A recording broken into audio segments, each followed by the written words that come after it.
She thought it was some kind of error and asked me to wait to try to reboot the system. Soon, however, nothing worked, and she started telling me that this had never happened before. She apologized and asked me to try again. But soon nothing worked, and she didn't understand what was going on with the machine. But suddenly a guy came into our room and asked the girl why she was alone. The girl replied that her partner had gone to the bathroom because he always leaves his post during rush hour. He started to ask what the problem was, and the girl replied that there was some problem with the detector. But the truth is, this guy came here because he was curious about what the Yoon Run was making such a fuss about, and he decided to find out if there really was something here. And he realized that there couldn't be. After all, reawakening is not something commonplace, and that was 3 months ago. And then the whole association was in turmoil over the events that may have happened that time. The head of the monitoring department went to him personally, but found nothing. The girl showed that the system kept giving an error, but suddenly that guy went into shock at one point and started asking the girl if she had worked here alone. She said about 6 months and didn't understand why he was asking and hoped she hadn't done something wrong. The guy wondered about 6 months, and the fact that after the Hunter incident about 2 years ago, this is the first time this has happened. No wonder the rookie doesn't know. That guy ordered the girl to get Mr. Chang here quickly. That guy started saying that the bathroom wasn't the most important thing right now and everyone should get Chang here quickly, but no one understood why the manager was so worried. They decided to ask him what was wrong. The manager began to answer that it wasn't a mistake, but an immeasurable power, which meant that their detector couldn't measure his magical power. They soon realized that this man standing in front of them was the 10th in South Korea, and he had an S rank. At the same time on the street, the association hunters were asking another about Hwang Dong-soo, a hunter from the Elga scavenger hunt, and they wondered if it was true that he was not related to the recent Red Gate incident. The fellow from the Hunters Association replied that Hunter Hwang Dong-soo had not helped the White Tiger Guild, despite their suspicions. He assured that he himself had been at the scene of the incident, but he hadn't fully stayed there, so he didn't know all the details. To this the fellow replied that of course he would not say a word until he was sure of the information. He understood perfectly, but went on to say that he was more interested in that finding of the ant with the wings anyway. Then the other guy started saying that they only found a dead body. But if it is confirmed that these ants can fly to the mainland without dying, then the guild will be notified sooner so they can start cooperating. But suddenly one of the guys raised his head and started looking at the building, saying that the building was pretty noisy today. But the other guy heard nothing and was less receptive. There are probably some new hunters in there who made some noise because of their rank. They decided to go check it out. They were very curious as to what was out there. But the guy from the Hunters Association realized that his interlocutor sensed it, but because of the good impression he was making, he had almost forgotten what kind of man he was. They started telling me that it was impossible to measure my strength with their detector, and they had to get permission from their superiors to use a more accurate detector. They asked me if I could visit them again in 3 days, and I agreed. But as soon as I came out of that room, those guys who were near the entrance had horrified faces, because some of them had definitely smelled what I had been told, that my powers were impossible to measure, and they realized that I was an S-rank guy, and word was getting to them. But they couldn't imagine being able to see the immeasurable with their own eyes. And those guys who were standing around extracting their guild's new hunters were nervous. Some of them thought they had some influence and wanted to lure me into their guild, but others immediately turned around and started walking away. After all, their guild didn't have enough money to negotiate with such high randoms. But suddenly they saw that a hunter from South Korea's best guild began to enter the building, and they couldn't understand why the man calling himself Absolute Weapon was here. I look at this guy and realize that this man is John, and they say that with his higher level magic he can easily destroy a building with just one spell. It's that hunter known as the Ultimate Weapon, and that's the reason I have the nickname. Those guys from the different guilds were looking at us and started speculating that maybe I had already joined the Hunters Guild, since the top hunters had already heard about him. And it wasn't surprising that the head of the hunters came to meet him in person. But the guy from the Hunters Association, looking at me, realized that I really was still an S-rank at the last meeting. The hunter, dubbed the Absolute Weapon, was adjusting his glasses and pondering the uproar caused by the immeasurable result. He realized that I, who was in front of him, was the 10th man in this country. But once he took a closer look at me, he realized that he didn't need a doctor, and without a doubt, I was definitely a rank S, and there was no need to wait 3 days. This hunter started introducing himself. His name is John In, and he represents the Hunters Guild. He started saying that it looked like I had just gotten my wounds and asked if I had a guild I would like to join. If not, could he take some time away from me to discuss the matter? However, I walked past him and said that I declined. And as soon as I passed him, everybody who was there couldn't believe their eyes that I had just turned down a hunter called Absolute Weapon, who was very influential in this country. But I was interested in another matter. I still had 3 days before one re-evaluation, and I had a lot of work to do. I need to get back to the demon castle faster and create a cure. But that hunter guy, Absolute Weapon, started asking Jinchul from the Hunters Association that he forgot to introduce himself. But he realized he was being too assertive. Also, as soon as he turned his head, he realized that I had disappeared without making a sound, and I must have been a great hunter of the killer class. But suddenly another S-ranked hunter broke into the building. He was too excited, because he understood that if I joined the hunters, not only would they have 3 S-rank hunters, but they would also be on par with the best guilds in the whole world. But these guys didn't understand what the head of the White Tiger was doing here. The hunter with the glasses understood that there was a huge distance between the White Tiger Guild buildings and the Hunters Association building, and looking at the way he was panting, you could tell he had run all the way here. It turns out that the head of the White Tiger knew about the guy and what was going to happen here. He finally realized that the incident that happened during the White Tiger Guild training with that mysterious assistant meant that he was Sun Jinwoo's hunter. The head of the White Tiger did not leave him alone, for he could not stop him. The hunter, whose name was Absolute Weapon, began to feel doubt after seeing his attitude. It was safe to say that he was not the kind of man who would be easy to get. The head of the White Tiger realized that he was too late, and he was also upset that of all people he had been caught off guard by this particular Agatha who had just left, and now things had become much more difficult for the White Tiger Guild. But by evening I was already back at the hospital, where my sick mother lay. I looked at her, and it seemed to me that she could wake up at any moment. The eternal dream, the dream from which it is impossible to wake, was a disease, an epidemic that broke out after the appearance of my brother. I knew I could save my mother, and all she had to do was wait a little longer.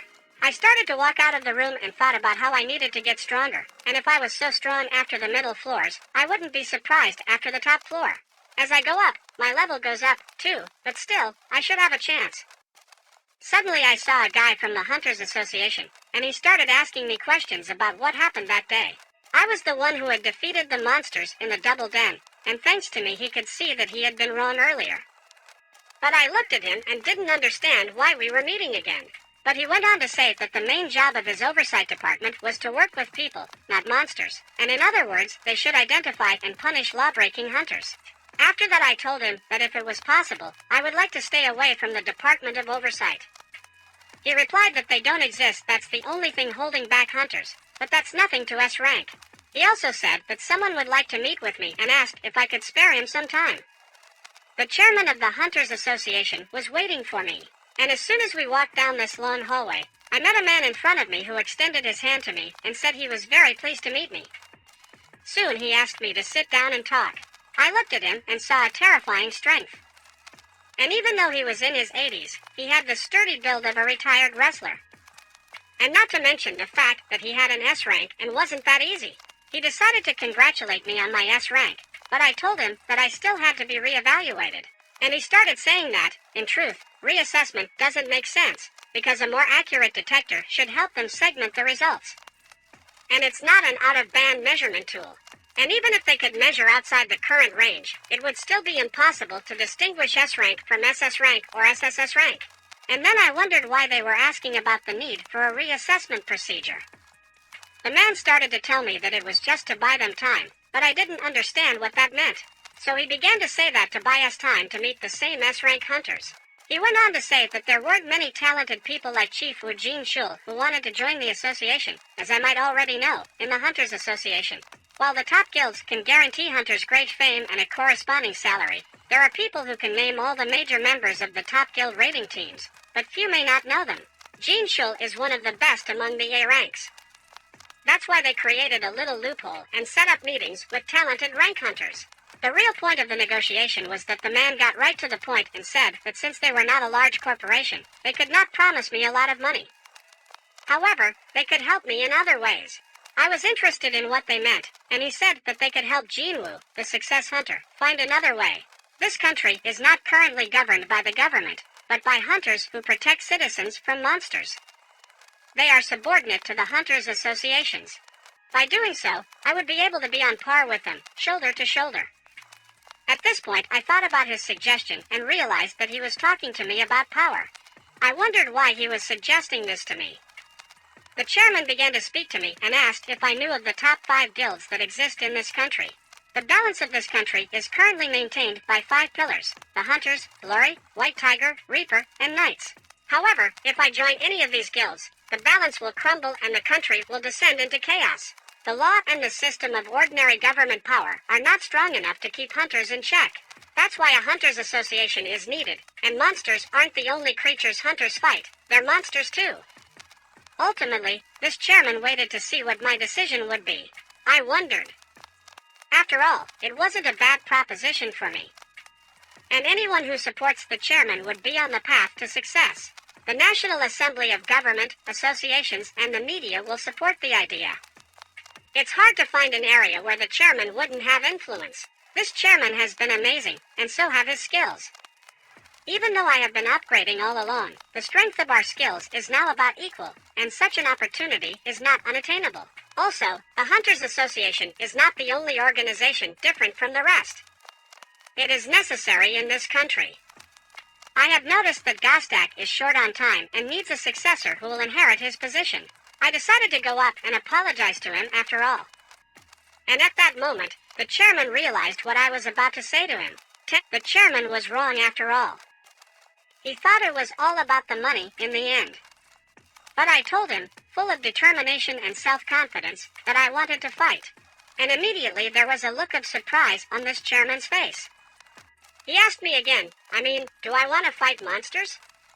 I replied that I did. After all, the dungeon run by the association is E or D ranked, and the other guilds are not interested in them. And if I join the association, I won't be able to upgrade anymore.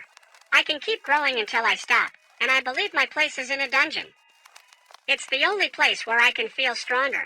The chairman was surprised by this and looked me straight in the eye. He realized that I was telling the truth. Not everyone can see what the hunter really wants. This chairman took hold of his heart and realized that he couldn't remember when he had felt anything like this inside him. He was surprised that his heart could still pound like that, and if he were only 20 years or even 10 years younger, it would be different. At the end, I told the chairman that I had my sister home alone and I needed to get back to her. In response, I heard the man thank me for my time. As I left the room, I told Chief John that his intuition had not failed him, because I wasn't the one who took care of the monsters in the double dungeon. But after these words, he wondered who could defeat them. And as soon as I left, the chairman began to tell his subordinate that when the healers and wiping magic began to appear, he thought he could regain his youth and say goodbye to that weary old body. That's what he believed, but he was wrong, and even advanced healing magic can't bring back his young years. Each of the top 5 guilds is increasing in strength at the moment, and their fighting power is already equal to that of an entire country. The moment the association loses its influence, they will become an uncontrollable weapon. But his subservience told him that the man who runs the association is himself the chairman. But the chairman believed that the association was necessary for it to last and prosper. He was useless, however, for the hunters must remain in the dungeons. And lastly, the chairman asked his victim to cancel all his meetings. But his assistant began to say that he still had a meeting with the ministers. But the chairman didn't want to spoil his mood by meeting with these weirdos and offered his ward a drink with him. But his assistant said that he didn't know much about alcohol. To which the chairman said that was okay, and he expected it from him. The chairman looked out the window and thought only that I could give him these pleasant feelings that he hadn't experienced in a long time. And he wondered how much I could drink. At the time, we were watching a fight between the hunter and the man who was my father. Immunity was beating the hunter furiously. But suddenly this hunter opened his eyes and found himself lying in a hospital bed. His whole body was bandaged and wounded. He thought it was a dream, but as soon as he saw his wounded body and felt the pain, he realized it was real and not a dream. Suddenly he heard someone knocking on his door and started asking what they wanted from the loser. If they have something to say, they need to hurry up and leave. It was the vice principal, and he wanted to ask him something directly. The deputy director started asking questions about who this man was who beat him up. He really is a monster, but Dong soon began to say that they were implying that he had attacked ordinary civilians. But the deputy director started showing him the video that was taken that day, and they had never seen monsters help people. After watching that video, he still thinks it's a monster. Dong's son replied that they must have heard of cases where people who were perverts had shown up. After these words, the deputy director hesitated, and Dong's son said that he was definitely a monster, and there was no doubt about it. After this conversation, the deputy director began to dress and said that he understood everything. He asked Dongsun to visit the bureau when he had finally recovered, as there were several documents to be filled out. Before he left, however, Dongsun asked what had happened to that man. The deputy director replied that he was still following him after the fight, but he didn't think they would be able to catch whoever beat him up. It was a humiliating defeat for Dongsun. He started to remember my father telling him to never bother going to Korea again. And this was not because of his son, but for his own good. After all, even after he died, he couldn't close his eyes. But Dongsang still had his opinion. After all, no one could threaten him, and he knew where that monster was headed. And to catch him, he would need equipment, and by calling the guild, he would have artifacts with which to make him much stronger.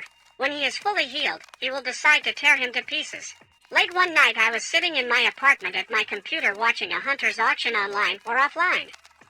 A marketplace designed to buy and sell equipment or materials from raids.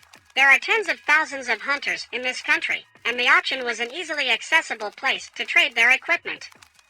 For hunters, equipment is an essential pillar in their life's journey. The better the equipment, the safer the hunter feels, and that's why E or D rank hunters can't fully equip themselves. But that will change if they can join a stable and strong group. Since the equipment used by hunters is imbued with magic, even the sword used by a D rank hunter is worth millions of won. And because hunters of rank C and above are guaranteed a high income, they have almost no limitations economically when it comes to equipment. And it goes without saying that the equipment used by high-ranking hunters sells for hundreds of millions of won. The price of great equipment skyrockets to the point where it becomes impossible to buy. Even with all my cash and current savings, it won't be enough. But I thought I had saved enough money. Besides, I was worried that attacks with the attribute of fire were becoming more and more frequent in the demon castle, and everything around me was blazing with fierce flames. So I needed a fireproof outfit. I figured it would just be easier for me to look in the store, but there was nothing suitable there. I thought there was no choice but to sell the Orb of Greed to buy the artifacts I needed. At least I could sell it, and the best part is that artifacts can only increase a user's power by 20 to 30%. But since this orb doubles the power of steps, it will definitely sell for a huge price. And since this orb isn't from some other world, there's no need to sell it on the black market. But there's another problem. I need to explain how I got this orb, because an E-rank hunter brought an unimaginable artifact that shouldn't exist.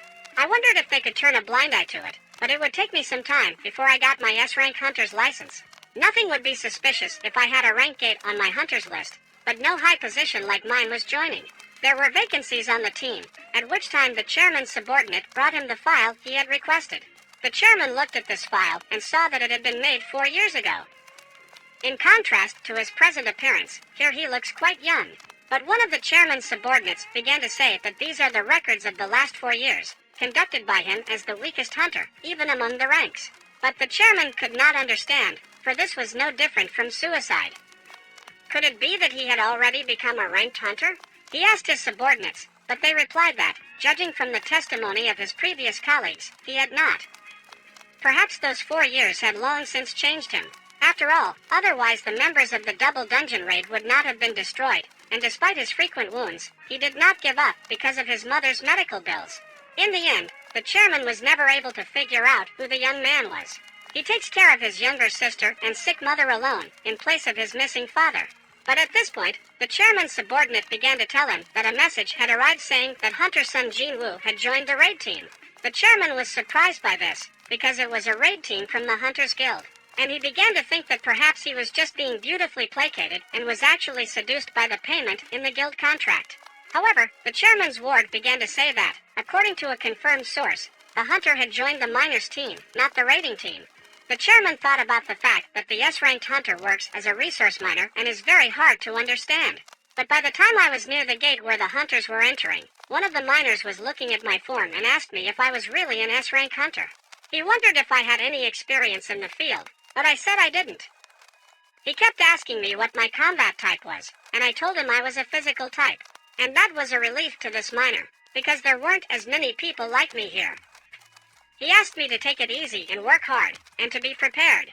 After all, I would be leaving with them a little later, and I must not forget my equipment. I realized that since the dungeons are highly dangerous, the team would not be able to handle all the work. That's why they split the work accordingly. The attack team takes care of the monsters, and the miner team takes care of the dungeon. The gathering team, in turn, collects the corpses of the monsters. The miners and gathering teams enter the dungeon when all monsters except the boss have already been defeated. Although it may seem like too much manpower is used, modern machines powered by electricity cannot function inside the dungeon. So we have to rely on manual labor. After all, even their pickaxe is imbued with magic. I looked at these gates and wanted to see the high-ranked dungeon with my own eyes. I was glad I had come here. I wondered how many times I would have to enter such gates in the near future, but this time the dungeon was quite deep. The S-ranked hunter of the Hunters Guild pondered that the appointed time had already passed, and since people have their own plans, if they are here, they will cause inconvenience to the other teams. And at this point, the hunter made the decision to act.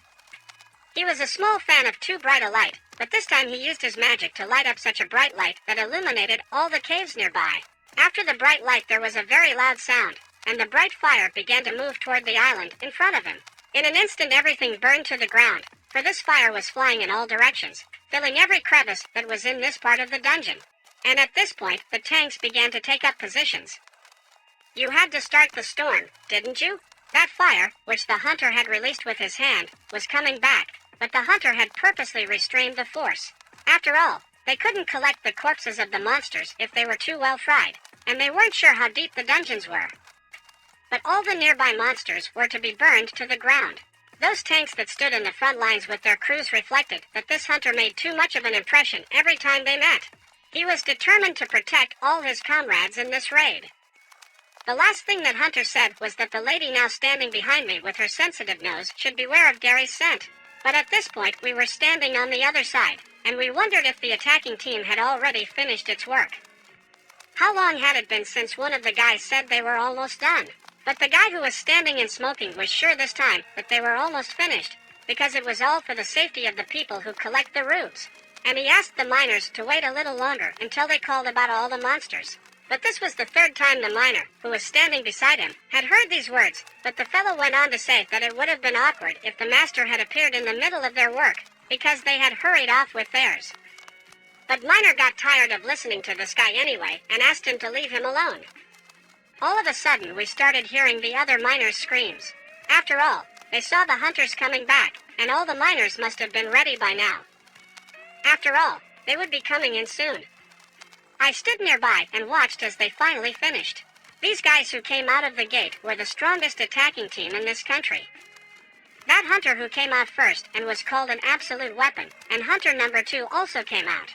That girl who came out last was the head of the Hunters Guild. They're done now. I looked at this girl and wondered how many women in the world have her strength. After all, she is at least on par with Choi Jong-in, and maybe even stronger than him or is on the same level as Goungwa. At this moment, I felt that she would be looking in my direction, for she turned because she felt a strong aura from this side. But I wasn't there anymore, and she realized she was imagining things. For a moment, she thought the chairman was here, but the aura had vanished without a trace, and she realized that a busy man like the chairman would never visit such a place. I realized she was more observant than I thought. Suddenly, one of the miners began to say that it was finally their turn, and everyone needed to put their best foot forward from inside the gate. The ranks turned out to be huge early in the gate, determined by non-drone monsters and the assessment of waves of magical energy. If waves of magical energy are rated high, then the size of the dungeon must be appropriate. The size of the dungeon and the amount of magical energy is what determines the rank of the gate. Even if there are only a bunch of low-level monsters inside, the gate can release a wave of high-level energy. However, if the dungeon is filled with hordes of weak monsters, the gate will not be able to release a wave of magical energy appropriate to its rank. This can happen in a low-ranked gate, but the Rainbow Gate is filled with powerful monsters. I realized that the wind in this dungeon is an unusual wind, but waves of magical energy. And most likely, they are coming from the boss. I watched this flow of magical energy, but at this time, the miners began to discuss something they hadn't heard, that I was the very newcomer who had an E rank. And they didn't understand why the guild accepted such a low rank and didn't understand what their leader was even thinking. After all, an E-ranked hunter can't control his power properly, and they weren't sure if they could finish today's work on time. I, for my part, understood that E-ranked hunters faced discrimination wherever they found themselves, and that meant that I was going to stay here for a long time. At this point, some uncommon man approached me and ordered me to speed up. However, I looked at him and started making eye contact with him, and he realized that he was in the wrong place and was giving me pointless instructions. After all, he was pretty freaked out after my look and basically told himself that nothing bad happens to anyone. As I continued on my way, he couldn't tell if I was really in the highest ranks. Finally, we got to work, and the first thing we had to do was to move the huge monster that was bound. The assembly team that entered the dungeon in front of us was already in full swing. The attack team enters the dungeon first and eliminates all monsters except the boss. The gathering team enters after them to pick up the corpses of the monsters, and the mining team enters last to extract ore and maximize profits. No stage of this process can be skipped. Mana and magic crystals are important, of course. But even the corpses of a high-ranking monster are considered profitable because they can be used as materials for various gadgets, bone, skin, and so on. There is nothing in the corpse of a high-ranking monster that goes to the trash. That's the difference between low-ranked and high-ranked monsters in dungeons. I was looking at one of the monsters that got tied up, and I couldn't believe that even a monster corpse could make any profit. And when they extract possible sources of revenue, the attacking team will finally kill the boss to close the gate. And these 4 items must be done correctly to declare a complete dungeon sweep. I was looking at all of this, and one of the miners came up to me and started talking, which I must have been stunned. After all, this was my first trip to a high-ranking dungeon, and I told him that the monsters were much more dangerous than I expected. All the monsters except the boss were destroyed. I asked the miner, and he told me that this was indeed the case. He warned me that if I killed the boss now, the gate would close. Therefore, until the gathering team and the miners team finish their work, the boss will remain untouched. At this point, I asked him what would happen if the boss left his abode, and he replied that there was very little chance of that happening, but that everyone here would bid farewell with their lives. I wondered if they were afraid of such a terrifying monster behind them. He replied that he wasn't afraid at all, because he had been working here for 3 years, and not a single accident had occurred in those 3 years. I realized that sometimes ignorance is a blessing. Even if the boss is asleep, he releases enough magical energy to make his body tremble with fear. This boss is about the same level as the volcano I recently defeated, and I was impressed. The hunters who sweep this dungeon are capable of killing bosses like this, while their organization and rank are impressive too, and that's why there are no accidents here, and they can safely clear a dungeon like this. It's not just the power of human resources, it's also the skill and knowledge gained through a lot of experience. A little later, we got to work, and this is how we chopped these crystals with our picks. They were flying in different directions. The miners who were watching me couldn't understand how I could work so well, because they were told it was my first time. They could not believe that I was really an E rank, for my level of work was unusually high. One of the miners, of course, decided to check my face, and he would never accept a stranger without first checking his papers. But what they were seeing now, he could not explain. They kept looking at me and the way I worked, but they didn't realize that I was very strong, and that such a job was nothing to me. But they still wondered if I was really a miner, blessed by heaven itself. Soon it was time for lunch, and we decided to take our first break to eat. One of the miners came up to me and asked if I wanted to go and rest. But I replied that I was fine, and that I had already eaten. Once the miners left, I was finally alone, and I couldn't let the opportunity pass me by. I had an hour of free time, so I decided to just take a quick look and come back. I didn't run much like that, and the first person I encountered was a huge monster that was in the shadows. The only thing I could see was that it was too big, and it had one eye that glowed red. I realized it was a boss and a giant, and it was definitely stronger than Mattis. I decided to get ready and realized that my current strength should be enough. But my conscience told me that this was wrong, for the gate would begin to close as soon as I killed the boss, and the hunters would suffer great losses. But suddenly I heard a voice behind me asking what I was doing here. She asked me her question again, and at that moment I decided I had better hide my blade before she noticed. After all, it was too close. I started to tell her that I was lost and somehow ended up here, but she looked in my direction and realized that I was on the miners' team. She started telling me that there was a bad boss here and I needed to leave this place. I understand that this girl is unusual, because she managed to come up behind me, but suddenly she looked at my hand and couldn't figure out what had happened. Maybe it was a hallucination? After all, she definitely saw me holding a gun. Soon she told me to leave quickly and warned me that if I provoked the boss, a lot of people would die. I apologized and started to walk away, but just as I passed her, this girl smelled something and asked me to stop for a second. As soon as I turned toward her, she approached me and started sniffing me. At this point, she realized that she didn't feel anything, but I asked her if there was any problem. I heard her question in response, and she asked, "Am I really a hunter?" As soon as she picked up my card, which was hanging on my chest, she unfolded it and saw that I was a rank hunter.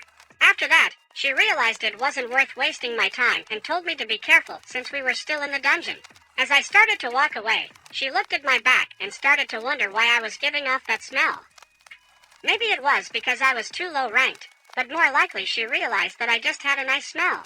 A little later we were walking with the miners I'd joined, and I told them I'd gotten lost and met the huntress. They were glad of that, for not many people got to talk to her. One of the miners began to tell me that Huntress Cha had gone on patrol because she was worried that the boss might leave his lair, and she was patrolling even during her break. She is a very cautious girl. At this point, I realized how she got there. The miners' team laughs at her because they've never seen the boss or felt his magical power. Of course, the members of the attacking team are worried, and they know how scary the boss is. I also heard from one of the miners, who began to say that Huntress Cha can smell certain hunters, and it's apparently quite unpleasant. They say it's some kind of unique physiology.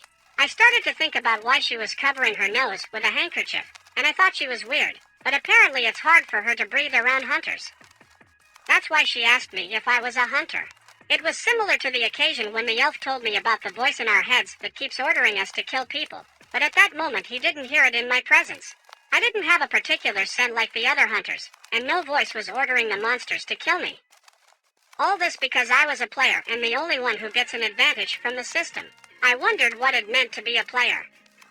A little later, when we were already out of the mine, one of the miners handed me an envelope and thanked me for my work. He started to say that I was very good because he thought I had brought backhoes or something when he saw me mining crystals. Thanks to me, they were able to finish the job 2 hours early, and they didn't think they could outrun the gathering team. This miner kept telling me that he had met many different people while working here, but this was the first time he had met someone like me, because I was very talented at mining. Normally, he wouldn't suggest anyone, but he asked me if I would like to keep working under him, because he would be able to take care of me. I was grateful for those kind words, and I ended up telling him that I had another job, and it was a great loss, but he still had the guts to ask me to stay on tomorrow and work with him. Even though I knew it was 2 days away, but was there any point in working as a miner again? After all, I understood the process of cleaning the dungeon roughly, but suddenly his words came to me, and what he said it would be tomorrow. I asked that miner what the hunters were going to go to tomorrow, and he said it was another gate and a rank. Tomorrow we will be the B team instead of the A team. I realized that they were splitting their forces in half to clear the dungeon and ranks. After all, that was the system of the Hunters Guild. It was probably the only guild in Korea capable of splitting their forces into 2 teams to clear a dungeon, a rank. I asked Miner, where should I come tomorrow? But soon this miner told me that I had made the right choice and he would talk to the chief to double my pay. After all, they just have to increase the salary of a man who does the work for 5 people.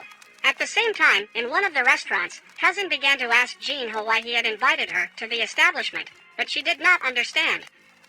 Why was there a pork brisket on the table? But he was already pretty drunk and started muttering something about what I had against roasted pork brisket. After all, I don't even know that this place unites him and his older brother in memories. Well, Kazina did not understand why he transferred her to his cherished place, and he began to say that the conversation with his father went well, and Kazina rejoiced at this, because now he will be the master of the guild. But Jinho began to say that he would need the help of his older brother, but Casino did not understand what is this older brother.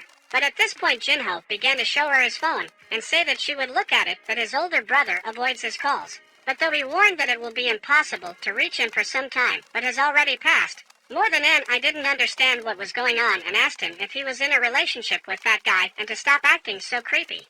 At this point, Cousin saw that star Hallyoman's son was on TV, and there was talk about how he was planning to pass the hunter rank evaluation.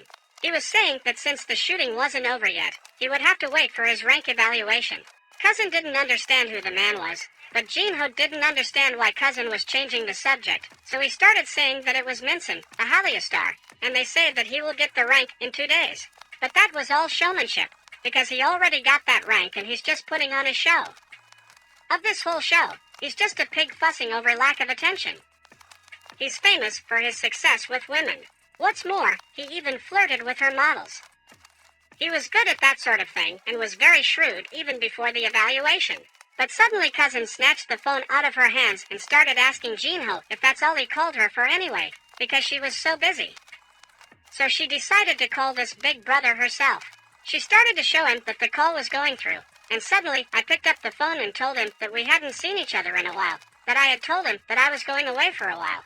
He was wondering what I had been doing all this time, but I told him that wasn't it obvious I was in the dungeon.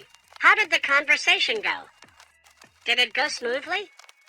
But that's what he wanted to talk to me about and asked, can he come over tomorrow if I have time? I answered him that I was free tomorrow night. After that I hung up. But now that night had fallen, the huntress was at her house and on the phone. Even though it was late, she asked if he could find any information about a man named Sun Jinwoo, who was working on the miners team today. That guy got lost and somehow ended up in the boss room in this huge dungeon.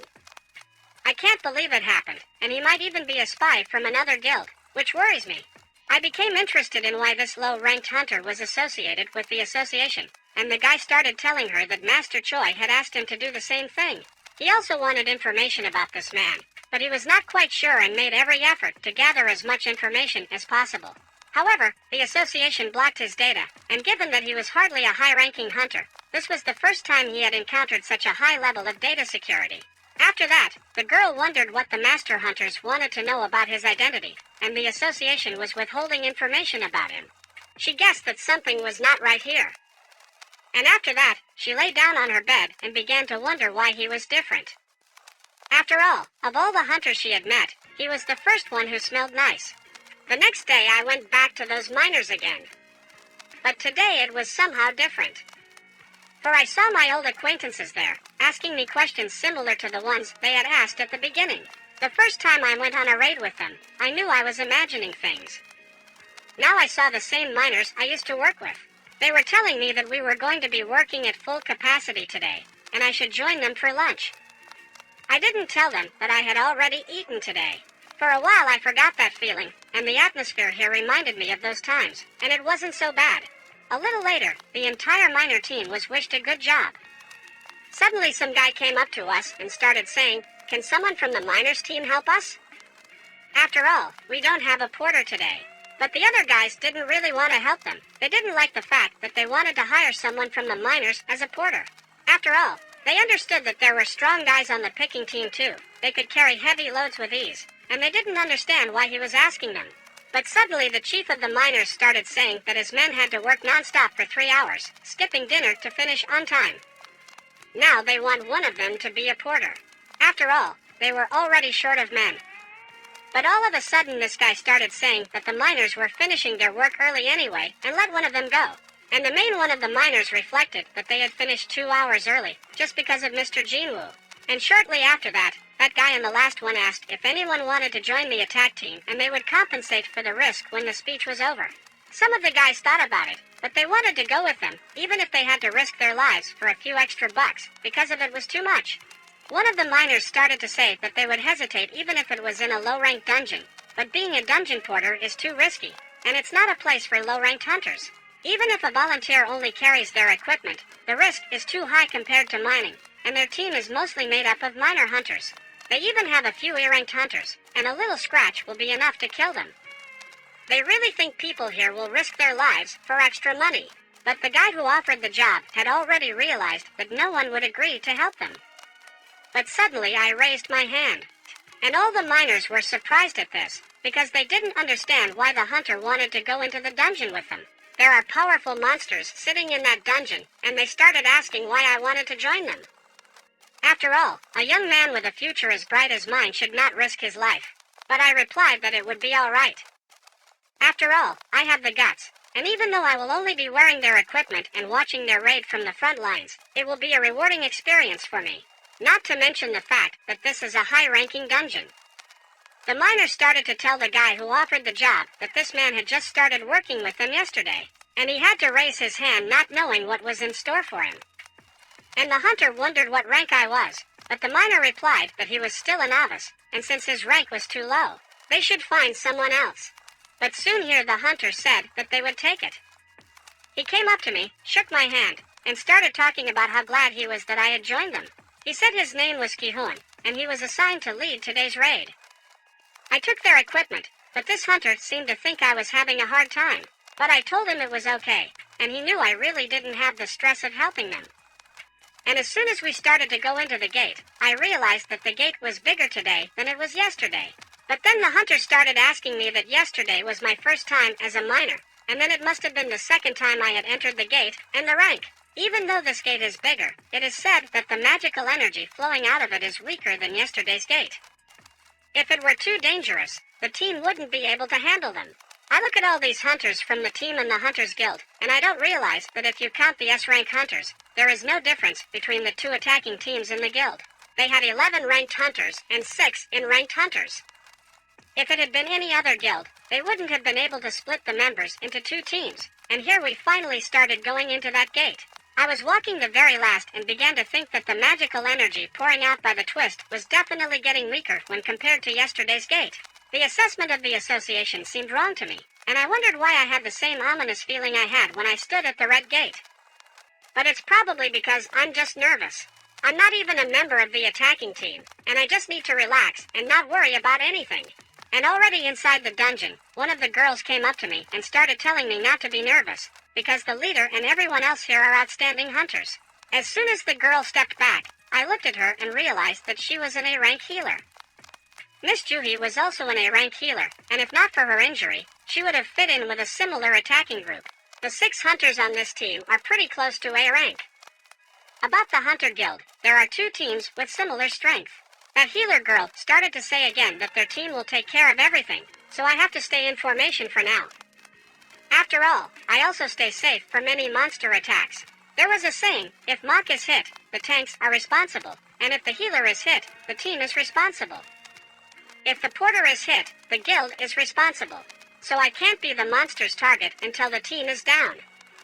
A little later, we had already gone a little further down the dungeon, and the leader of this raid reflected on the fact that he had been assigned to lead the Hunters Guild attack team for the first time.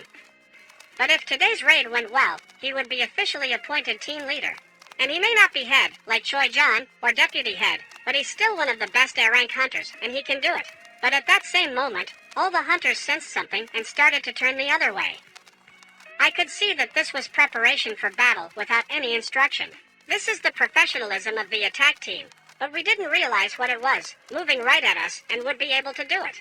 They were underground jackals, and the hunters I came with reacted instantly and began to fight them. Here we realized that they were weaker than us, and several times we easily began to destroy them. After the first pack immediately ran and the other heads of this raid jumped up with their swords and began to cut them. At this time, the mage who stood behind predicted everyone to duck, for she was about to cast a very powerful spell, and immediately began to attack those jackals. A few minutes later, we easily destroyed them. In my head it was not clear what it was and why these monsters appeared in the dungeon. I wondered why they were so agitated, so I asked the healer what was doing them here. It turned out that they weren't supposed to be here, and everyone in the dungeon got really scared. Jackals tend to be the weaker monsters in this dungeon. They undergo natural selection, and most of them become food for the stronger monsters. Even when they join together in a pack, they cannot overpower the local monsters and survive here. But suddenly I noticed something strange on the neck of one of the jackals. It was the mark of a collar. I realized that these were unusual jackals. They were following someone's orders, and it turns out they just let the monster dogs loose on us. These dogs must have a high enough intelligence to tame them. Either way, they're hard to deal with. And perhaps, if my intuition is not wrong, the true dungeon dwellers are about to appear. And just as the head lifted his eyes, he saw some monsters coming out of the wall. The hunters began to shake before these monsters that stood before us. They were superior orcs, and the hunters did not understand how this was possible or why exactly they were here. A group of orcs stood right in front of us, and by the looks of them, they were very strong. As soon as they saw us, one of the orcs launched a spear, which flew straight at the head of the leader of this group. Weathered the spear case with very high speed, but the leader had time to react and put his shield in front of him. As soon as the spear hit it, it bounced straight up and crashed into the rocks. The leader noticed that it was a very tremendous force, for his shield was simply shattered. But one of the orcs rushed after the spear, and he swung his big axe right at the leader. After that, all the other orcs started running right at us. One of the hunters used his provocation skill, but it didn't work because the clever orcs knew right away that they had to be destroyed first. However, the mages who stood behind us were confident in their strength and began to tell us not to worry, and after all, they are not to be trifled with. One of the mages took out some sort of thing on his belt and started using it to summon a huge fire that attacked the orc running at him. But this magic barely worked, and the orc stayed on his feet, continuing to run. The attack did not work on him because he was immune to magic. Suddenly another mage appeared, who used his magic to bind such an orc and realized that he was too strong, and he would be able to restrain him for no more than 5 seconds. But that was enough, and one of the mages began to apply his skill. With his spell, he summoned a huge fire knight, who began to fight for him. This mage could only summon 2 spirits, but even so they are not comparable in power to ranked hunters. However, he cannot use magic while summoned, and if he is damaged, his magic is severely depleted. Nevertheless, they were his only trump card, and they were depleted very quickly. If he summoned a single spirit, he would be completely weakened, but the orcs were too strong and inflicted heavy wounds on the hunters who fought them. However, the healers behind them would heal their wounds immediately, but the orcs still outnumbered their strength because the provocation didn't work on them and their skill was simply ignored. The group leader realized that the situation was very difficult now. If they were surrounded, they would be at a disadvantage, and they needed to group up quickly. The leader realized that even though this was a low-ranked dungeon, there definitely shouldn't be as many evolved individuals here as the Magic Gate wave measurements showed. They showed completely different and higher values. Orcs are not just orcs, they are the strongest of their race, and each of them is equal in strength to a top-ranked hunter. Here was an entire army of 22 higher orcs, or, in other words, 17 hunters against 22 higher orcs. But this is far from an accurate comparison, for there are ranked hunters among the hunters, and of course there are individual hunters who are stronger than the highest orc. However, if those kill all the ranked ones, the hunters would be in a desperate situation. The leader understood that there was no way out without sacrifice now, and he began to ask everyone to hold out as long as they could. But following his request, one of the orcs struck him and severed his arm. I noticed one of the huntresses and ran up to help him. She used her spell to summon some kind of monster, which bound that orc who had done the damage to the leader. And at that moment the girl jumped up to the leader and asked him to be patient for a second, and then began to use her magic to heal his arm, which was completely severed. In an instant, the leader's hand reappeared in the same place. But as soon as the girl turned around, she saw the supreme orc tearing apart the monster she had summoned. She did not understand how he was able to survive such a situation. Already ready to finish them off and swung his big axe, at which point I stopped watching the whole thing. I dropped my backpack, which I had on my shoulders, and began to act. After the girl closed her eyes, for a higher lesson was already running at her, but suddenly nothing happened. And she opened her eyes and saw that orc holding his big hands to his throat. She did not understand what was happening. There was something strange in front of her, seeing shadows, but immediately they were gone. Soon after, all the hunters began to keep fighting them, and they slowly began to defeat those higher orcs. The leader began to realize something, because it was much easier to fight them than it had been a few minutes before. And that's all because I was running near those orcs and slashing them in places that affected their strength. I used my invisibility skill to run and wanted to weaken these orcs to their full potential while I was in the shadows. But some orcs did manage to spot me, but I started destroying those orcs at the same moment, because I had no use for them if they started making noise here. One of the huntresses did manage to kill one of the higher orcs. I was standing nearby watching this and noticed that I got bloody when I killed one of the orcs. The leader of this troop and the other hunters here are the elite of the selected hunters, and can rightly be considered some of the best hunters in the country. And it's not that I don't trust them, it's just that it's really hard to overpower a top orc. The female healer is usually the first to die, and I can't just sit back and watch the ones being mercilessly killed. At the same moment I was able to raise my level higher, and I realized that helping a group can raise the level several times over. And I never would have thought of such a thing. Maybe I'd take a couple more if I'd actually outsmarted all the orcs at once. The elven hunters paid a huge amount of money for the right to own this dungeon. I will not interfere much. That's all I can do for them. Soon, with the help of my power, the hunters managed to defeat all the higher orcs who attacked them, and now they could take a break. The leader began to say that if anyone was wounded, and as long as they were able to breathe, the healers could heal them. Some of the hunters couldn't believe that they had been attacked by higher orcs. They were fortunate that it was without casualties and they were alive.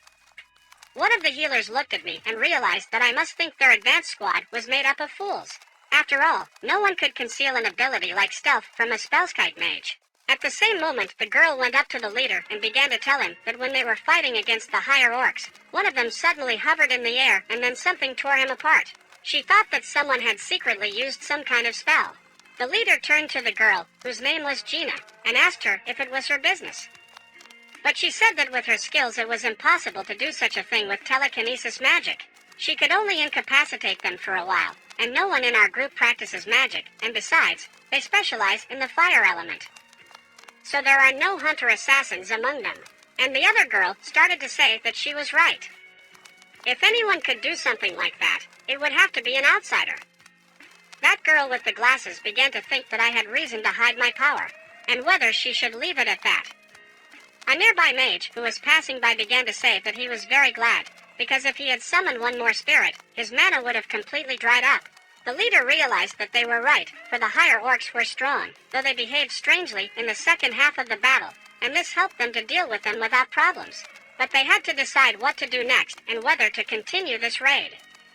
And would it not be too dangerous to go on? After all, they had not gone that far and had already managed to be ambushed by the higher orcs. To go further would be even more dangerous. But at that moment one of the hunters came up and began to say that since they were already aware that this dungeon was inhabited by higher orcs, it would be too risky if they continued their journey without the head or his deputy. And he suggested, why not retreat right now? Right now, at the very least, they need a couple more healers, as well as 3 mages who specialize in mass spells. And that guy understood that today was the leader's first time leading an advance party, and it was a bit of a shame that it had turned out this way. Still, he suggested we stop here. But the leader thought that if he succeeded today, he would officially become the leader of the squad, and there might not be another opportunity. I stood by and watched, for it was not an easy choice. In his place, anyone would have tried temptation and wanted to successfully sweep the dungeon. But if he was still thinking soberly, he would tell me to go back. Some of the hunters exhaled in relief, for a moment they thought they would have to go on. It gave them goosebumps. But the leader was not so foolish and understood that they could lose their lives here. The whole group began to walk back to the gate they had come through. We had already been walking for about 10 minutes when the leader suddenly stopped everyone and with a surprised face began to talk about what had happened and why there was now a barrier in front of them, created by a high-level spell. None of the hunters had any idea why the path was blocked, because everything seemed fine. They decided to get rid of the barrier, and the girl, who was an expert, said that she could break it down, but it would take her some time to do so. An even more important fact was that someone in this dungeon had high-level magical abilities, and their calculations were wrong. Their current strength did not allow them to deal with such an opponent. Suddenly, however, strange things began to happen in the dungeon, and we all felt the power of this dungeon boss. The girl started shouting that we needed to hurry and break the barrier, but it would not be easy. I stood nearby and realized that the waves of magical energy were so strong that even the hunters couldn't feel them until this moment. It's a completely different level here, but why didn't we feel the strong magical disturbances when we were on the other side? The enemy boss just can't hide his energy. Well, at the same moment, all the mages who were trying to break the barrier began to feel terrible pain, and they all began to fall to the ground. This was curse magic, and it aimed straight at the mages who were trying to break the barrier.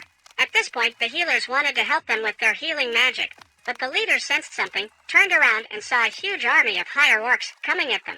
The leader of the group, looking at all this, realized that not long ago, their non-leading squad had encountered a couple of dozen higher orcs, and then they had barely gotten away with it. But this time, if his vision didn't fail him, there were about 50 of them out there, getting closer and closer to our squad, which was standing at a dead end. One of the hunters, who was standing behind the leader, began to say something to him. The leader told him to be quiet. After all, if they started to resist, there would be nothing left of them, and only with the support of Chief Choi or his deputy could they still hold out. Suddenly one of the orcs stood right in front of the leader and began to speak to him in his own language. But all the hunters who were standing didn't understand anything, and at the same moment something began to happen to the orc, as if someone else had inhabited him. Some terrible magic was all around him, and suddenly he started speaking in human language. He said his name was Kerrigan and that he wanted to meet the hunters. But we couldn't understand why the orc was speaking human. And what kind of magic is this? Amama, the hunter who was healing with the healer, began to speak, and someone is using him so that we can communicate with him. The monsters want to talk to them, too.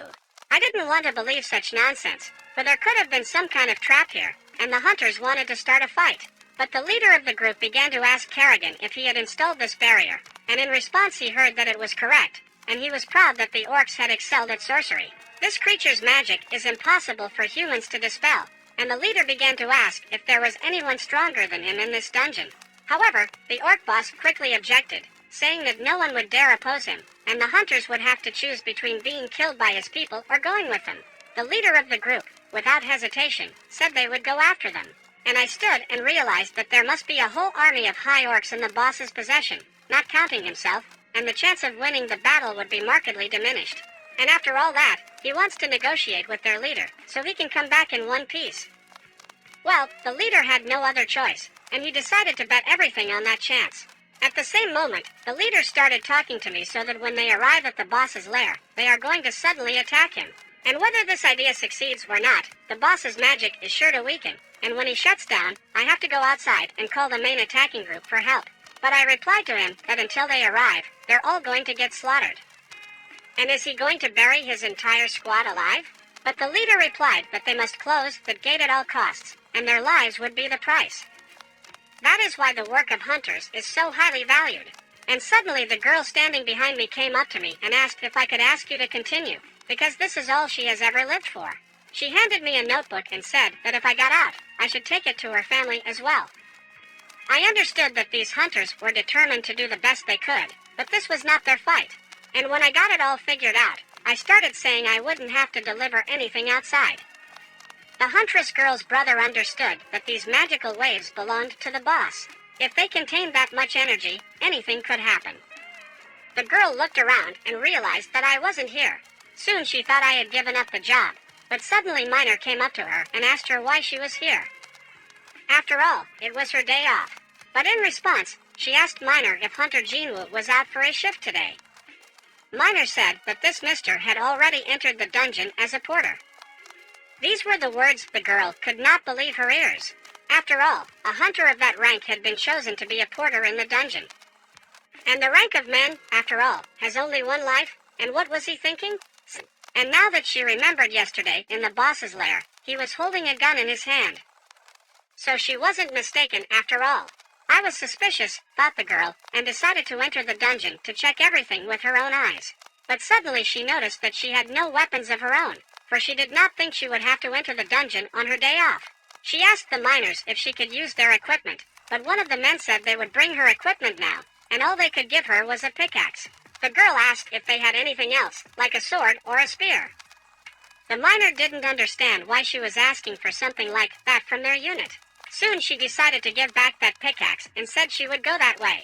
And just as she began to enter the portal, the male miner asked her, does she really plan to enter the dungeon empty-handed? And at that moment she stopped, shuddered, turned around, walked over to the car, and picked up that pickaxe. It was the right choice, better than being unarmed, the man said. And she thanked him with her bow. Soon she turned around and began to walk into that portal. But at this moment we were already in the lair of the boss, and oddly enough, he had a lot of terrible high orcs, who were very strong and were dressed in different equipment, from spear to katana. Most likely, they were commanders-in-chief. In the very center, among all the other orcs, sat the boss, who stared at us intently and began to speak in his own language. Soon he told us to come closer. All the hunters in the boss's lair began to look around in a circle and saw only the large and terrible high orcs before them. The leader realized that if such an imposing army got out and they were left without the support of the high-ranking hunters, their small town would be wiped out. To prevent the inevitable, they simply must defeat the boss, who sits right in front of them. Yes, also, this boss of his entourage has quite a powerful aura, and will we be able to bypass the guards and kill the shaman in one fell swoop? The hunters had already decided to act on the leader's signal. They wanted to aim at the shaman altogether, to attack him, but the shaman in turn began to take off his mask and asked the hunters if they were afraid of him. And as soon as he took off his mask, a terrifying aura began to move toward the hunters standing in front of him. As soon as the aura passed through the hunters, they all froze in place and began to shake with fear. The shadows realized how powerful he was, and they realized that they had been fools trying to kill him. This shaman was on an entirely different level from the hunters, who were just third-rate trash. The leaders of the group trembled with fear, and at that moment one of them decided to ask why he had brought them here when there were enough warriors waiting near the portal to kill them. The shaman replied that it was only for fun. After all, they would kill the hunters one by one until no one was left. His people are hungry for entertainment. Suddenly the shaman turned his attention to me and began to say that there was someone rather unusual among you. But the leader did not understand why this amusement, for their destruction, is only an amusement to them. They don't even see them as opponents. And more importantly for the shaman, their lives are just entertainment. The head of the squad began shouting toward the shaman that they were not toys to be thrown away when they got bored. At the same moment he ran towards the shaman and shouted that everyone should go on the attack and destroy him. But the whole troop that stood behind him could not move from their seats, for they were very afraid. They were so afraid that they just lowered their heads. At that moment, the leader of the group realized that it was all over. Since he had already started running, he didn't want to stop. He jumped up, swung his sword, and tried to finish off the shaman.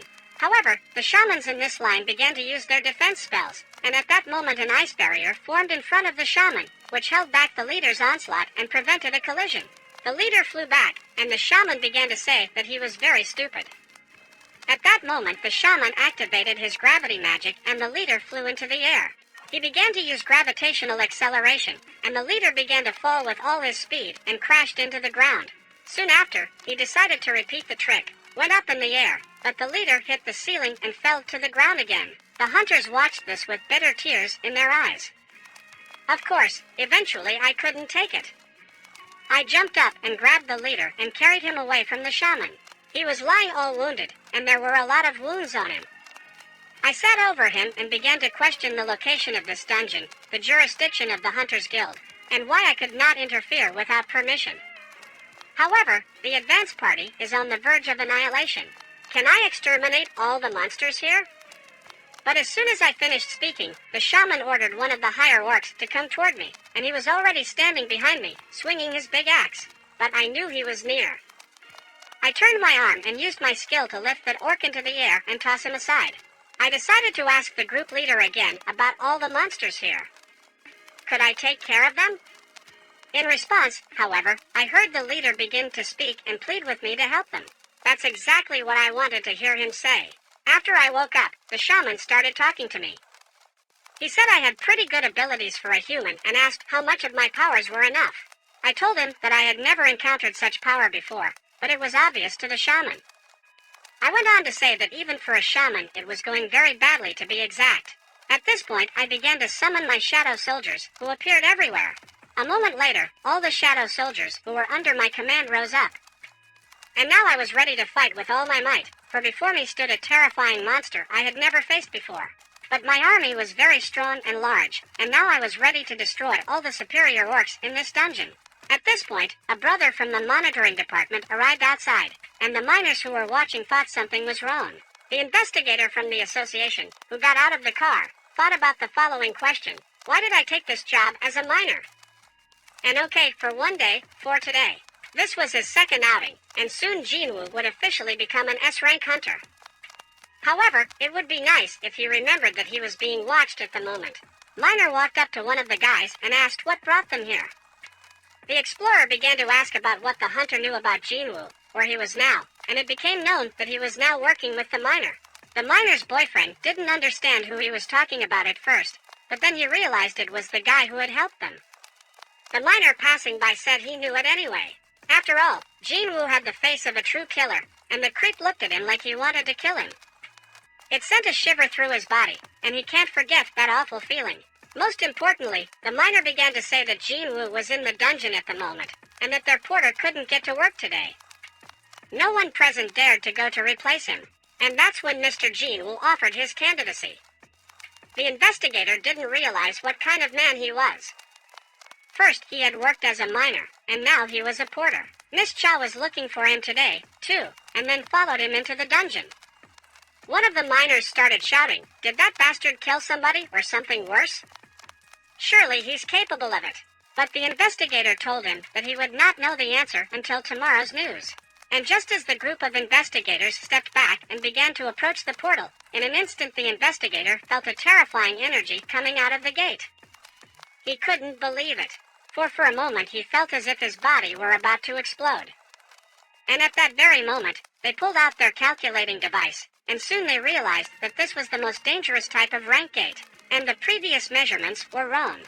Considering this error, the current squad is in great danger, and of course there are now 2 rank hunters with them. Still, the investigators should go inside immediately. The huntress, walking past our first orc battle, could not believe her eyes that a group of leaders had handled so many higher orcs, and wondered how they had managed it. At that very moment, however, she felt an eerie energy emanating from the dark cave, and realized that this energy was coming from the boss, and none of his squad would have survived. Inside the boss's room, my shadow soldiers were already ready to fight the higher orcs, and the shaman began to tell me that I wanted to go out against his warriors with so few of his shadow soldiers. But I answered him that if he continued to look down on us, it would be all over for him. Oh, how unpleasant. And at that same moment I activated my monarch possession skill, and my shadow soldiers became even stronger, and my shadow soldiers' characteristics increased by 50%. This is a new class skill that I acquired while going through the 70th floor of the demonic castle, and my shadow soldiers became much stronger. The hunters who watched the whole thing couldn't understand what had happened, and they couldn't believe their eyes. After all, one of the mages could only summon 2 spirits at most. They didn't understand if such an ominous aura could come from one person. At that moment, the shaman shouted, "Why does everyone stand up? All the high orcs should be smearing them right now." And all the orcs started running right at us. But when Iron started to use his skill, the provocative shout, the enemy's characteristics were too great, and the provocation didn't work. Then Iron decided to take on brute force and swung his big axe, knocking several of the higher orcs aside. Igris stood in his greatest stance and raised his great sword above his head. At that moment, a group of higher orcs had already surrounded him and were ready to attack, but Igris instantly cut them all into small pieces. I didn't want to stand still, either, and took out every orc that came within arm's length of me. At one point, I destroyed the last orc that was near me. At that moment, I jumped up, and the group of hunters watching me realized that I had done exactly the same thing as their deputy head. They didn't understand why I was hiding my true power and acting as a mere porter. As I flew through the air, it occurred to me that, ignoring Igris, Aaron, and Tank, the level of the other shadows was about equal to the ranked hunters. While they were trying to overpower one high orc, they had already managed to die several times. Since the enemies outnumber us numerically, I decided to cut them down. Suddenly, however, the shaman used the Song of the Fire Dragon, and there was a big explosion behind me. I turned around and realized that all my shadow soldiers had been destroyed, and the shaman was sitting on his throne. Above his head towered a huge dragon head that shot out. The shaman began to tell me that I dared to act so arrogantly with such useless puppets, but I answered him that he was the arrogant one here, not me. I told him that until my mother is exhausted, my soldiers will regenerate over and over again, but the shaman did not share this point of view and declared that it makes no difference. Sooner or later my mother will disappear, and it will happen before I can destroy all his warriors. However, I jumped up and flew straight at the shaman, telling him that he would lose his life already at this point. But the shaman used his skill, and a barrier appeared in front of him that I couldn't break. The shaman told me that the more time I wasted on him, the faster I lost my soldiers. I knew I had a couple of strong guys on my side, so he didn't have to worry about my mana. And at this point, the shaman told me that he simply needed to destroy the master. Chaos erupted in the room from the explosions of his techniques. I realized that he was stronger than the 2 bosses I had destroyed when I did the floor quest. And although Methus was subject to a legion of several thousand dead, his defense was extremely weak. But the opponent in front of me has incredible skills, both in defense and attack. And what to say about the horde of high lessons blocking my way? This is different from the class change quest, and I realized that here I can use my inventory, and potions are available to me. so mana can be restored, and to avoid overflowing my stomach with the contents of these bottles, I'll finish off the shaman very quickly. And it will be a fascinating show. It was time for me to show him my true necromancer power. And as soon as I drank the potion from that bottle and uttered my catchphrase, "Arise, all dead orcs," they began to rise and turn into my shadow soldiers. The shaman was surprised that his warriors had become undead. I began to tell him that there were still quite a few of his warriors here, but that soon they too would become my shadows, and when they were done with them, the same fate would await him. At this point, however, the shaman began to get nervous and couldn't figure out if it was possible that I was the overlord. At that moment, the higher orcs met my shadow orcs, and a battle must have broken out between them. The whole hall rumbled with the sound of blades and axes. The shaman, who was sitting on his throne, didn't understand why they hadn't already stopped fighting. When they finally woke up, there was an echo in each of their heads. Destroy the human race for no reason they should follow the order? The shaman stood up and ordered everyone to go and tear the hunters apart. And after that, the commanders and my shadow commander Iron skirmished with the orc commander. The fight was assertive, and Iron easily held off the high commander's attack. When he struck, Iron blocked him and pinned his sword to the ground. Iron struck him with his head, causing the high orc's helmet to break apart. After that, Aaron's hardest blows to him continued. At the same time, Igris was reflecting against the two high commanders. They decided to surround him. Igris blocked one of the blows and sprang uphill. At the same moment he delivered a crushing blow to one of the orcs. And after that, he once again blocked the second higher orc's punch and threw it away from him. At the same time, in the back of this orc was Iron, who was waiting for something to come to him. And he struck him a powerful blow, from which he flew away to the big ferocious bear, which eventually finished him off. I looked at all this and realized that, by all appearances, my boys were much stronger, and I certainly didn't doubt my words. But my mother was still using up a lot faster than I thought, and the potions weren't helping at all. My shadows would disappear with the flow of power, at which point the hunters, who were not far away, decided to act, too. After all, they couldn't just wait to be rescued. They decided to act and help me.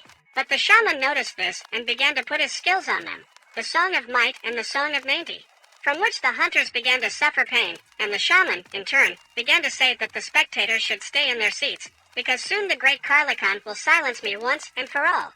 The shaman tried to put his skills on me so that I would also end up in pain myself. But at this point my skill worked, and there was a negative effect, and all of the shaman's actions were nullified. He couldn't believe his eyes that I was immune to his skills. He didn't understand how I was able to bring it all down. All his curses, but I found him saying that he'd probably forgotten what I told him. He was unlucky enough to run into me, at which point I decided to destroy his annoying shield. After all, my mage had twice as powerful a shield, and the Maw went into action. He unleashed a large fireball, which began to fly toward the shaman, and at the same moment collapsed. The shaman didn't understand how I dared to shatter his defenses. The fight continued in full force, and everyone was involved in this room, where chaos reigned. And at the same moment, the huntress began to enter this room. As she watched it all, she didn't understand what was happening, and she couldn't believe what she was seeing. For there were two armies fighting in front of her, one an army of shadows and the other an army of higher orcs. She knew that a hunter specializing in summoning magic could only hold a couple of these creatures. She could not believe who could summon so many souls. The huntress spotted other hunters who were healing their wounds. She ran up to them and began to ask if they were all right and what was going on here. But the hunters didn't understand what was going on. At that moment, the shaman began to shout at me that my pathetic abilities were nothing before his spells. He started to use his skills, but I didn't care, because I didn't feel anything after his attack. The huntress almost noticed that the worst was about to happen, and asked everyone to stand back. The shaman wanted to swat me like a fly, but giant monsters didn't bring back the best memories for me. He was right on top of a sore spot, and that's when I saw that my mom was already running low, and the shaman was getting into action, telling me to keep my nose clean, just because he decided to play with me a little. I looked at the shaman, and he began to conjure up a huge fire dragon orb. In 1 second his ball flew at me, but I was already on the other side, next to his face. At that moment, my dagger was already in my hand, and I wanted to use it. I stabbed him in the eye with full force, and the fact that he got bigger only made it easier for me. After all, the sorcerer could hardly stand up to an assassin without the help of his guards. He began to agonize in pain, but at this point I'd already launched a great many of my stealth attacks. While I was dealing with the shaman, the investigators from the association began to enter the room and saw my shadow soldiers dealing with the higher orcs. There was a huntress standing to the side, who began to tell the investigators that they had been summoned by that man. The explorer asked, referring to that man, "Did you mean Jinwoo, who fought the boss of this dungeon?" I realized at this time that normally my dagger was useless for carrying out a critical attack against the monster giants. However, now I decided not to use my dagger, and my fists are the best means to take down such a big orc. He flew aside and fell to the ground. The investigator and Huntress Cha were watching the whole thing. She realized that not only the head John, but also the monitors knew something about her. The investigator began to say that they sensed incredible power coming from these enemies, and they immediately rushed to their aid. But they seem to be doing fine here without them, so all they have to do is watch Huntress Cha defend the dungeon alone. The investigator pondered, looking at me, that I didn't look like a typical Quran melee hunter, and yet I could wield summoning magic. He was interested in how many soldiers I could summon. The huntress was also interested and asked who I was. The investigator knew that I was only a minor inheritor, and he said he could tell very little about me. They proceeded to watch as the dungeon boss was nearly defeated, and I stood before him and told him that once Mok lost his defenders, he could no longer win. But the shaman still stood his ground and began to say that it was impossible, for he could not be crushed. But at that point, my shadow soldiers finished him off, and a notice appeared that the Lord was damaged, and my level went up. And once I managed to defeat Boss Silva and the remaining higher orcs from different worlds, I watched the loot appear and wondered if I should take it for myself. I realized that I couldn't do that, since the dungeon belongs to the Hunters Guild, but as compensation I would just extract a shadow. And at that moment I began to extract the shadow from the shaman, and in an instant he began to turn into my shadow soldier. And everyone watching this couldn't believe their eyes at what was happening, and eventually they saw how I was completely able to extract the money. I already had a shaman in my army, and it was easier for me now, because he had become so quiet, not like before. I had an ordinary rank, and he had an elite rank, the rank of an Iranian knight. I had only observed these 3 ranks before, but today I got something new, which was to be expected from a shadow belonging to a dungeon boss. I had to choose a name for my shadow warrior, and I started to remember what his name was, but I couldn't remember. It didn't matter though, I already had something in mind, and I soon gave him the name Fawn, and it suited him just fine. The result of this battle paid off. I got the power of the higher orcs, and I can now hold up to 127 shadows in my arsenal. I would freeze some and add the rest to my own, but suddenly I heard someone calling my name behind me. And as soon as I turned around, I saw the chief of the association investigators in front of me. I was so engrossed that I didn't even notice their presence. Everyone behind me was wondering what I had just done. But I didn't understand how I had gotten myself into so much trouble. At this point, however, the Association and Hunter Monitoring Department was responsible for the confidentiality of all data related to the hunter's wife. Therefore, today's incident must remain secret from the media, and all details will be disclosed as soon as we leave the dungeon. Until then, the investigator has begun to ask everyone to remain silent about everything that has happened. This is where the events take place. These investigators have asked me to follow them, and they will help me avoid possible problems. Just now, I have shown strength beyond the S rank, right in front of one of the best guilds in South Korea. Their job is to help me leave this place as quietly and inconspicuously as possible. The explorer began to tell the rest of the hunters to contact the Hunters Association if they had any questions. However, suddenly the leader of this raid asked me to wait and started saying that if I really have such enormous power, the outcome of the battle with the higher orcs is not unexpected, and he does not care why I went to the rank-and-file carrier. All that matters to him is that they are alive only because of me. At this point, they all bowed and thanked me for saving them all. I went up to one of the girls and began to tell her that since she was already alive, she would take the notebook herself about that request. That was it, and we started to leave. The huntress, whose head was full of questions, stood still and could not learn anything. Suddenly one of the hunters came up to her and started asking her why she needed the pickaxe. At that moment the huntress realized that she looked strange with that pickaxe. The next day, in an establishment, Jinwoo sat in a chair and pondered the fact that today that fateful hour was about to come, and Jinwoo's future depended on Jinwoo's decision. As soon as Jinwoo entered the room, Jinho immediately noticed his clothes, but Jinwoo replied that it was because he had just returned from the dungeon. After all, he has defended the dungeon tirelessly, even when he has free time. And as Jinwoo sat down, they began to talk about the fact that while negotiating with his father, one guy showed up and revealed the whole truth about the Red Gate incident. It was the fact that Jinwoo had saved the members of the White Tiger Guild. That guy said something that shouldn't have been said, and it turns out that if Jinwoo helps everywhere, then Jinho can become the next head of the guild. Eugene, but Jinho bet everything on his mentor's decision, and there's no way he would have dared to tell him. But Jinwoo had something important to say that made Jinho tense. But that same day, just in the evening at the Hunters Guild, a guy started talking about the head that Sun Jinwoo had come to their raid, and yesterday he was working in the air mining group, and today he was already a porter. That guy went on to tell the chapter that he had trouble even imagining what he was thinking at the time. But he was sure it was not in his plans to interfere with their raid. After all, when the Lord of the Land showed up, they couldn't lift a finger, much less their defenses. But Jinwoo, the hunter watching at the time, had no choice but to intervene. The head didn't understand what was wrong with that guy, because first he helped the White Tigers, and now he can summon countless mystical creatures, and his fighting style is that of a hunter-killer. And on top of all that, he can summon newly held monsters into his army, and this is not all new information. What if he's hiding something? And the head decided to ask the guy who came to him if this young man was so strong, which one he thought would be stronger. So this guy started to answer, to compensate for the weaknesses of the members of the raid, each of us has a certain role in it. And such is also the role of a tank or a support role. The lack of something to put the third one in danger of one of all, and all for one is basic, but it's not beyond the realm of reason. So the guy decided to ask the head if he thought he could clean up a high-level rank dungeon by himself. The head wondered, because it didn't matter how strong he would be, being surrounded by a myriad of monsters. He was unlikely to be able to hold down defenses, and such a thing was impossible, and the nickname Universal Soldier sounded ridiculous in this situation. That guy went on to say that he was in no position to tell him how or who to accept into their guild. However, they just have to recruit this man. The next day, a bunch of reporters were standing around waiting for those stars who had been re-evaluated to come up to them. One of the guys was already sitting in his car near the entrance, watching as many people gathered. It was the best thing for him.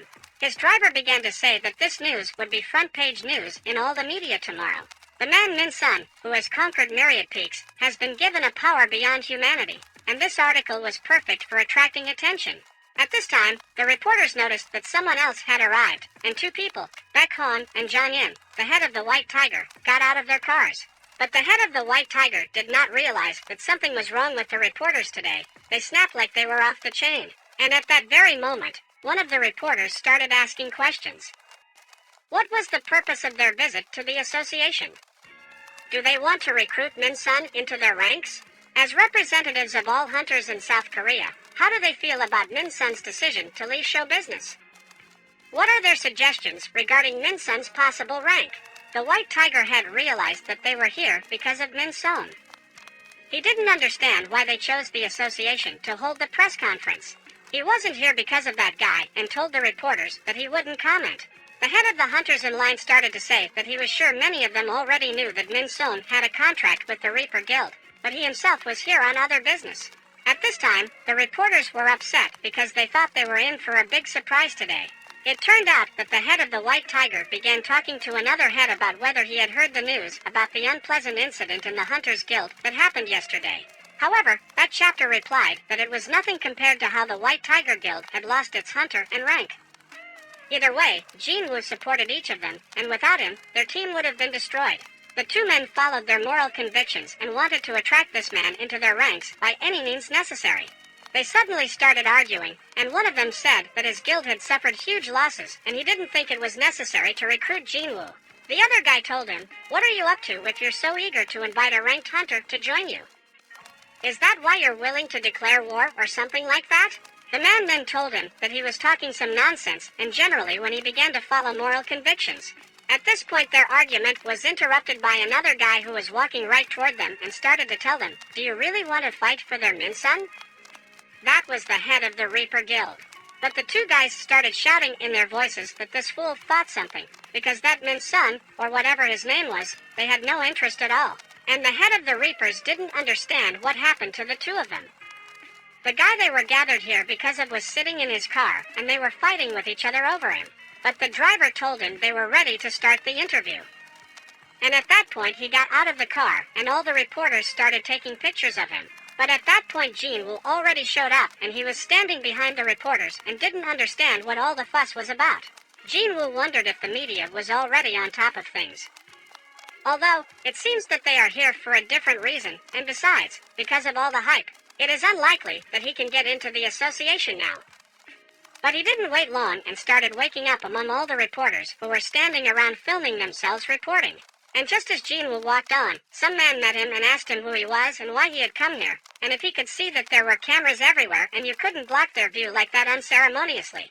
But Jinwoo started to say that he had business at the association, and he got what he was told in return, that he wasn't up to it now and needed to leave. For a minute Dream looked at the whole thing, didn't understand what was wrong with this empty-headed man. He should have understood the situation he was in, and that guard kept yelling at Jinwoo to leave, because there was no road further. At this point, the president of the association appeared and began to ask them who had so decided that he was not allowed to come in here. "This man is our guest," he said, Min Sonu, "and he must be aware of who allowed them to have a press conference here." Shortly thereafter, Jinwoo made his way inside with the association president, but Min Song was annoyed by this, for he did not like the way he had dared to spoil his presentation. He ordered his guard to find out all about that guy, and once the guard left, Min Song wondered how he could get the crowd's attention back now. He decided to go with the script, enter the building first, and then start the rank evaluation. Min Sun began to talk to the reporters to give him a minute to discuss with the association some details about today's evaluation. But suddenly 3 men blocked his path, and he did not understand what had happened. However, the investigator from the association began to tell him that the association was currently busy re-evaluating another person, and that the approximate time of the end of the session was 11 o'clock in the afternoon. No outsiders would be allowed in until then. Min Sun didn't understand why this was happening, because it was still a full half hour until 11 o'clock, and he realized that it was about the guy who was now personally president. He started to tell the investigator that his evaluation was scheduled for 11 o'clock, and practically all the reporters were already there, and they should let him in because the association president had already been introduced. And why are they refusing him? Min Sun began to quietly tell the investigator that he should be aware of who he was, because his name was Min Sun. But the investigator didn't care and started to say that he could wait until it was his turn.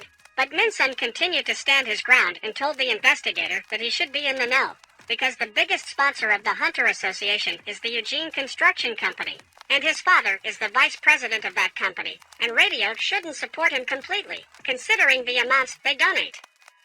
Also, the investigators should take a look at all these people. Will they ignore him in the eyes of reporters? And they should realize what consequences are expected for the association. But the investigator replied that it didn't matter. And Min Sun started shouting back, "How dare he?" because he wants to say that that hunter is better than he is.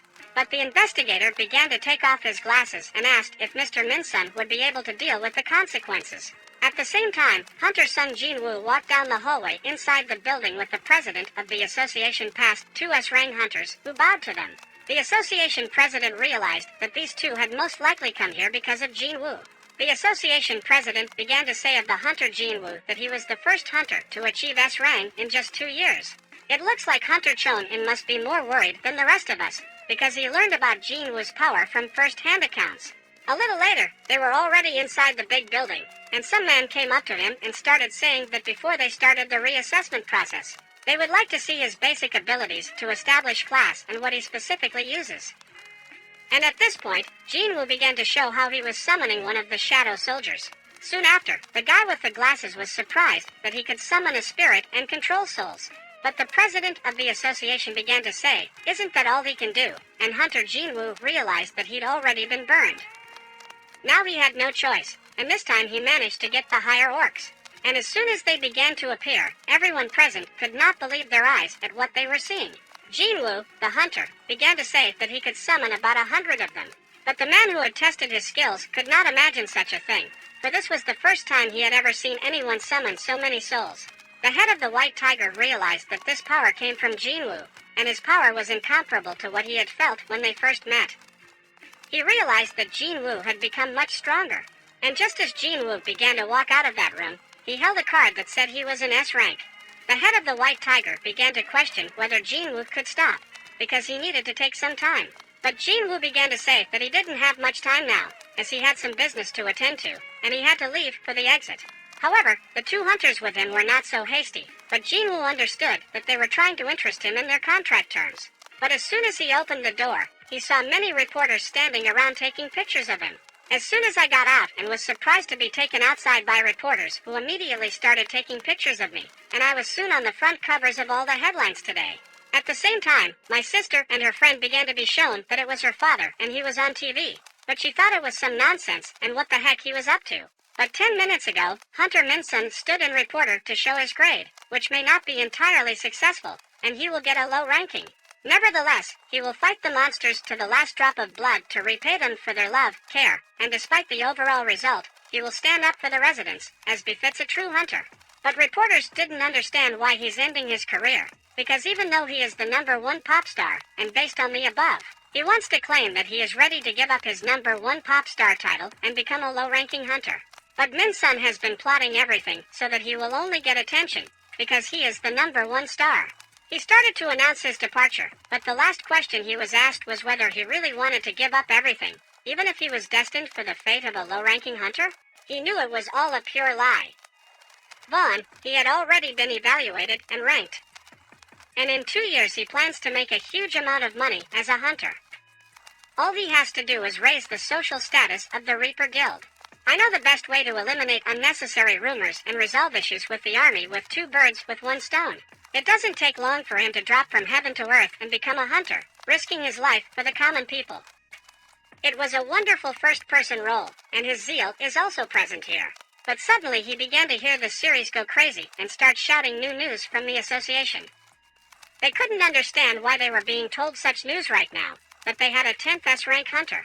Hunter Sung-in picked up his phone and realized that the association's main page had indeed just been updated, and that guy was the 10th S-rank hunter. The reporters went crazy and started to turn around, because they didn't know that they had previously reported that this morning the rank evaluation room couldn't be used, because it wasn't meant for Min-sun. So, it turns out that the evaluation room had been blocked for the new S-rank hunter, and they now couldn't pass up such a chance to capture the spectacle. All the reporters started leaving the association en masse and started asking the investigators questions. Haven't you heard that there's a new high-ranking hunter? Shouldn't the association investigators have alerted them immediately? They wanted to move on, but they were detained by the investigators near the entrance to the Hunters Association. However, Min-sun, who was sitting on the ground, did not understand why this particular hunter appeared now. At that moment, one of the reporters was beside him and began to tell them to change the headline of tomorrow's article to From Sorrowful Tears to Happy Tears, a ranked hunter. And as soon as I appeared on all the social media platforms and all the news channels, the miners watching the news couldn't understand why they were showing it. It was unclear to them on the news what he had done, since there were so many reports about him. As soon as they started reading the headline that this was the newly minted 10th S-ranked hunter, the guy who had only been talking about him immediately started to pale. Everyone I knew, who was now minding their own business, saw me on TV. At the same time, Jinho's father was reading the news that he had been declared an S-ranked magical class hunter. And shortly after that, my father began to speak. Jinho had time to recruit him, but Jin lowered his head and began to apologize to his father. He began to say that he could not go against his mentor's decision, and decided to start his own guild, inviting him as his deputy. After these words, his father smiled and began to say that his son should know why his father had founded the Eugene Guild, and it was not because of money. After all, as far as money was concerned, he had plenty of it. And did he really think he would create such a huge guild just to make money? It was all about protecting his family. The power and influence of hunters grows daily, and there are even such giants whose power and influence can match that of an entire country. But that's not all. There are monsters known as the strongest hunters, surpassing the strength of S-ranked hunters. They are called national-level hunters. There are already countries where hunters are extolled as kings. And how long does he think the government and the law will be able to protect them? When he created the guild, he had only one goal: to gather reliable hunters in one place, hunters independent of kinship, whose beliefs are tied to making easy money. And it seems his son had already found such a man, and his father began to tell his son that he would leave the guild to him and he should take care of it. and he should make deals only with strong and trustworthy hunters, for they would soon be worth more than any riches. But Jean thanked his father and began to say that he didn't think he could do it. After all, he would join his mentor's guild. I stood in front of the reporters and didn't understand why they were filming me and not the star before me. But the reporters started questioning me. I am an association hunter, and I managed to be part of a very rare group of reawakened hunters. I told them how I was feeling right now.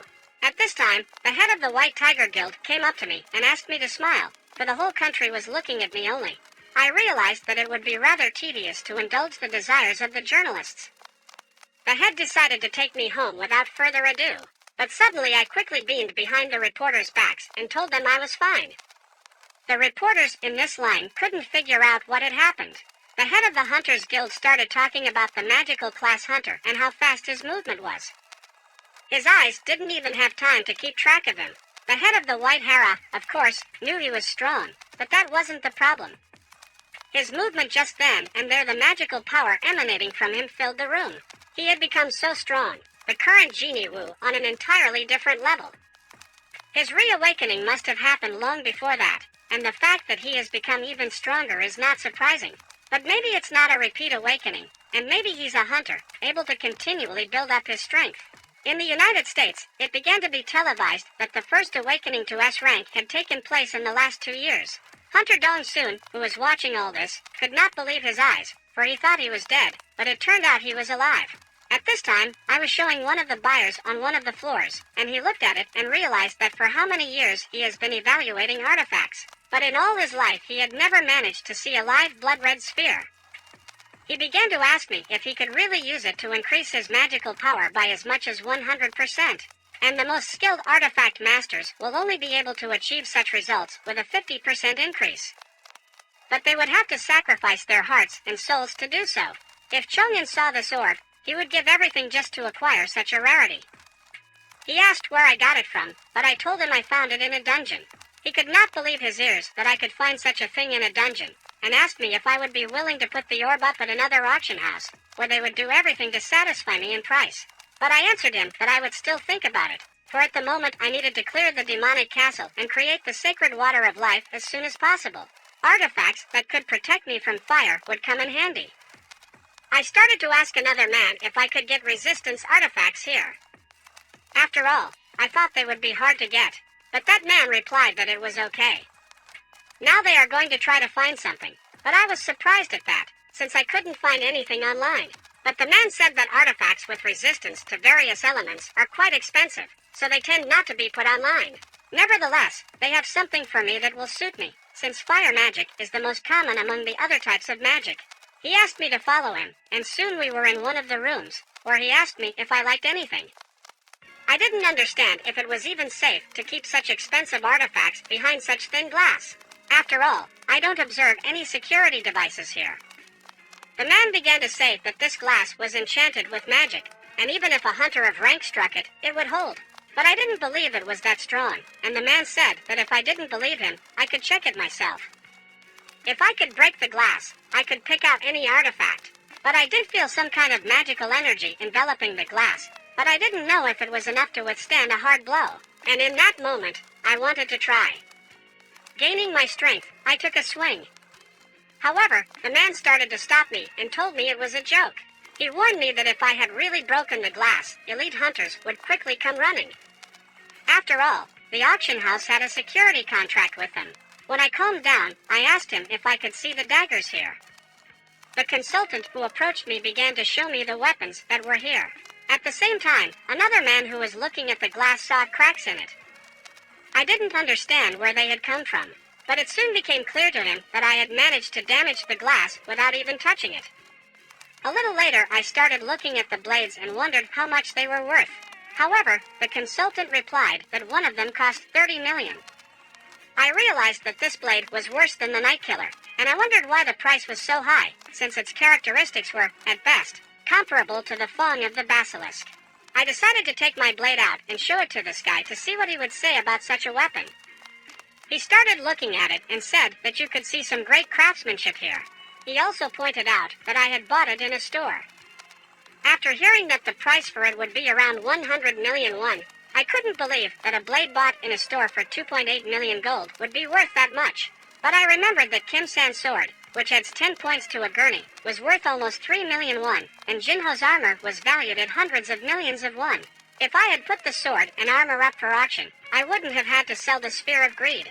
At this time, in the White Tiger Hunters Guild, the head was sitting and pondering whether it was even possible that a hunter who could build up his power without limits could accurately determine the abilities of others. But Sun Jinwoo had been much weaker during the Red Gate incident, and now he was much stronger. If he has that kind of power, he should have no trouble creating his own guild rather than joining another. The head wondered what was in store for South Korea's strongest guild if this man continued as he did. He would become the most powerful wherever he was. The next day, the subordinates of the White Tiger chapter watched the news and learned of Hunter Jinwoo's reawakening. He was able to jump from the C rank to the S rank, while still possessing magical abilities. One of the guys started screaming, saying that his head was going to recruit him. However, that hasn't happened yet, and if he can talk to him again, he can definitely recruit him into his guild. A little later, all the reporters were already outside my house and wanted to talk to me quickly. At this time, my sister was looking out the window at all the reporters who surrounded our house. As soon as they noticed her, she crouched down in terror. I went over to her and started to say that I was going to go down and disperse them all, but she asked me to stop, because she knew I definitely shouldn't do that. There is a lot of negativity online related to me, but I didn't understand what I had done wrong. My sister started telling me that I was just ignoring the reporters and not paying attention.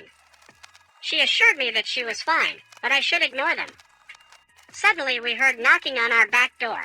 I began to get angry at the fact that they had already come to the brink of insolence and started knocking on the door. I decided to teach them a little lesson. But as soon as I opened the door, I saw Jinho in front of me, who was in tears, and he started saying that his father had kicked him out of the house. But I began to ask him, doesn't he live apart? And he began to say that the villa in which he lived was registered in his father's name. Since that was the case, he began to ask if he could stay with me for the time being. But I closed the door at the same time, and my sister came up to me and asked who it was. I answered that it was the first time I had seen him. Soon after, Jinho started knocking on my door to let him in. But at the same time, Jinho's father was approached by his wife and started asking him if he thought he had gone a little overboard. But his father replied that he deserved it, because if he wanted independence, then let him achieve it himself by inheriting his mentor. It was strange, but suddenly his father's eyes began to twinkle, and soon he fell to the ground. Sun Jinwoo sneaked into his sister's room while she was sleeping. Watching her sound asleep, he realized that he cherished her very much, even though that annoying girl was keeping him alive. That was why the boy was worried that while he was gone, someone might sneak in on her. The only right thing to do was to summon the shadows. Behind him appeared 3 of Fawn's personal guards, huge and intimidating monsters. One of these guys would be enough to handle even an A-rank hunter. But why were there only 3 of them? And then Sun Jinwoo remembered that the last one couldn't be turned into a shadow because he was stuck in the ceiling. 2 of them he ordered back, because he was going to attach 2 more guards to guard his sister. At that very second, they all hid in different corners of the room. Besides his sister, the boy also wanted to protect the neighbors. Ideally, he should have kept his entire compound, but he could use them more. Climbing to the top of the building, Sun Jinwoo sat down comfortably to hand out his final instructions. From now on, the 5 knights from his arsenal would be the sentinels of the area. He ordered them to be careful not to be seen by other people. After that, they disappeared into the small streets under the cover of night. Even if assassins did show up, unless they were high-level hunters, they couldn't handle his shadows. Of course, it won't make the city 100% safe, but it will still help the world to be a calmer place. The next morning, as before, Jinho picked up his mentor by car. Sun Jinwoo was worried about the boy's sleep, because he was the one who kicked him out the door. But in fact, Jinho was delighted with the services of motels these days, so he had no trouble staying there until he found an office for the guild. Sun Jinwoo was completely disconnected from the conversation and thought about the fact that he was initially skeptical of him. But the fact that he gave up his position as head of the guild and gave up everything made Sun Jinwoo feel. Lest the driver feel this tension, Sun Jinwoo leave the car right now. The door wasn't locked, so he just pulled the handle, said goodbye, and got out. Before Jinho looked back, he was gone. So Sun Jinwoo entered the demon palace again. but now the difficulty would increase dramatically, so this time he came prepared. Before he returned, the Shadow Lord had acquired new items that would protect him from fire. In his bag was now a wind cloak and a nameless ring filled with the power of water. Today his outfit was flawless and his attitude was combative. This time, the system again offered to collect the souls of demons and take the soul of the Demon Lord on the top floor. For this they offered a rune stone of the highest quality, a performance bonus, and a hidden reward. The reward was much better this time, because the rune stone gives you a new special skill, and you can also get 3 professional skills in such a short time. The system now unlocked floors 1 through 76 and asked where Song Jinwoo was going. Without the slightest doubt in his voice, he said the last number. Like a wind, some magical wave picked up Song Jinwoo and began to carry him upward. While he was in flight, this incredible world of monsters opened up before him, filling everything he had not destroyed. The first thing he noticed when he finally arrived on the 76th floor was a ball of greed. The Demon Lord was looming over him and demolishing everything in his path with crushing force. It was hard even to imagine such a sight, 2 impossibly large beings in the midst of a blazing world. But the spectacle didn't last long. It was followed by a massive attack, and as the flames enveloped the entire last floor, the system sent a notification. You have defeated the Supreme Ancient Demon. Song Jinwoo guessed that he had previously unseen power in his hands, but until this moment, he didn't even think that he could instantly overpower such a creature. Although the demon now holds the Orb of Greed, its abilities should weaken after it becomes a shadow. This object changes size depending on the strength of whoever uses it. The guy wasn't going to control it himself, so he decided to leave it to Fawn. A second earlier, Yumenhan had woken up in the urgent care center. He immediately jumped up on his bed and asked how long he had been asleep. The doctor answered with absolute calm, 2 days. He couldn't believe what was happening, because this had never happened before. He thought he was probably just tired, but he still wondered if the tests had revealed anything. The doctor pretended not to hear the question and immediately asked his own. It was important to him to know if anyone he knew was a hunter or an awakening. Yumenhan didn't like the way he was abruptly interrupted, but after the next question he forgot what he was talking about at all. Have you ever heard of eternal sleep? Everyone knew of the existence of eternal sleep, a disease that arose after the gates themselves appeared and now kills people who cannot withstand magical energy. Under such circumstances, the patient falls asleep and consumes his life force at an incredible rate. Thus, he needs a life support apparatus that uses magical power. Patients who suffer from this disease will feel drowsy and then fall into an uninterrupted sleep. But Yumenhan did not understand even now what this had to do with hunters. The doctor went on, ignoring his wife's frightened look. He asked to be careful with monsters and mana crystals and people emitting magical energy. The fact that the symptoms appeared suddenly meant that someone had stimulated such a condition. So the man in the white coat once again asked if anyone in his family was a hunter. As much as he didn't want to, he had to admit here and now that his son was indeed a hunter. So he realized he was behind the times. He could not lose, for he still had something to lose. At the same time, on an island in Japan, a monster washed ashore by the sea, which everyone had been discussing for the past few months. The mutant ant had managed to make it to land. Until recently, Japan was considered to be the calmest and safest place. Every day the island was patrolled and checked for gates, but it wasn't hard to guess from the active patrol lineup that an old grandfather or two frail low-ranking hunters were unlikely to ever go down into the dungeon. On Nogawa-san's shift today, he was to introduce the newcomer to the basics of their work. Of course, the new guy thought memorizing faces from the villagers and patrolling every day was a mere trifle. But if the gate appeared on this remote island, all humanity would be in great danger, and the two of them would surely be killed. Nogawa-san also revealed a long-established plan. After someone discovers the gate, using the magical energy sensor, they must first send a request to the hunters from the mainland. And since help will arrive in 3 days, accordingly they must find the gate within 3 days. During this useless briefing, the guy noticed a strange creature coming towards them. The two of them were numb, and their tongues became cotton candy, so that it was difficult to utter a single word. What was it? Meanwhile, on the 76th floor, the fire was getting worse and worse, and the dead carcasses of the monsters were getting more and more numerous. Fortunately, the number of shadow soldiers that Song Jinwoo could maintain had increased after increasing his intelligence. And if only he could gather those non-demons, his army would be the largest in the world. The Shadow Lord knew that a large army in one group would be very inefficient. That's why he decided to distribute his shadows into groups and start controlling them more expeditiously. He had enough to choose the bosses for his 6 teams: Team Phone, Team Igris, Team Iron, Team Tank, Team High Orc A, and Team High Orc B. Now he could simply order them to spread out according to their groups and destroy the enemies they would meet. But in addition, he also asked them to notify him if they found permission to enter. Done. Now he paid no more attention to anything and strove to reach the last floor.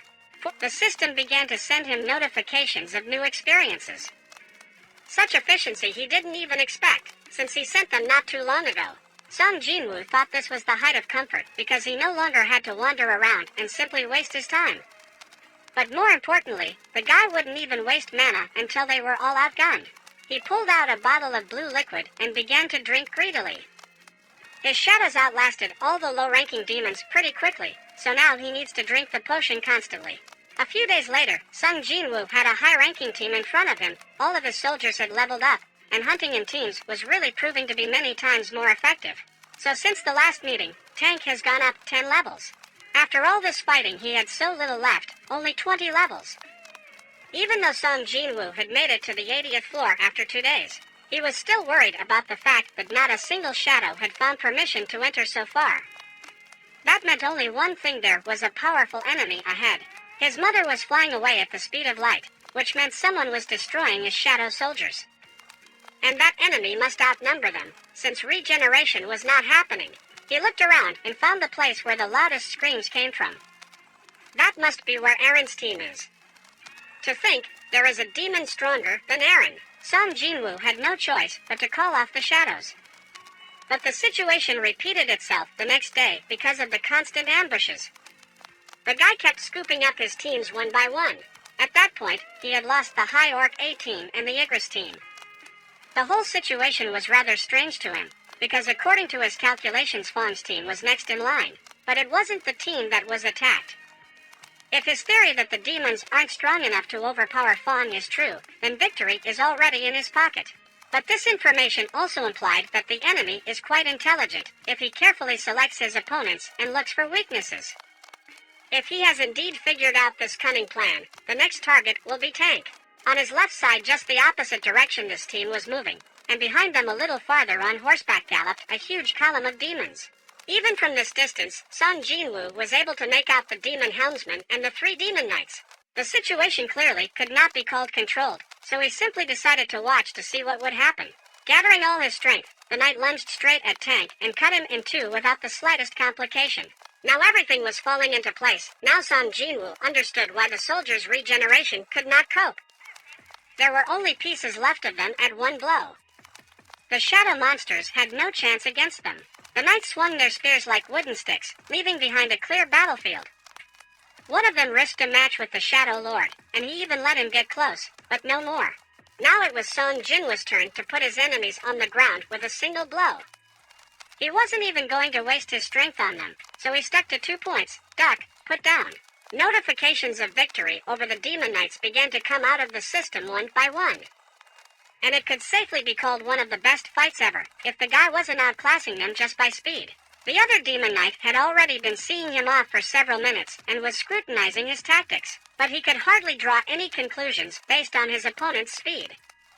The system sent a notification mentioning his title and third. Although he instantly decapitated 2, the last one was not so easy to defeat. He really wondered if monsters could smell fear. He had often asked himself that question, but now he knew exactly the answer. Finally, something interesting began to happen. Finally, Sung Jinwoo got an opponent of his level. The whole action resembled some kind of exam, where the students were demonstrating their sword control and quick movement skills.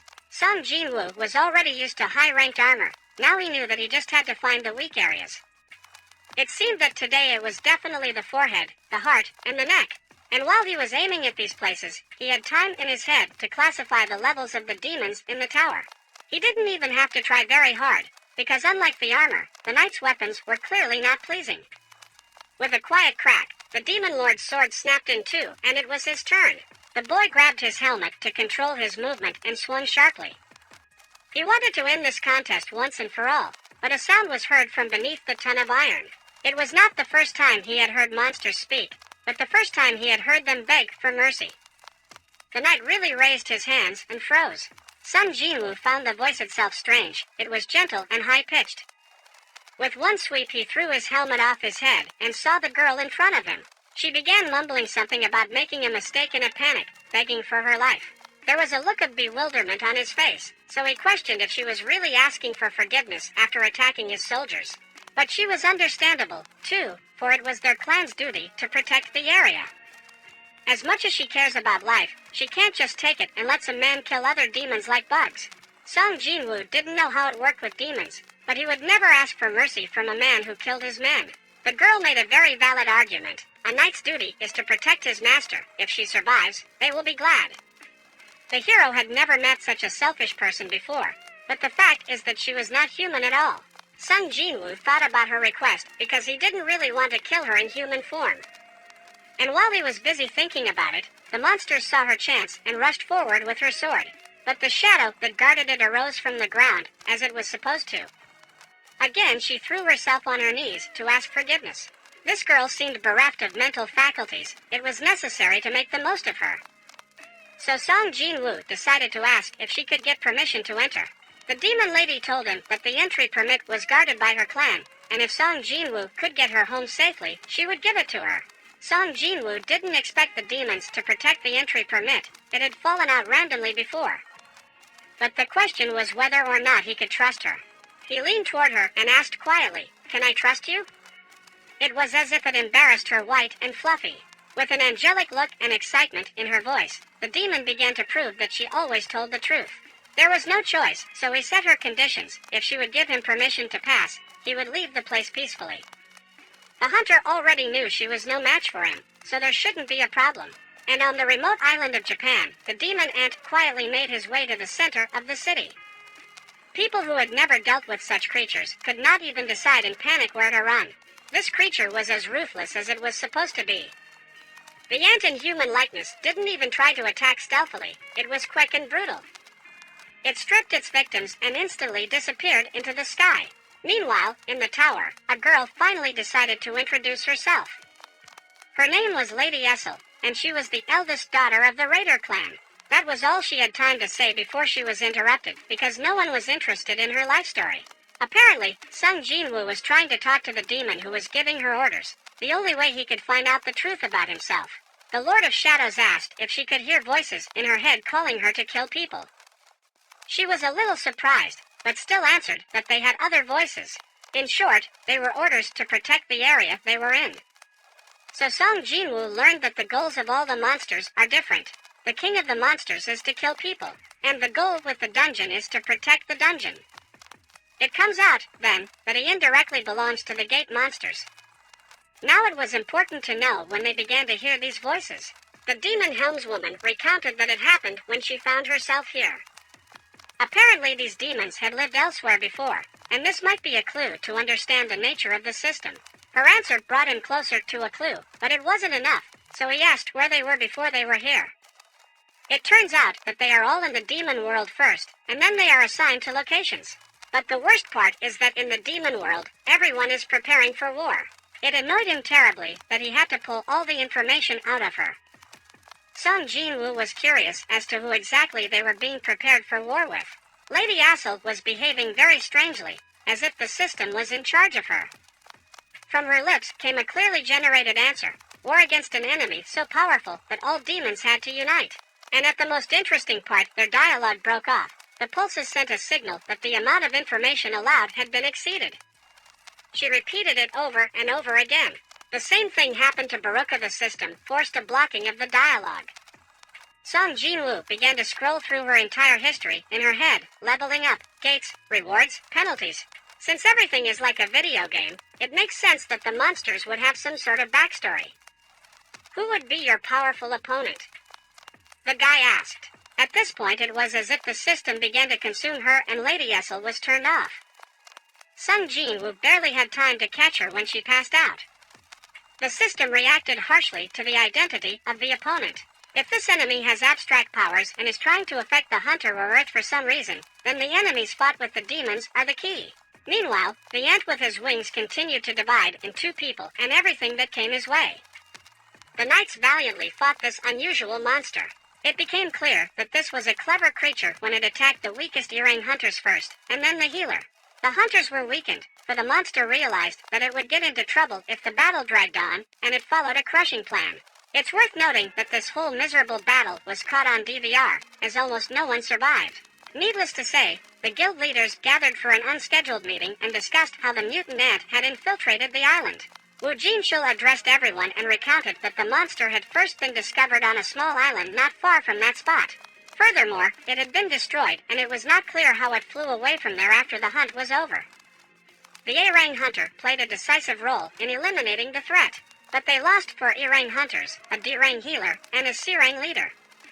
But that was not all, for 294 civilians were killed in the attack, and a total of 108 hunters were dispatched. Since the mutant ant can fly and has the ability to sense danger, the Japanese Hunters Association does not consider the numbers sent to be excessive. This information sent everyone into a panic, because Japan is one of the countries with the most extensive hunter system. Everyone wondered what would happen if mutant ants came to South Korea. On top of that, South Korea has many islands and the guilds can't keep track of every one of them. The head of the Hunters Association reached a verdict. If an ant could fly 150 kilometers to Jeju Island, then they could at least make it to Mokpo. Unfortunately, South Korea doesn't have enough human resources compared to Japan to send hunters to each island. And if they send 1 or 2 low-ranking hunters, they will quickly become fodder. Dark times have come for South Korea, for no one from the big nations will agree to defend them. Earlier, the United States refused to help when the S-Rang gate first opened. Wu Jinshul decided to have a private word with Chairman Gogani after the meeting. He withheld from everyone that someone over secretly contacted them and promised to join the upcoming raid on Jeju Island. It was Huang Dongsu of the Cleaners Guild. The chairman stunned on the spot because this was definitely not a gesture of goodwill. It did not take long for the man himself to reveal his real target, Sun Jinwoo. Apparently, because of the conflict during the Red Gate incident, they sent a request for denial of entry into the country. But fortunately, Hunter Huang Dongsu was not the only one who contacted them. The chairman changed his face again and raised his eyebrows questioningly. It was the national-level hunter he was about to meet.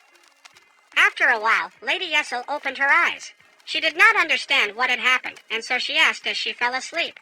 Apparently, demons aren't very friendly with each other, her savior replied. Behind Sun Jinwoo lay a pack of interrupted monsters that tried to attack her. The girl was stunned that he was protecting her while she slept, after all that had been done. After making several attempts to let her down, Essel narrated that the irrational demons didn't consider them as one race, and she thanked him. But that wasn't on the list of useful information, and the guy wanted to know how far away the place was with permission to pass. The demon palace was right above them, so it wasn't hard to get there. They entered through the front door like the guests everyone was expecting. Lady Essel immediately asked the guard where her father was. Although the guard was supposed to observe so-called etiquette, after the phrase "he is in the throne room," the demon ventured to ask what the man behind him was all about. Without pausing for a moment, Essel asked to show some courtesy to this important guest. As soon as the servants opened the door to the throne room for them, the girl said hello to her father and set the fact that she had brought a guest. Sung Jinwoo's mind was full of thoughts. He realized that if he had made his way here himself, it would have been a battle with the boss. The throne stood against the sun, and so the palace owner's face was hidden in the shadows. But he did not wait long and immediately rushed forward to ask who she had brought here. The hunter began to back away slowly, and Lady Easel continued to introduce them. "Father, this man is our guest," so she did not finish. He was not at all interested in who this guest was who came to someone's house with an entire army. The boss knew Essel couldn't see it with his own eyes, but countless soldiers lurked in the shadows of this man. The guy didn't expect to have such good insight, just as he didn't expect all the guards to point their blades at him. The truth was on his side, and he explained that he had promised to leave the place peacefully if they would give him permission to enter. Apparently, all the demons around realized that this man who was killing demons at a terrifying rate, and their clan was one of the weakest among the 20 demon clans. It was also rumored that he had defeated Vulcan and Metis, which meant they didn't stand a chance. Father Essel questioned whether permission to pass was the only request. But soon Jinwoo was not going to stand on ceremony and asked to take his daughter away for a while. Essel knew where the other permits were and could have led him to each of them. This could not please the master. Their tense conversation moved from the throne room to the cozy table where they were served dinner. Nervously cutting off a piece of steak, the boss wanted to clarify whether they had settled on a permit to pass and a guide. Sung Jinwoo set aside the cutlery and began pondering how to properly present that it was Essel he wanted. This awkward silence clearly described the mood of everyone present. The deal with the man hurt the monster's pride.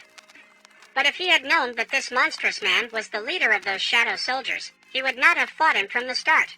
Overcoming his anger, he squeezed out one last question. "You wouldn't put my daughter in danger, would you?" It was quite strange to hear such words from the monster, but Sun Jinwoo dryly replied that he kept his promise. At this moment, on the golden spread, a footman brought up some kind of scroll and offered it to the guy. It was indeed a pass to the upper floor, and it was in his hands. Without touching the food, Sung Jinwoo let down and offered to let Essel leave with him right away.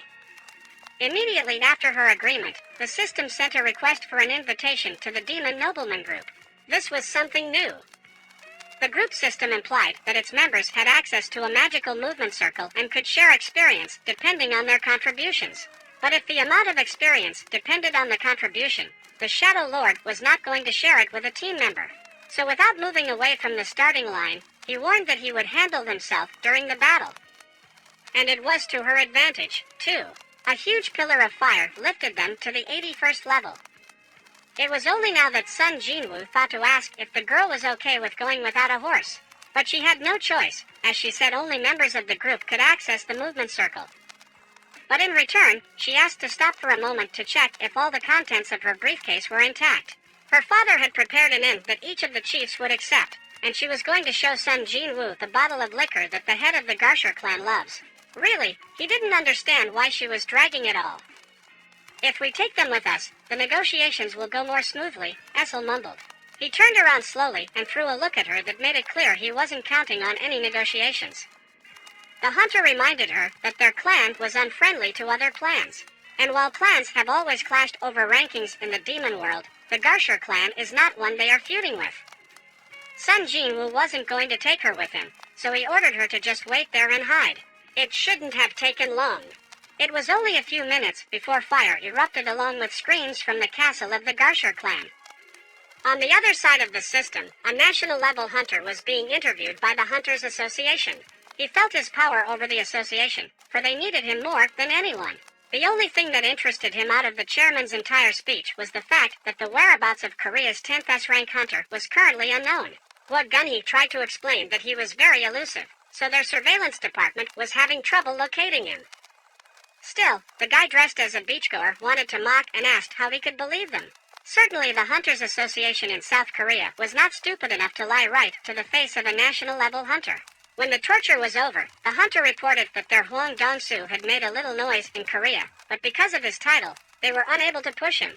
The chairman's eyes lit up angrily. In fact, this guy completely appropriated his Hwang Dong-soo's status as a United States hunter. Well, Sung Jinwoo was only the stranger's first request. He also came to them to ask them to reject Hwang Dong-soo's entry, which they had done even before he arrived. Thus their conversation ended earlier than it should have. In addition, the tough guy promised to call again if he needed to ask anything else. When he let him down, his companion appeared to have a low complex, though he had no small package. As he said goodbye, he smugly added that he had heard about the Jeju Island situation and would like to help with the raid, but that he was a busy man. In fact, it would be different if South Korea had enough money to hire him. Chief Jinchul offered to escort him in the form of a hunter from the Oversight Department. Certainly, he didn't care. And he asked to make sure their conversation stayed between them. Wagunhee's last half hour seemed like an absolute lie, and his offer of help on the upcoming raid seemed like a sham. His subordinate tried to reassure him with information about the confirmation of cooperation with Japan. A hunter from a high-profile Japanese guild is scheduled to visit South Korea today. The castle of the Garsher clan was ablaze and shaking from the terror that Sung Jinwoo had inflicted. In one fell swoop, he defeated all the demon knights on the ring wall, and just as easily, he silenced the demon nobleman forever. Apparently, the system gives a lot of experience because of their high level, and there is also an unlocked increase in the level of the shadows, Igris and Tank. The monarch returned to Lady Easel and told her the good news. And at the same minute a request for a promotion came in and he approved it positively. The shadows swirled in a whirlpool, intertwining over their heads. Knight Igris was promoted to the rank of Elite Knight, and Tank to the rank of Knight accordingly. Needless to say, Tank didn't officially have a name until then, for he was just a shadow monster. But now the system itself suggested calling him Tank. Igris's aura was so strong that it was visible to the naked eye. Undoubtedly, he gained S-rank power, while at the same time his new knight gained the power of a higher A rank. The girl interrupted his admiration to ask how many clans Jinwoo had already destroyed. Since this is the 89th floor, excluding Lady Essel's clan, it must be 9. She was horrified. After all, starting from the 9th floor everyone would be controlled by high-ranking nobleman clans, and that's a whole other level. She even had the idea of negotiating with them the same way she had before, with the Raider clan. Apparently, this made Song Jinwoo laugh, because he replied that if he were weaker, her clan would not negotiate with him. Lady Essel had no idea that he would turn out to be so smart. Stretching his arms before the new fight, Sun Jinwoo babbled on about his plan. You said there has always been a fierce fight between the clans for wounds. Then I'll raise the Radis clan to the top, he exclaimed. Apparently, at first she was bothered by the misnomer of her clan Raider, but then she blushed when she realized that he was going to spare them. Besides, the girl was curious to know the reason. He looked back to gaze into her lying eyes, and then said quietly, "Because I liked you." That threw her off. It certainly wasn't something anyone expected, not even him. Just like with Jinho, Sun Jinwoo was good at getting off with awkward people. On the 9th floor, the difficulty suddenly increased, as did the number of monsters and their levels, which are much different from the lower floors. Despite the increase in my intelligence, this seems insignificant, considering the rate at which I am expending mana. This is just an indication of how often shadow soldiers recover from destruction. On the 97th floor, the fact that I managed to get there quickly means nothing. Even the 4th-ranked Pistols clan and the 5th-ranked Rikadu clan that girl asked me if other people are as strong as I am. But I told her that Gong Yi and Cha are definitely stronger than mere S ranks based on their aura. They are clearly taller and lighter than my Chong'an, who is known as a super soldier. In other words, S ranks are very different from each other. Considering the S rank strength is not limited to winter, the gap in strength is likely to be stronger than the others. At the time, I was comparable in strength to Gong Yi, but now that I have ascended to the upper floors, things can change a lot. I asked that girl if she could go back to her floor and I would take care of the rest myself. She was surprised that I didn't need her anymore. This girl was so funny to me until the very end, because she did a great job, and I was very grateful to her. But after a little thought, that girl started telling me that she wanted to come with me to see the outcome of our battle. I didn't change her mind, and eventually we started going into the portal. I told her to do as she knew how, and at the same time 2 hunters, one of whom was an S-rank hunter named Ruji Koto, came out at the international airport. He started talking to the girls who were walking with him, that there was definitely someone strong in that airport, stronger even than Koto-san. Hunter could not believe it, for he knew that such a person would never appear in such a place. But suddenly one of the men came up to them and started apologizing, for he was late because of the huge crowd. But the hunter told him that it was all right, and asked if something had happened at the airport. That guy started to say that hunters from neighboring states had flown to South Korea on a personal matter, so there was nothing to worry about. Ruji wondered, and then realized that the hunters were from the United States, because it had something to do with the unnecessary situation that was soon to occur. Ruji met with the president of the association, looked at the man, and realized that he was the only hunter capable of competing with Jinam from Asia. But the association president in turn looked at Ruji and realized that he was an unusual man. After all, there are currently about 21 S-rank hunters in Japan, and 11 of them are members of Ruji Kota's guild, called the Naked Blades. Unlike South Korea's structure with 5 different guilds that compete with each other, their one guild holds all the power. And there is no doubt that Ruji Koto holds the most power in Asia after the guild in China. The girl who came with this hunter began to tell the president that she would be their interpreter, and from then on she would relay Ruji's words. Because of the disaster a few days ago, they have decided that they can no longer turn a blind eye to Jeonju Island. Consequently, they pledged their full support to South Korea. In general, the reason he came here was to form an alliance of elite warriors. The president was unclear about what he wanted to say, which was to unite to destroy the ant colony. Now that's the best idea ever. And all was right, but the president began to talk about how he knew that the Japanese elite hunters were excellent, but that entering Challenge Island was too dangerous. Ruji waved at his interpreter before he began to speak, since he was good at Japanese. He began to talk about how, since this was an S-rank gate, they had prepared a proper plan and the data they had collected in their study of the ants. Each ant is equal in strength to a hunter above the Garon, but they have a fatal weakness, their lifespan. Ants live only 1 year. In other words, if they kill the queen, the other ants will die after 1 year, and the island will be free of their presence. The president has thought about eliminating only the queen, and that might seem more realistic than destroying every ant on the island. But getting rid of the queen is no different than destroying an entire swarm of soldier ants. The president began to ask if they didn't know that the ants were willing to give their lives for their queen. But the hunter understood, and they know it. But they would have to break through the defense line of 1,000 ants, but the current would change if they left their anthill. But the president didn't understand if that was possible. But the hunter began to say that this had happened 3 times in the past when South Korean hunters had landed to raid the island. On all 3 occasions, the ants left their tunnels and attacked the hunters. And these were just the results that were confirmed with the magic scanner, and we must now pay attention to the details. 10 of the 11 S-ranked hunters in his guild, including him, are planning to take part in the upcoming raid on the island. And they will take on the role of decoys. In the meantime, the Korean hunters will take care of the queen, and the rest of the guild members will be arriving soon. That's 10 hunters S-rank, including himself. But the president understood that if the 10 S-rank hunters drew attention to themselves, only the queen and a couple of hunters would be left in the tunnel.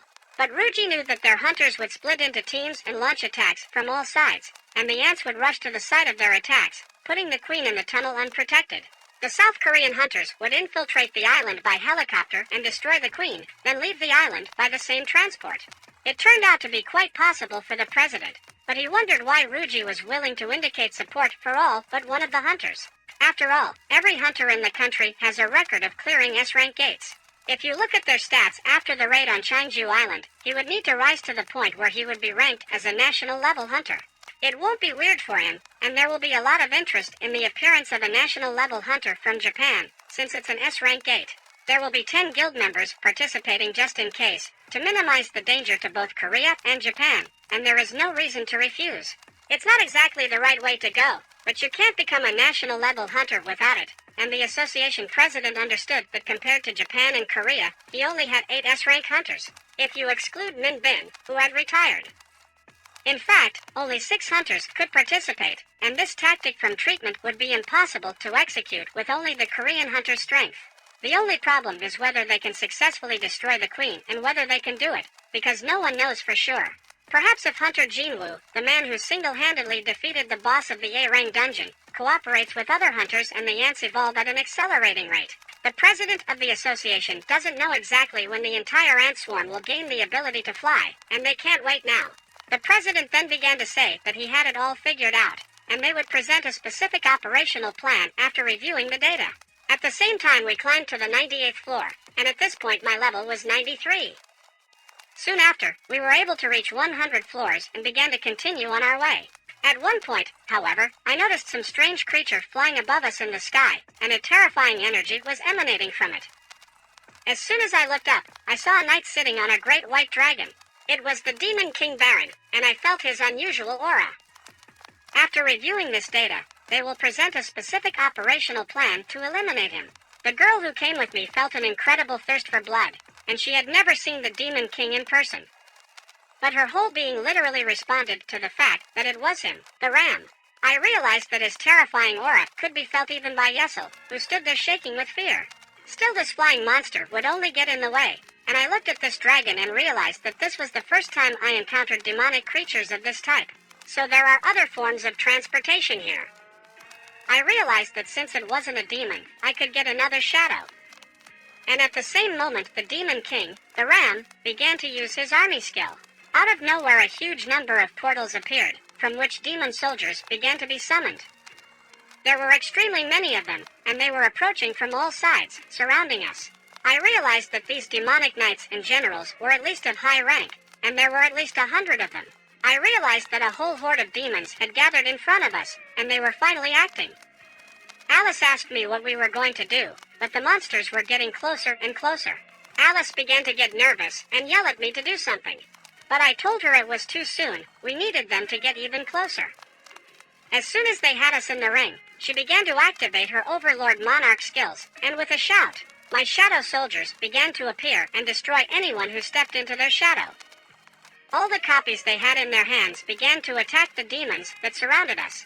At the same moment, Alice couldn't believe her eyes at what was happening now, for this was the first time she'd ever seen such a battle. My shadow soldiers kept killing them. But the 3 demon generals began to move right at me, and at the same moment a large bear and my shadow soldier appeared and launched their attack. Igris, who appeared from behind, jumped on one of the demons and managed to kill it. One of my supreme soldiers, Fawn, began to activate his skill, Song of Annihilation. His wondrous aura appeared in front of him and began to destroy everyone in his field of vision. It was incredible for Alice, because she was beside me and had reached the top floor with me. But only now does she see me actually fighting. However, this area belongs to the demon Kurils, and Fawn is an intruder, someone who must be destroyed. She didn't understand and began to wonder which side she should take. But at that moment her thoughts began to get lost, because the demon lord, Baron, activated his skill and thunder erupted in the sky. Lightning started coming from the sky, striking all of my shadow soldiers, and I realized that it wasn't just lightning, but a massive spell with a stun effect. At that moment, however, I was able to activate my buff, and the elemental damage effect was nullified. Thanks to my immunity skill, I began to realize that if it wasn't stopped, all the shadow wars would turn to nothing, and my mother would immediately dry up. At the same moment, I jumped on the building next to me and was able to get closer to the dragon. First, I need to get rid of its wings, so I launched an attack. At that moment, however, the Demon King, Baron, blocked my strike and threw me back to the ground. I landed forcefully on the ground, my bike slid across it, and all the rocks started flying apart. I looked up and saw the Demon King Ram begin to spew lightning from his mouth, which flew straight at me. I managed to turn away in time, however. I realized that he was very fast, and that he would soon get to me. It was a good thing my cloak absorbed damage, but only within its limits. Suddenly I saw flames flying toward the Demon King. That flame used a Fong to cover me. Well, as the Fong and the Demon King began to diverge in different directions, because a collision of such terrifying power could not go in a straight line, and I, sitting on the ground, watched it and realized that I had not given him the orb for nothing after all, which increases the attack by 100%, and it was worth it. With that Fong attack, I was able to knock down the dragon, which fell to the ground toward me, and I saw the Demon King begin to get up.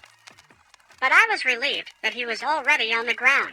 After all, I was tired of watching him from the bottom up, and now there would be a battle between the 2 strongest bosses there are on the 100th floor. But there are actually skills that do not consume mana, and the Lord's Touch and Shadow Wars are just that. The Lord's Touch controls and affects physical objects, but the effectiveness depends directly on the weight of the object. Although this skill does not consume mana at all, the same is true for warriors, as those I save in the mist no longer need to be recalled. But things change when they are destroyed by the enemy. Soldiers begin to consume mana to regenerate. If A's mana supply runs out, they go back to my shadow. This is why it is so important to increase intelligence to maximize your mana supply. This monster has huge ones. I can say the same about his fighting power, as he controls his warriors. Given the fact that they do not regenerate, he needs a lot of mana to summon them again. When the Demon King was already on Earth and walking in my direction, he used that punch again, which was aimed directly at my subordinate, Fong. However, the Fong activated his Song of Protection skill, and I realized that I was gradually losing my mana, and he wasn't giving me a chance to recover it. Now I need to think about how I should fight next. And besides, it takes a lot more mana to regenerate high-level fighters, and yet I can't give them up. I need to finish this fight before my strength runs out. In the meantime, while I was pondering, my shadow commander, Iron, began to fight the Demon King. However, the Demon King's strength was 10 times greater than Iron's, and as soon as Iron wanted to strike him, he threw his axe aside and began to attack him, resulting in Iron's defeat. There was a player who flew to the Demon King and started to attack him, but the Demon King grabbed his big sword. Just like with my previous commander-in-chief, he was able to overpower him. After that big bang, the player dissolved into small pieces. At the same moment, I realized that I needed to act while my commanders-in-chief distracted him. I immediately activated my skill, Deathstroke. However, the Demon King was suddenly able to parry it. As he parried my blow, he grabbed my head with his other hand and lifted me into the air. And now the Demon King wanted to finish me off and swing his big sword. But at that moment, the swords of my commanders-in-chief were able to parry it, and at the same moment, I inflicted mortal damage right into the heart of the big Demon King. Something strange began to happen. The Demon King began to lose his mind and shout, "You're all around!" From this, his aura became so powerful that it threw us all aside, and all my shadow soldiers began to disappear. I was able to shield myself from the aura emanating from him. When I opened my eyes, a Demon King appeared in front of me, holding 2 large blades in his 2 hands. He wanted to fight me, but I wasn't that easy either. I had 2 deadly daggers, which I was going to use right now. We stood looking at each other, and at the same moment, we clashed in a vivid battle. The Demon King started to attack me first, but all his attacks were in vain. I had a good grip on my daggers, and I could easily parry all of his attacks. So I decided to activate my Deadly Strike skill again and started attacking him back, but he also parried my attacks. At this distance I was faster, and with my quick attacks I was able to wound him, but suddenly he used his strange magic again, and the attack enclosed in lightning bolts went off. I parried this attack with my blades and threw it back into the sky, but with that attack, my daggers also flew away, and the Demon King was ready to strike me one last time. However, I was able to grab both of his arms and realized that his power was very great, and he had an endless supply of mana again. After all, he used it to attack me with this strange blow from his mouth. But suddenly I saw some kind of blade come and smash right into his head, flying off to the side. I couldn't figure out what had happened, but it was Alice, who was standing nearby and threw her weapon right at him. As a result, the Demon King began to pay attention to her by turning his head. And then I realized that this was my chance. I would put all my power and strength into my skill, the Lord's Touch, and strike him one last blow. As soon as I swung, I started screaming that I would end him with a single blow. I hit him on the head with full force. So I inflicted critical damage on him, and at the same moment the Demon King was destroyed. Alice was very excited about the way I destroyed him. As soon as the Demon King fell to the ground, the notification system showed me that I had collected all the demon souls, and my quest was complete. After that, I fell to the ground, and Alice was excited about it. She started to run to me, but I asked her to go and tell her father that the Radio Clan was now the very first. And as soon as I defeated the Demon King, all the clouds cleared, the sun began to shine, and at the same moment my shadow soldiers began to collect mana crystals that were lying everywhere. I also managed to find the Demon King's ring and the Demon King's half-sword, as well as the Demon King's blade. And last, and most interesting, was the Demon King's purified blood. With the Demon King's ring I finally unlocked all the effects of the set, and no doubt the items in the set are quite useful. This is the item of greatest value right now. I was able to discover the ingredient, the purified blood of the Demon King, and I finally got it. This blood has incredible magical energy. It persists even after purification. To offset the negative effects and use it for medicinal purposes, you need to mix it together with other ingredients, such as a fragment of the world tree and spring water. Alice didn't understand and started to ask me if everything was okay, because she was watching me start to do something strange. I tried to create the holy water of life and began the process of creating it. The successful creation of items, as well as their quantity, depends on the intelligence of the creator. I understood that the higher the intelligence, the better the result. Knowing this in advance, I would have spent points on other characteristics. Alice began to ask me what I was talking about now with regard to the way I created the item, and she was sure that I would succeed. Time began to run out, however, and there were literally seconds left when the item was successfully created. I was very happy, for I had finally succeeded. It took only a small portion of the Demon King's blood and a fragment of the world tree to create the item. But the spring water of the forest was completely used up. I realized that I needed only the extract, not the whole ingredient. And holding the holy water of life in my hand, I now understood what it really looked like. It was a mysterious potion that, because of its magical power, could cure any disease, and it would only work if you drank the entire contents. I hoped that it would really help my mother. I wanted to go to the hospital right now and check it out, but suddenly I saw Iron dragging the dragon, which was lying nearby, toward me. I was intrigued by what he was doing. And when I saw the dragon, I knew that he had finally wised up.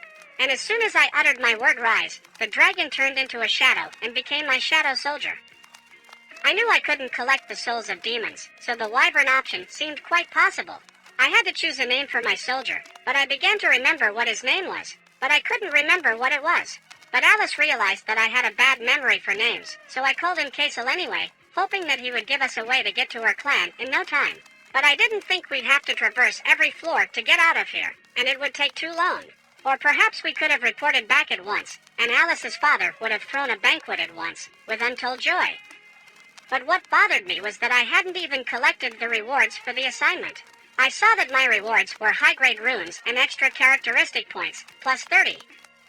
And the last reward turned out to be a hidden one. I was interested in the rune exchange stone. It was an ability that swapped the user and the selected shadow soldier.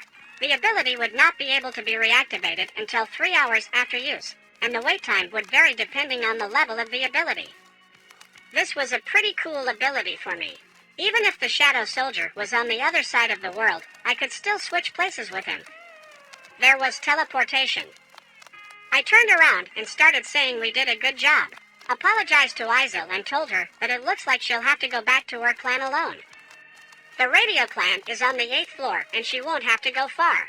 I started activating my Neva exchange ability and started teleporting.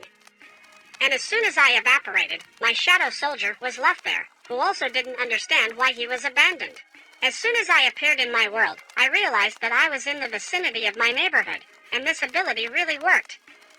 But the next time I would not be able to use it until 3 hours later. I knew I had to get to my mom in the hospital as soon as possible, so I summoned my dragon Kaisel and started flying him straight to the hospital. At the same time, the investigators from the association began showing video footage sent from Japan, and it was recorded by a magic camera found on a Japanese satellite. These were recordings from the association president's first, second, and third attempts, and they showed, as Ruji had said, that all the ants, except the queen and her guards, were leaving the nest during the attack. Initially, the fact that the appearance of ants is constantly changing is evidence of their evolution with each generation. However, the sentinel ant is concerned about their lifespan, which is about a year. On the other hand, high-ranking dungeons always have several bodyguard monsters protecting bosses. The question arises as to the likelihood that they will not return to the nest before the scheduled time. The researcher began to answer the president of the association that they could use a frequency jammer. These ants are capable of communicating with each other on a special frequency, and the Rugrats planned to confuse them with the jammer. The president realized that they should only worry about the queen and her guards. Suddenly, however, the association president suspected something strange. He began to say that he had just felt a magical wave reaching him from such a distance. He wondered what it could be. The association president then asked if they had contacted Jinwoo the hunter. However, the investigator began to say that they were doing everything they could to find her, not the other way around. In one of the tents, the head of the White Tiger Guild began to ask his interlocutor if he felt the same way he did now. But Min the hunter began to say that even though he was retired, he still had his wounds with him. They wondered what was going on now, but Hunter Min began to say to forget about it, and most likely that the other hunters were tearing each other's throats out for guild shares or something like that. Then the head of the White Tiger Guild said, "One time like that, then let's have another drink." Hunter Han sat drinking with the hunter healer. He looked at him and realized that this guy was unusual, for he had an equally peculiar sense of humor. This hunter was the first S-ranked hunter to resign for no apparent reason. More accurately, he was not the first, but the only one of his kind. How could he give it all up, considering how much an S-rank hunter could earn? He did not look like a rich man, but the hunter healer began to ask the head of the White Tiger if he was going to go to that island. And even after he saw that hunter die, that bitch, he said that's why he should go. If they let it go, then fate would befall the courier, too. But the hunter healer wondered since when he became so patriotic. But the head of the White Tiger answered that it was nothing of the sort. He had simply decided that with such a beautiful pretext, he would go where he was going anyway. But the hunter healer began to say that he refused and would never go there. If he came to persuade him, it was in vain. The head of the White Tiger replied that he just wanted to see him, for there was no telling when they could meet again. But the hunter healer began to say that he was now preparing for his teacher's exam and, so to speak, planning to become typical. He's meeting with a construction company that's recruiting outstanding hunters to start their own guild. And he gets an invitation, too. They offer him a position as head of the guild. And since he retired, he's received many similar offers from other companies. And even so, where everyone is drenched in blood, it's not for him. That's why he wants to qualify as a teacher. He was interested in subjects like Korean history. Do you need teachers for such a position? But in his mind he wondered why, of all the subjects, he chose Korean history. And he answered that he already knew that, because he loved historical dramas. The hunter healer began to say that it would be wonderful if wars only went on in history books. But the head of the white tiger answered him that he was right and that there was nothing wrong with him, and that the hunter healer didn't seem to have it in him. Although, when you think about it, there really aren't many hunters who don't like to fight monsters. There are some among healers, too, but they prefer not to heal instead. And is it possible that only those who are skilled in battle can reawaken? In the meantime, I was finally able to get to the hospital. Through the window, I made my way to the room where my sick mother lay. I realized that if nothing else, there was probably nothing I could do. Whether she would drink the holy water of life or not, it would not guarantee that everything would be okay. But I had seen just how miracles were accomplished through a system of stories that other people wouldn't believe in for anything.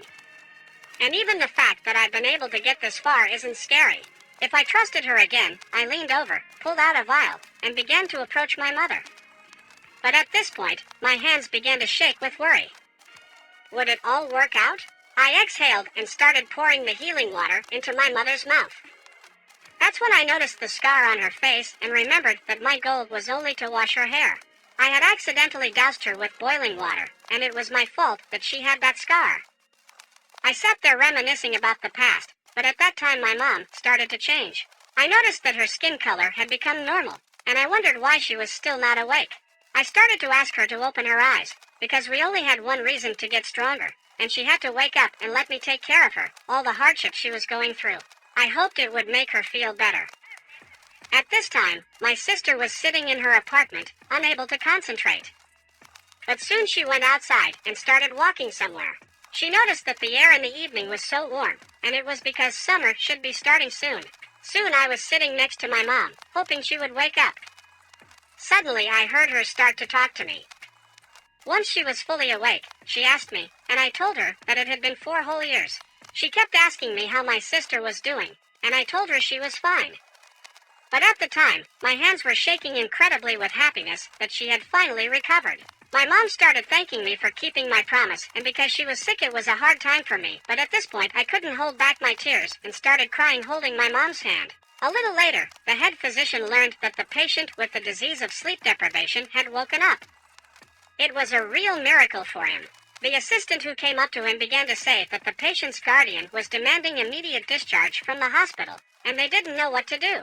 But the doctor began to say that he disagreed, because her condition was still unstable. Besides, she had been unconscious for 4 whole years, and it was premature to say anything about being able to move around on her own. But the assistant began to explain that her condition was stable, and it was as if she had not been sick for 4 years, and her health was not in danger. She could walk unaided. The doctor didn't understand how she could be okay after being in bed for 4 years. Well, the assistant suggested that it was due to the life support machine. After that, the doctor wondered, and even if that was true, such a hasty release was not good for them, and they needed to tell the whole world about the case. But the assistant said the same thing, but the guardian refused. He was an unusual man and started talking about an S-ranked hunter who had recently come to South Korea, and his name was Gene. At the same moment, the doctor turned around and began to say that they had no right to hold healthy patients against their will. And so, of course, they will let her be discharged. At the same time, my sister came into the room to meet my mother. My mom looked at her and realized that she had grown so much in those 4 years. But my sister started crying and went to hug her mother. None of us could hold back our tears. I watched the whole thing and realized that my efforts were not in vain. I think this long-awaited reunion is like a reward for all the hardships and trials I went through working as a hunter. I've often wondered if I'm constantly drifting away from them just because anxiety is eating away at me from the inside.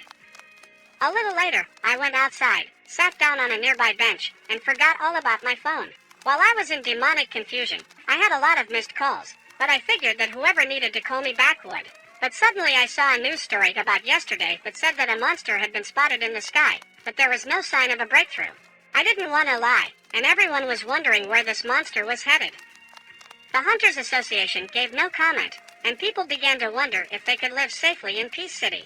I realized that even the slightest stupidity of mine could become the most talked about event. But suddenly I got a call, and when I picked up the phone, I realized that the chairman of the association himself was calling me. I began to ask what had happened, and the chairman began to explain that he was already sure I had heard the news.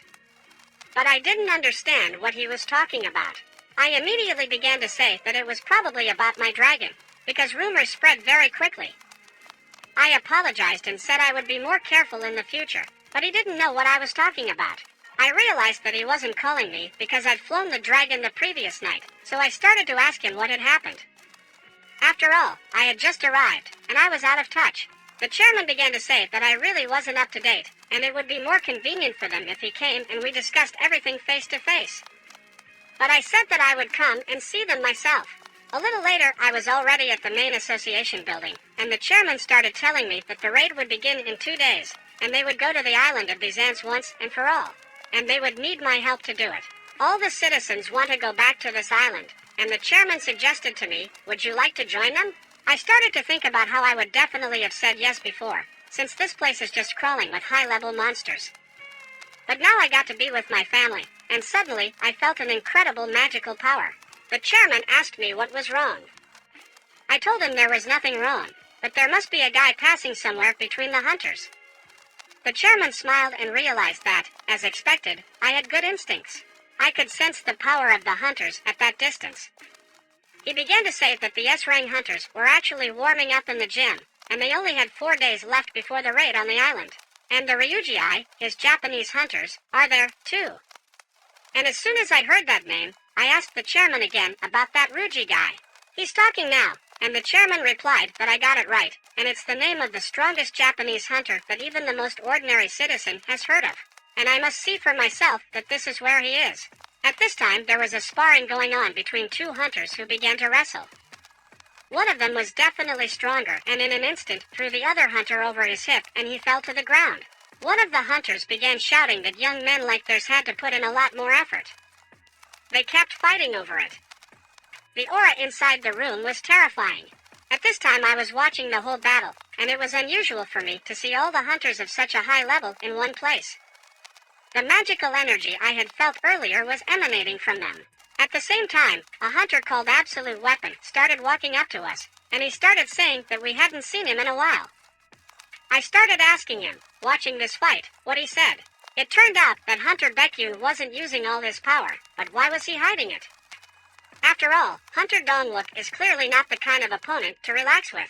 But he replied that it would be rather impractical to show off all of his abilities when there are so many eyes around. After all, President Beck turns into a real monster when he fights, and I realized that the rumors about his transformation were true after all. And the people who were gathered there, they were hunters from the Glory Guild, one of the top 5 guilds in the nation. With assets in Khan territory, they are sure that the Glory Guild ranks 4th, while the White Tiger and the Reapers are at the top. I looked up at Ryuji Goto and realized that he was that S-ranked Japanese hunter. But at the same moment, other hunters took notice of me, and one of the girls started asking me who the hunter on the balcony was. Another girl, associating me with Hunter Jinwoo, who had recently obtained S-rank status, also paid attention to me.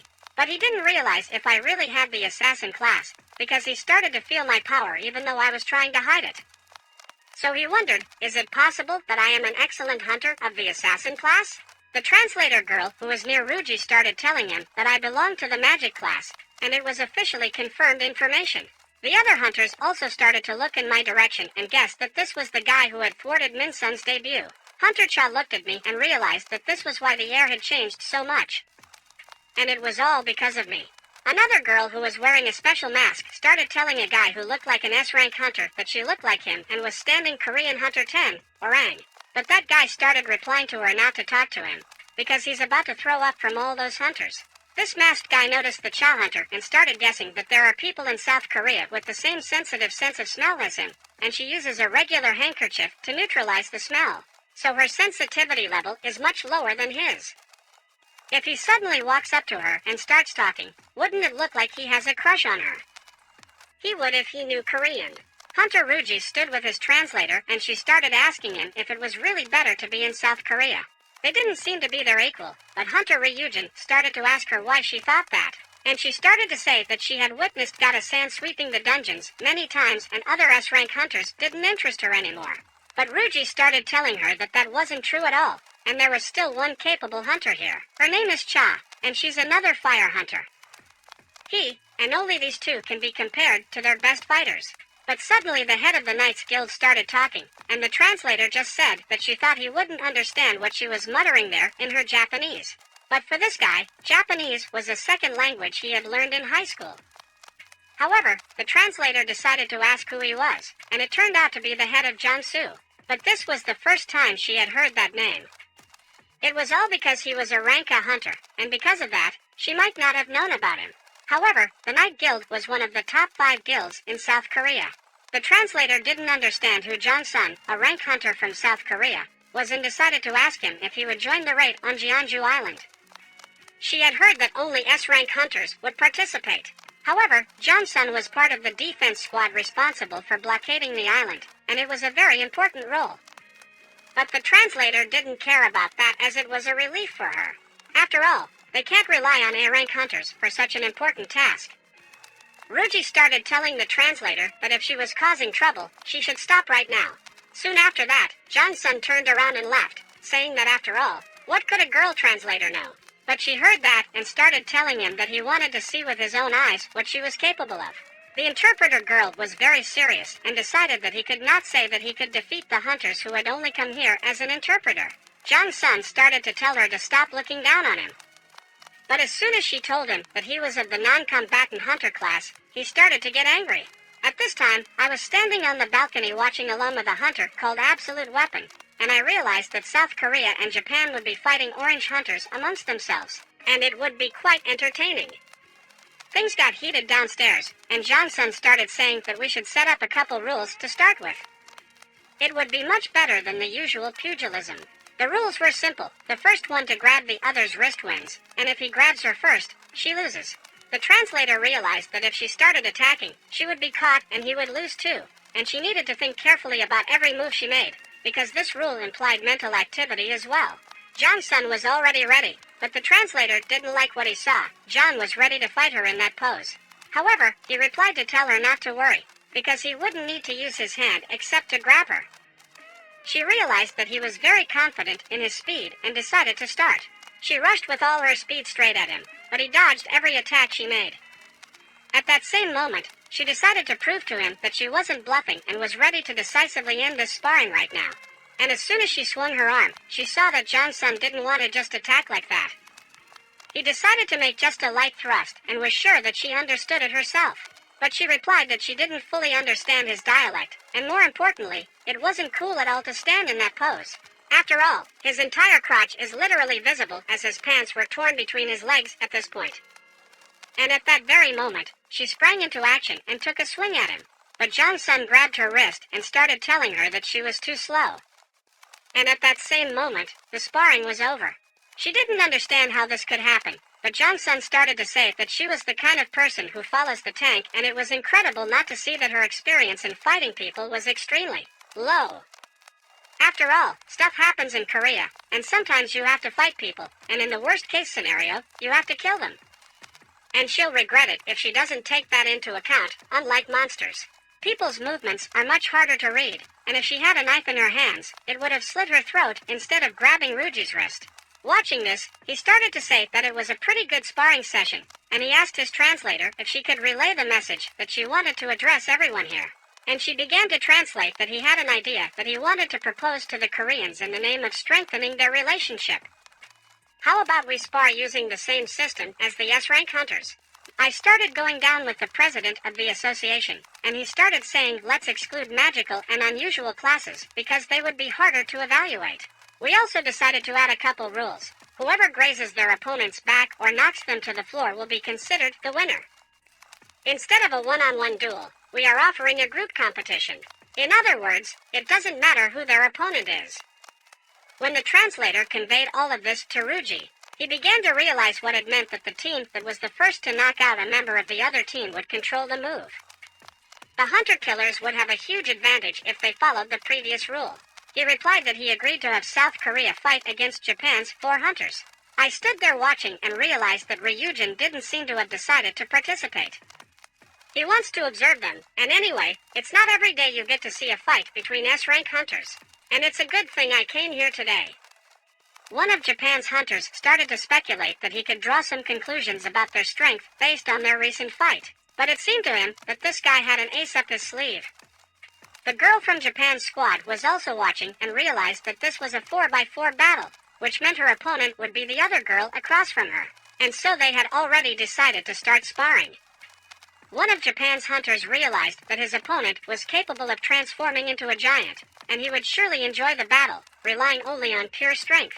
It would be great, just great. That's what a real man should be like. They clashed in a fierce battle and decided to see who would be the stronger of the two. At the same moment, the other hunters also began to fight, and one of them noticed that the other was very fast and confident in his speed. If he got even a millimeter closer, he would be finished. But luckily for him, he specializes in long range and attacks. He threw his magic arrow that flew at the opponent. They continued to fight, but some had an advantage in strength. The president of the association looked at all of this and realized that this training center had been built and fortified with powerful magic stones. Average hunters wouldn't be able to leave a dent here, as these guys had made a mess of the place in literally seconds. Letting these youngsters participate in the battle is a rather unfortunate decision, as their opponent is the strongest S-rank hunter. They must be wary, as he can not only grab their arm, but also break it. At this point, one of the Japanese hunters realized that his opponent was using cheap tricks and no one said he would follow the rules and only aim for the arms and back. After all, he decided that only the strongest would survive here. And at one moment he approached his opponent. He wanted to deliver a bloodthirsty blow, but he backed away and threw himself aside. His opponent realized it was bloodlust. I wondered why he had retreated, and most likely, he was just scared. But the masked guy started to say that he was overexcited again, because being a hunter was not for him. His opponent started to reflect that he wasn't wrong, and his name is Kumamoto. He doesn't even know if he is a great tactician or just a coward, but still, he decided that he is particularly aggressive. Ryuji seems to want to see the level of their abilities with this guy, but the Korean Association hunter has decided that his opponent is ready for what's about to happen. After all, if he's going to treat him like a guinea pig and just a little bit, he's going to get a lot more serious. His masked opponent realized that his eyes had changed, and to him it was horror, for he no longer wanted to be here. The hunter from the South Korean Association started moving straight at him with amazing speed. And as soon as he threw one punch, the man dodged, and he realized that he was more cowardly than he thought. His awakening was going to put him at the top among all S-rank hunters. The spectators who were watching all of this realized that they were even bigger monsters, and compared to them, his battle was just child's play. But suddenly, there was a loud sound and everyone saw that the big guy from the South Korean Association was toppled to the ground, and he couldn't believe his eyes because it was the first time for him. At the same moment, the other South Korean Association guy was also pinned against the wall and his hands were grabbed. Now there was a battle going on in which four were fighting too, and the Japanese Association was in the majority. However, the hunter from South Korea was unwilling to give up and began to tell them who would attack him next. He knew that whoever fought him would regret it. At the same time, a battle started between the two girls. Huntress Cha attacked with amazing speed, and her opponent didn't expect her to be so fast. But it wasn't just that. The opponent couldn't find a gap in Huntress Cha's defense.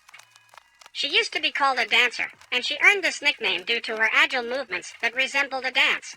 This trait allowed her to incapacitate her opponent very quickly. However, due to her guild leader's ban, she no longer used this nickname, so only a few people know about it. Huntress Cha swung, and with that speed, her opponent's cap flew to the side. At the same moment, the huntress moved behind his back and touched his back. Once she was done with that girl, she decided to hurry up and help her partner, Baek Yun, who was fighting against the two. But at that moment, the third hunter approached her and started to say that he knew that those two could not be bothered with, so he decided to deal with Hunter Cha. As soon as he approached her, she reacted and started attacking him with quick movements right on his face. Those who were watching all of this couldn't understand what had happened. After all, it looked like arrows shot from a machine gun. They didn't realize how many times she had struck her fist, maybe around 10 times, even more. Such a large number of punches in such a short period of time made it impossible for him to block them. At this moment, the huntress realized that she had overdone it a bit, and Hunter Kumamoto was covered in blood from those punches. From that moment on, he began to get angrier and angrier, and being in that state, he became completely different. And it wasn't even a change of personality, he was just losing his mind. And at the end of the fight, he didn't remember anything. He could use not only forbidden techniques, but also attack even his allies. And in the end, in a ranked dungeon without outside help. But if he's involved in conquering rank gates, then him waking up as an S rank doesn't make any sense. Ryuji started talking about how if anyone from the Korean team was in danger, they should be stopped immediately. He only wanted to check on them, but the translator started telling him that if he wanted to restore him, it was best to do it right now. After all, they wouldn't be able to afford compensation for the damage done. And as soon as that guy got angry, he was already standing there looking at Hunter-cha with his terrifying gaze. The huntress realized that he was too fast, and his punch was already flying straight at her. As soon as he hit, he was surprised that his foot was stopped, and there I was, covering the huntress. I started telling her that it was just a competition and his bloodlust was going over the top. I asked the huntress if she minded if he interfered. But that guy got even angrier and started attacking me. In an instant, I was able to grab his arm and twist him, putting him on the ground. Ryuji, who was watching all this, didn't realize what kind of move this was and asked his translator if she was sure he was a magic class hunter.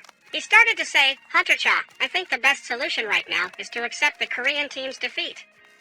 And I agreed, because it looked like Hunter Beck had also been caught. However, I realized that the gap in their skills was quite large, and even if he reincarnated, it wouldn't change anything. Suddenly, I heard someone start talking to me, and it was Ryujo. The translator started translating that he wanted to fight me one-on-one. I looked at him and realized that it was an aura permeating everything around him. Even without an interpreter, I can understand what he's trying to accomplish and what he wants. On his own, he wants to find out what I'm capable of, but I don't know what his motives are. But this is just a way to find out how strong I've become since the demonic castle. Ryuji looked at me and didn't understand why I was smiling, and at that moment, the translator started to tell him that jinwoo accept his offer, but only on one condition. He said he would accept his offer if he fought at full strength. The other hunters didn't understand what was going on here, but Ryuji was curious since they had a high-ranked healer with them now. This fight shouldn't lead to serious consequences. He started to say that he liked that suggestion and asked the healer to take care of the wounded, especially himself, and pointed a finger at himself. At my place, the other hunters with the Korean Association started speculating that this was the little-known 10th hunter. And one of the hunters couldn't believe that this youngster would fight the very Ryuji go-to, the Cha hunter. She started to ponder that nothing would happen since he had single-handedly cleared the rank dungeon and killed 100 higher orcs. But suddenly Hunter Beck started telling her that she was doing pretty well despite having so many hunters around. She replied to him that she couldn't be constantly distracted by her charms, especially when they arrived on the island.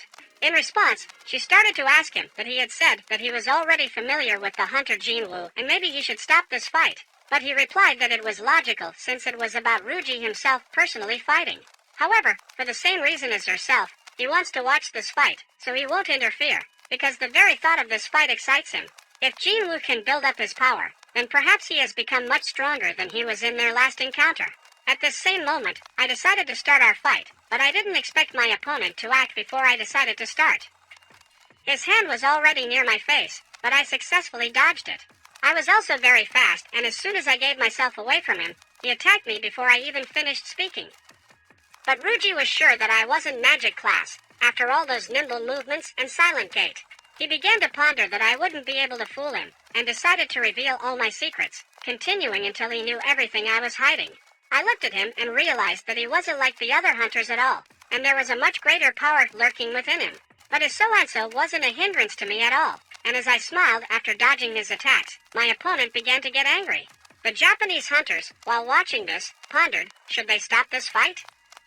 After all, Ryuji took this battle with complete seriousness, and he had very intimidating attacks.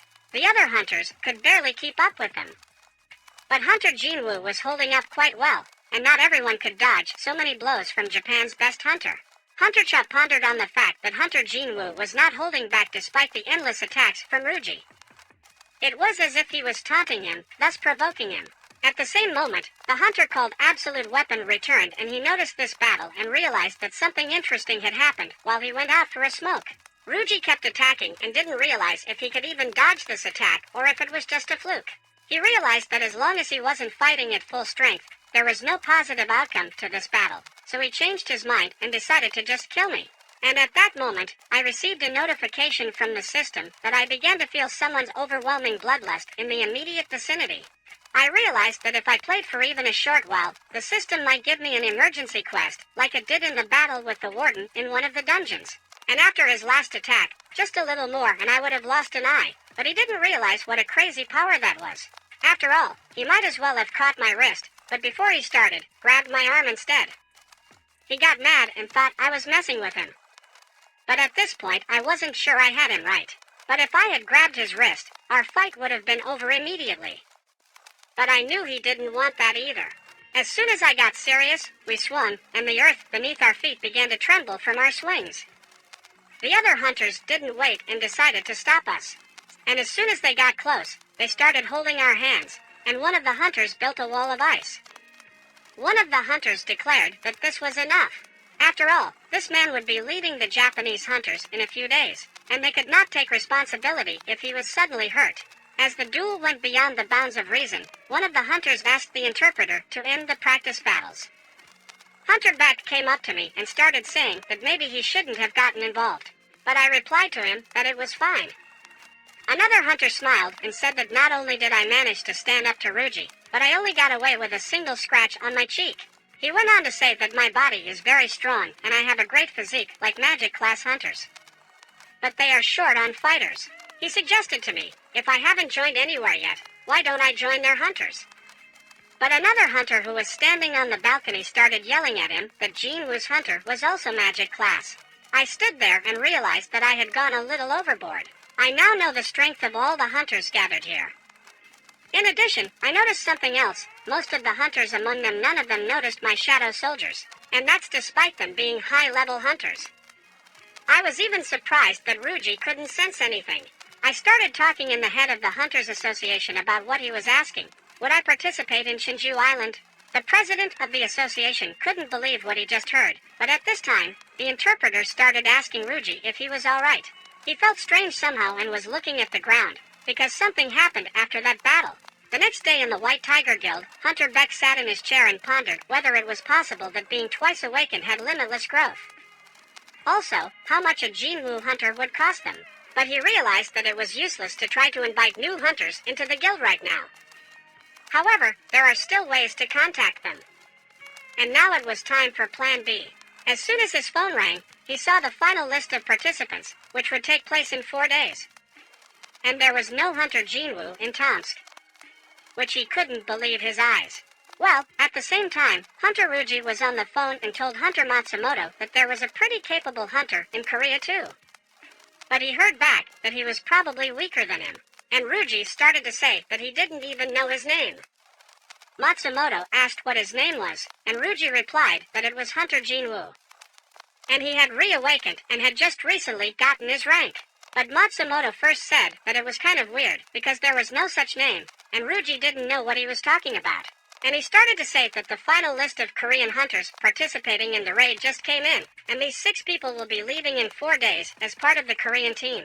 Ruji couldn't understand why the president couldn't form a team without an artificial hunter with an orangutan. But it didn't matter anymore, because there are 16 hunters participating this time, and there shouldn't be any problems. Ruji realized that he was worried for nothing, and would call again when the raid started. But at the same time, on that island where the hunters will be going in 4 days, the Queen of the Ants was saying that they should leave that island because there is no food here and the ants are eating other ants. There is no food on this land now to feed the people of the kingdom, and it can't go on like this. They need an even stronger army, the strongest soldiers, to protect the people of the kingdom and the kingdom itself. They will make the enemy tremble in fear of them. That ant, who was in the egg and was the biggest, began to say that he would make the enemies tremble with fear of him. He must make his enemies tremble with fear of all the ants, for he must become much stronger than anyone else and become the strongest. And as soon as he emerged from his egg, streams of strong energy began to erupt on this island, accompanied by a terrifying aura. But a little while later I went and got my mother and my sister, and we arrived at the apartment. However, the apartment was a huge mess. As soon as we walked in and I saw it, I realized that while I was in the demon castle, the place had turned into a mess. But my mother started saying that household chores, after 4 years, are no big deal. After all, they would clean up all together. We started to clean up, and my mother told us that this house was already quite old, and a lot of dirt had appeared in places that weren't really visible. I answered her that we had been living here since we were kids, so it was no surprise.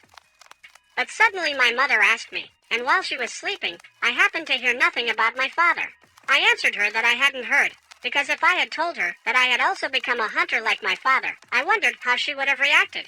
There's a reason why it's taking Mom so long to leave this apartment. Even though I've already made more money than people usually realize, and there's a reason why we still live here. My mom is still waiting for my dad, who is missing, and suddenly he'll be back here, in this house, at the same time. One day one of the guys started talking about ants and their terrifying rate of development. Each new species of ant especially dominates all the previous ones, and they call this evolution. What everyone sees on the screen now are the ants from the first and second raids. When they first appeared, they were crawling around like normal ants.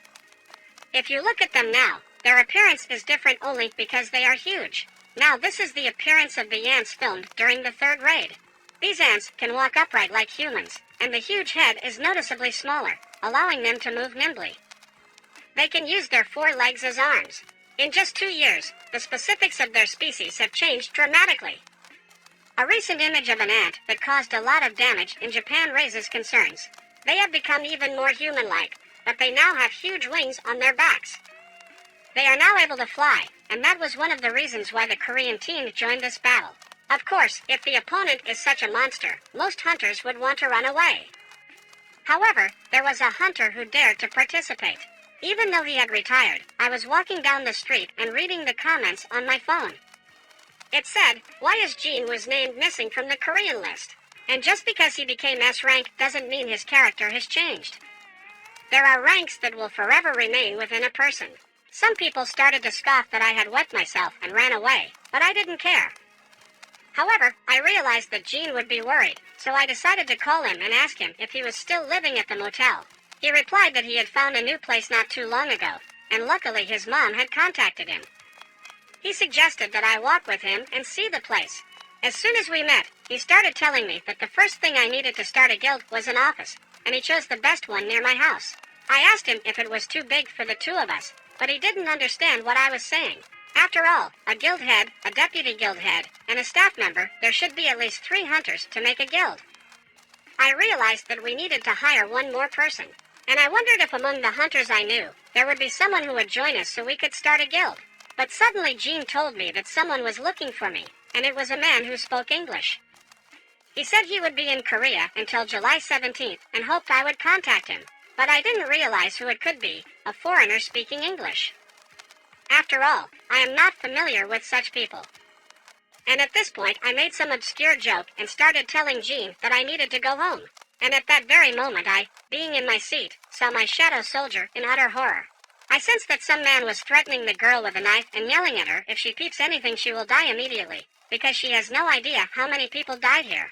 She was crying very loudly and begging him not to kill her, but he looked at her with a horrifying look and said that this neighborhood was just the way he liked it. But I was already behind him and started telling him that I liked this neighborhood too, and I was wondering why he was doing this. I asked him, but he turned around and started asking me why on earth I decided to teach him. I realized he wasn't in the mood for a friendly conversation. He started moving right towards me with his knife in his hands and saying it was all so much fun. And just as he was breaking a sweat, he touched me with his shoulder. He wanted to throw body blows at me, but he ended up failing. I started telling him that I think I understand these feelings. However, if you give in to that temptation even once, it won't be easy to go back to your old life afterward. I took his knife and stabbed him in the leg so he couldn't run away. I started to tell him that I was still hoping to get home before it got too dark. As soon as that girl ran away, I started telling him that if he would turn himself in before midnight if he wanted to live. I ordered my shadow soldier to follow him. If he didn't voluntarily surrender by midnight, he would be killed. I started to leave with the words that I hope he survives. I don't know how much patience this orc will have. I was leaving and realized that finally tomorrow would be the beginning of paradise on the island. The next day, the helicopter with the hunters headed towards the island. Hunter Ruji sat on his chair and watched his phone, but he couldn't hold back the trembling in his hands, for at that moment, he felt the aura of death that was approaching him. When he fought Jinwoo, he took his hand to his face and began to tell himself that he had become too sensitive. There were 2 destroyers and 4 frigates sailing behind them on the coast of China and on the coast of Taiwan, near Chinju Island. In addition, there were 12 frigates with hunters stationed in the north of the island. One of them, even if you let them weaken for even a second, would attract the attention of the ants, who would immediately attack them. The other hunter started to ask his mentor if he thought it would work against them. But he replied that if they didn't try it, they wouldn't know. The Knights Guild was here for that very purpose, for their defense team must take care of any creatures that might get to the mainland by flying past them. Elsewhere, one of the hunters started saying that he would leave the rear on the other guys since they are all from the guild and are staying here. The deputy guild master could take care of the combat training, but he didn't understand how to envision it. After all, he is only a guild deputy master in words. But the hunter began to tell him that their successes had only increased because of him and his knowledge, as well as the expansion of their scope of work, all of which were his merits. However, he felt very fake sending his head to the front lines and asked him to return unharmed. At the same time, some hunters started yelling over the phone how they could send their star who had recently joined them. After all, if anything happened to her, the guild would not be happy with them. While hunters from each guild were distributed throughout the south at the request of the Hunter Association, if Right is successful, no one wants the surviving ants to infiltrate the mainland. The head of the association with a hunter in rank A, 10 hunters in rank D and below protect the state's territory. Hunters who have retired and awakened hunters who have decided not to be hunters have also stood up to defend.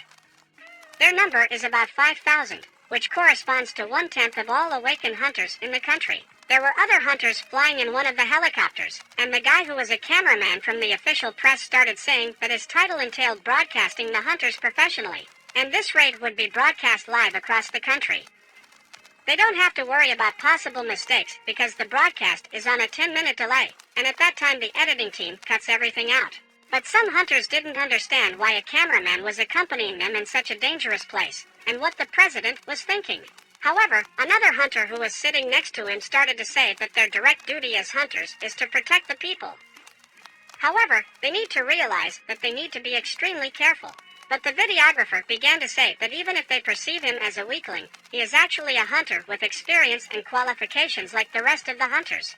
There are many awakened who have chosen a life without such endless raids, and videographers with hunter qualifications are an example of how the 2 jobs can be combined.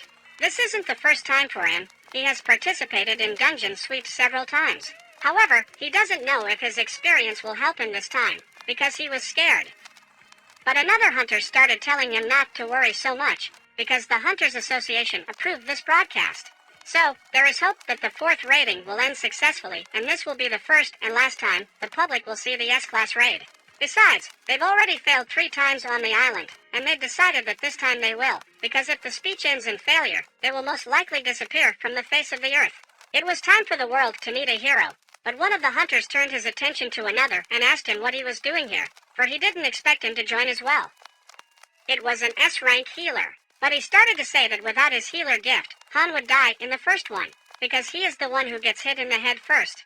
But Han started to get angry and yelled at him, asking why he would be the one to get hit in the head first. But suddenly their conversation was interrupted by Hunter Cha and asked the guildmaster for the video of Ali and Hunter Jinwoo.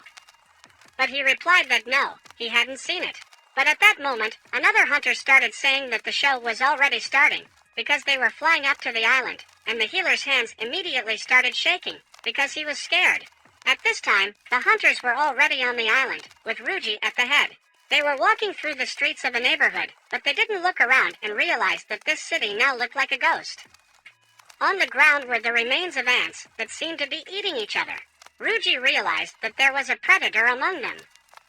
Ruji started to contact Bravo's squad and asked them to respond in order. All the other groups were ready, and they decided to start this raid. Suddenly explosions rang out all over the island. The hunters who were on the helicopters nearby started looking out the window at this power that was coming from the island. At that moment they realized that the Japanese had already started their operation, and all the ants flew out of their hiding place. The first thing they did was to chase the helicopter flying next to them. However, a hunter named Absolute Weapon came out of the helicopter and said that he would now take care of his pursuers. He began to use his fire skills, and his fire arrows flew straight ahead, destroying the ants that were chasing their helicopter. Another hunter watching all this was impressed by all this power. However, that hunter said that it didn't impress him yet because he thought that such power wasn't enough to really hurt them.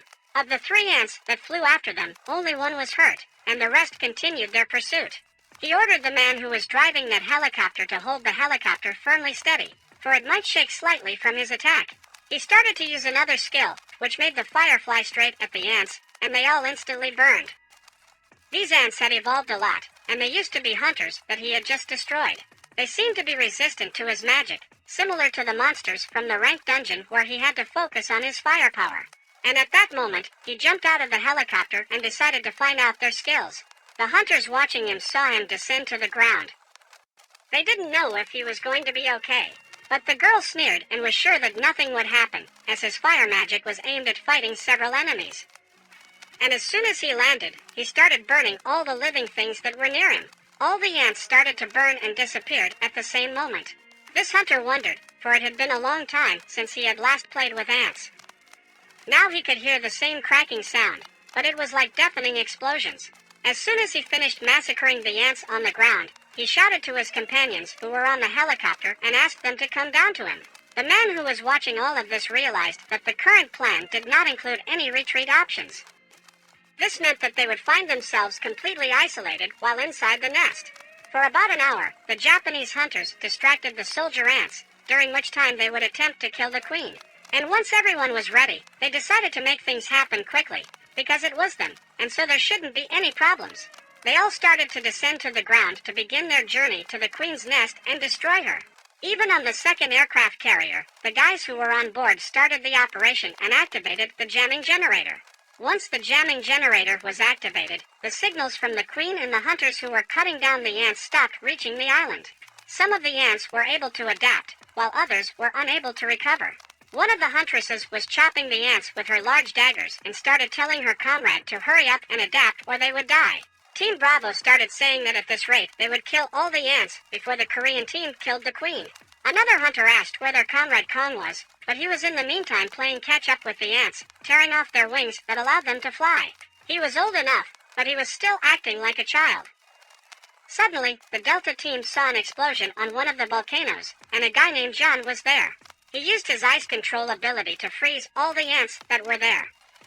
So he wondered what would happen if they started fighting his ice and flames. After powerful explosions, the squad descended straight to the queen's lair, which was inside the volcano. Their goal was to destroy the queen. Once they were inside, they realized that the place used to be a fiery prison that held enemies. But now it only worked with ants, and the lower-ranked hunters decided to figure out how to get the queen. There were many passageways around them that looked like mazes. One of the hunters, whose name was Absolute Weapon, started using his skill and decided to try and find the entrance. He launched his fireballs into those very passageways, and suddenly the sound of explosions came from all the passageways. He realized that all these paths were all tangled like a maze, and if they went randomly, they would come back as his fireball. He began to assume that the deep place where no explosions could be heard was in the nearest passage he saw. The hunter from the White Tiger Guild hesitated, for what was expected of a hunter had happened. John in his presence was already reassuring, and while they were looking for an entrance, I completed my daily task. After that, I ran 10 kilometers. And as soon as I stopped, I realized that the area where I lived hadn't been this crowded before. But today there was no one here at all, and that was probably because the broadcast of the raid had started. The rank hunters from Korea and Japan undoubtedly have a lot of power. I realized that there was no point in watching them now unless something unforeseen happened. Meanwhile, inside the volcano, a hunter with a bow was destroying the approaching ants. The hunter John started to say that barring some individuals, everything was as expected. But the other hunter saw such ants for the first time, and they were the queen's guards. If so, they are not weak, because they have poor eyesight, and they are only able to protect the inside of the nest. If so, there would be no difficulty, and their firepower is more than enough to destroy them. But the healer realized that the queen was indeed here, and he speculated that she might abandon her people and escape to another hunter began to say that from this island these things have nowhere to run. The video reporter at this time realized that it was very dark and he couldn't get a good shot of everything. but he was confident that his headquarters would tweak things if needed. They continued on their way and passed through a large cave. At one point, they noticed that in front of them was a clutch with a very large number of eggs. If the clutch was here, the queen must have been nearby. I didn't realize that these ants were guards after all. One of the hunters decided to burn the whole thing, but Hunter Cha noticed that there was one huge one among the eggs that had hatched. They couldn't believe their eyes that it was also an ant egg. What else could hatch from such a big egg? Their main objective now was to destroy the queen, and everything else was unimportant. They understood the danger, but the current situation was beyond expectations. The monster that hatched from the egg with me is most likely still here somewhere. At the same time, outside, the hunters were fighting the ants that attacked from outside. One of the hunters turned her attention to her comrade and told him he didn't look well. He stood there covered in the blue liquid that was also with the ants, and there was nothing he could do about it. The guys were more annoying than he thought and came at him with great force and coherence. He thought he could handle them in one fell swoop, but ended up getting hit in the shoulder and under the rib. The healer who was supposed to heal him started saying she wanted something in return. It's really true that she really wants something in return, and this time it wasn't money. The other hunter who was injured started asking her what she wants then, since she earns more than him anyway. Even though she's still a child, she's so greedy for money. But suddenly they noticed that a swarm of ants was flying at them again. And just as one of the hunters turned around to ask what she wanted, he saw someone finish off the healer with one powerful blow. He couldn't understand what had happened. But at the same moment some monster appeared and started running straight at him. That hunter wanted to avenge his partner, but that monster also did it to him in one blow. It destroyed him and he fell to the ground. The third hunter started screaming and waving his big sword, but eventually he too was destroyed. They all lay on the ground, still not knowing what had killed them. A hunter with a large shield stood in front of the ant, and as he looked at it, he realized that this was the royal guard. Each of these creatures is comparable in strength to a ranked hunter. However, this animal does not only live in Africa, but unlike humans, who cannot predict their movements are much easier to understand. At the same moment, Hunter Cha stuck her sword into the ant's back. By doing so, she stepped on it with her feet, and the entire sword began to slash the large ant. However, as soon as she stepped on the ground, another ant was behind her back. She reacted in time, turned around, and began slicing it to pieces. Although she was able to destroy it, she realized that they were damn tough guys, even tougher than she could have imagined. The Queen's guardsmen are different from normal ants, and yet, it's even good that there aren't many of them here at all. One of the hunters who was standing behind started telling the others not to worry. That way, if anything, he would have their backs. The head of the white tiger turned his attention to him and realized that he was completely daring today. But that guy started telling him to watch himself and not to make any mistakes of the new recruits. And as soon as he finished off another ant, he realized and started telling the others that just chopping the skull was not enough. After all, these critters would live for a few more minutes, so they needed to be cut and their limbs slashed so they couldn't move and ponder the fact that the queen wasn't at rest just yet. And from the looks of it, they are of the previous generation. The first generation doesn't seem to be part of the guard. There might be a whole bunch of hunter ants belonging to the second generation ahead of them, in which case they need to prepare carefully. None of the hunters who belonged to the mage class started making spells with their book. By doing so, he had cast reinforcements on all of his hunter friends and the energy he had given them. It was literally rushing through their bodies. This spell was a support for physical enhancement. Some of the hunters felt like they were about to rip through whole ants moving straight through. Eventually, the healer stood behind and started saying that he was so invulnerable. So he would stand behind, and if anything, he would take on a couple ants if there weren't enough for everyone. But the head of the white tiger started saying that no one in their right mind would rely on a healer, and regular support would suffice. So he should stand behind and just watch them. Outside, however, the atmosphere had boiled off and some of the hunters were moving towards Charlie's team. For she hadn't made contact in a while and they had to find out what had happened to them and what they were doing there. Suddenly they saw the same place where Charlie's group had last been. They stopped and noticed the footprints, realizing that it looked like they had cleared that part of the island. However, they still didn't realize where they had gone. Suddenly, one of the hunters saw glasses that belonged to the hunter himself. As soon as they looked in the distance, they saw their comrades who were lying on the ground. They couldn't believe their eyes. What could have happened to them? they were so destroyed. The masked hunter couldn't help himself, for what he saw was beyond normal. He dropped his mask on the ground and bent over. His partner didn't realize what was happening to him, but some kind of disgusting stench was permeating his nose. It was a very creepy odor, and he had never smelled anything so foul in his life. He couldn't help himself.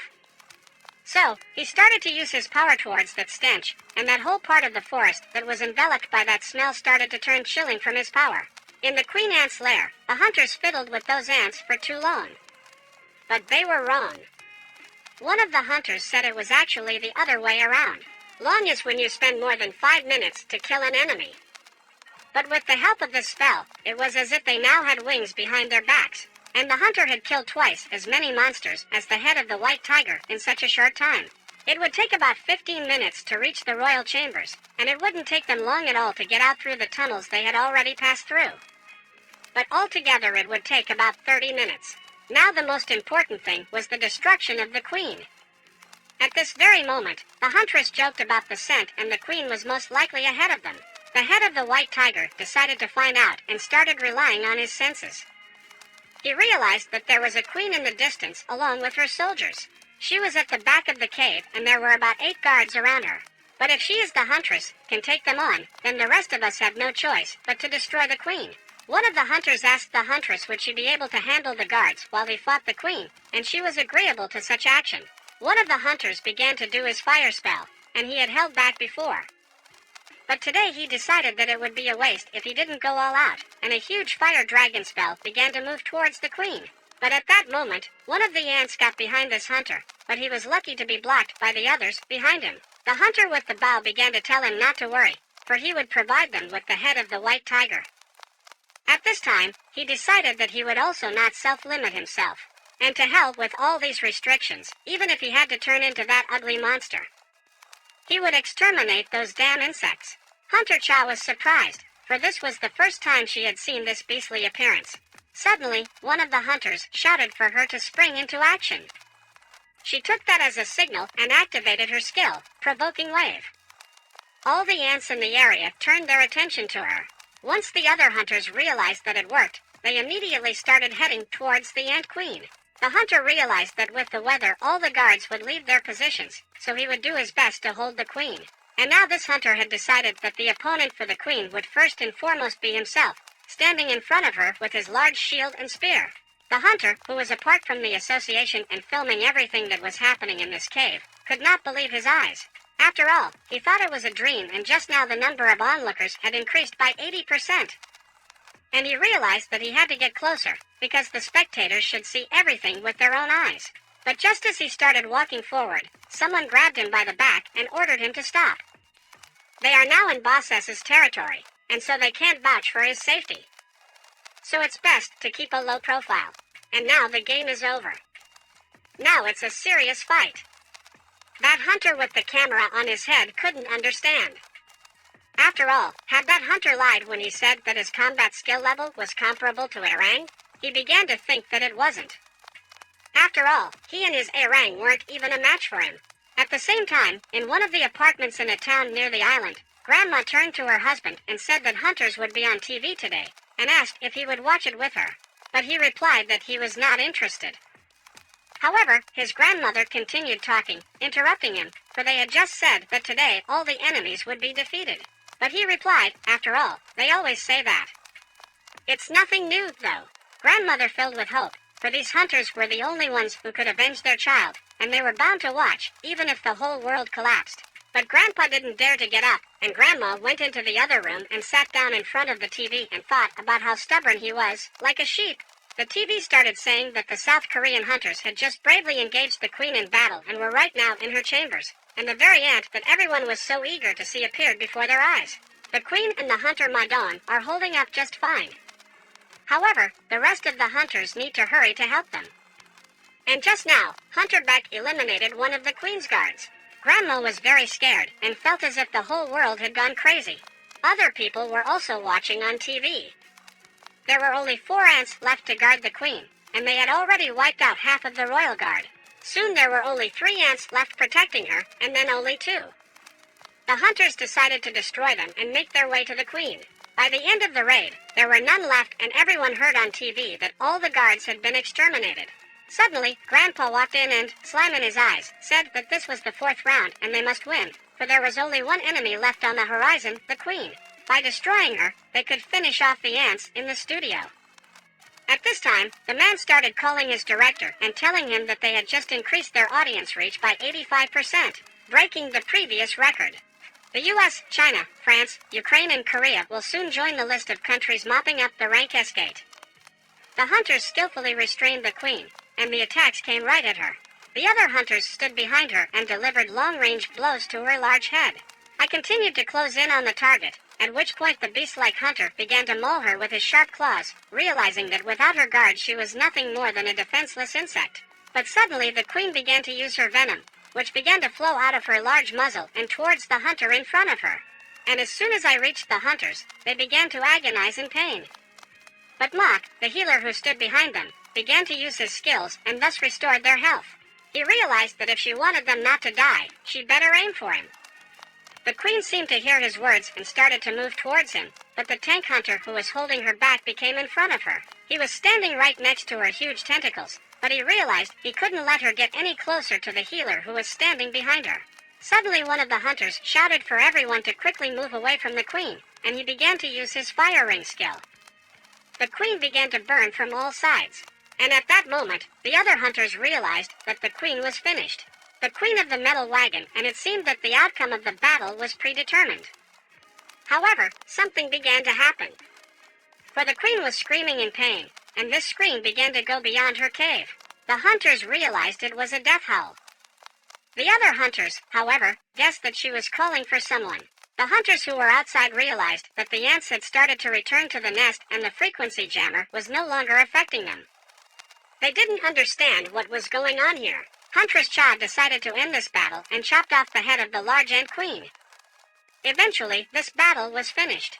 Some of the hunters realized that they had become the 7th team in the world that was able to sweep the S-rank dungeon. However, all of a sudden, the beast-like hunter began to sense something, and it was just reported that the ants had started to return. The hunters made the decision that they needed to get out of here as quickly as possible. However, some of the hunters said that they still had time, as the Japanese could not defeat them so easily in just an hour. Other hunters knew nothing about this, and right now the association is trying to find out the situation. One of the hunters realized that his fire barrier had been broken, and suddenly all the hunters in that cave began to feel fear running through their entire body. And suddenly they saw some ant begin to come out of the darkness and approach right towards them. This ant stood nearby and started howling very loudly. His screams spread all over the island. The beast hunter could not believe his eyes, for he saw that this power was coming from him alone. Hunter Cha couldn't breathe normally. It was like she was suffocating from the odor that came from that monster. She fell to the ground and started to cover her nose, but she was under a lot of pressure. Such monstrous power was in him, for he was just an incredible individual. And she realized that that monster was far from an ordinary individual. He appeared so suddenly, each step echoing loudly in her head. Some of the hunters wanted to destroy it, because there was no way to hesitate now. But this monster walked past them and approached the head of the ant queen that was lying on the ground.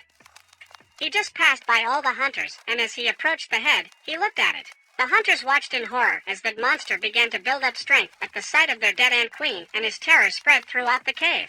This meant that he was about to act, for he was very angry with the hunters who had done this. The hunters, in turn, began to fall to the ground. That ant was a terrifying force. His gaze was very frightening.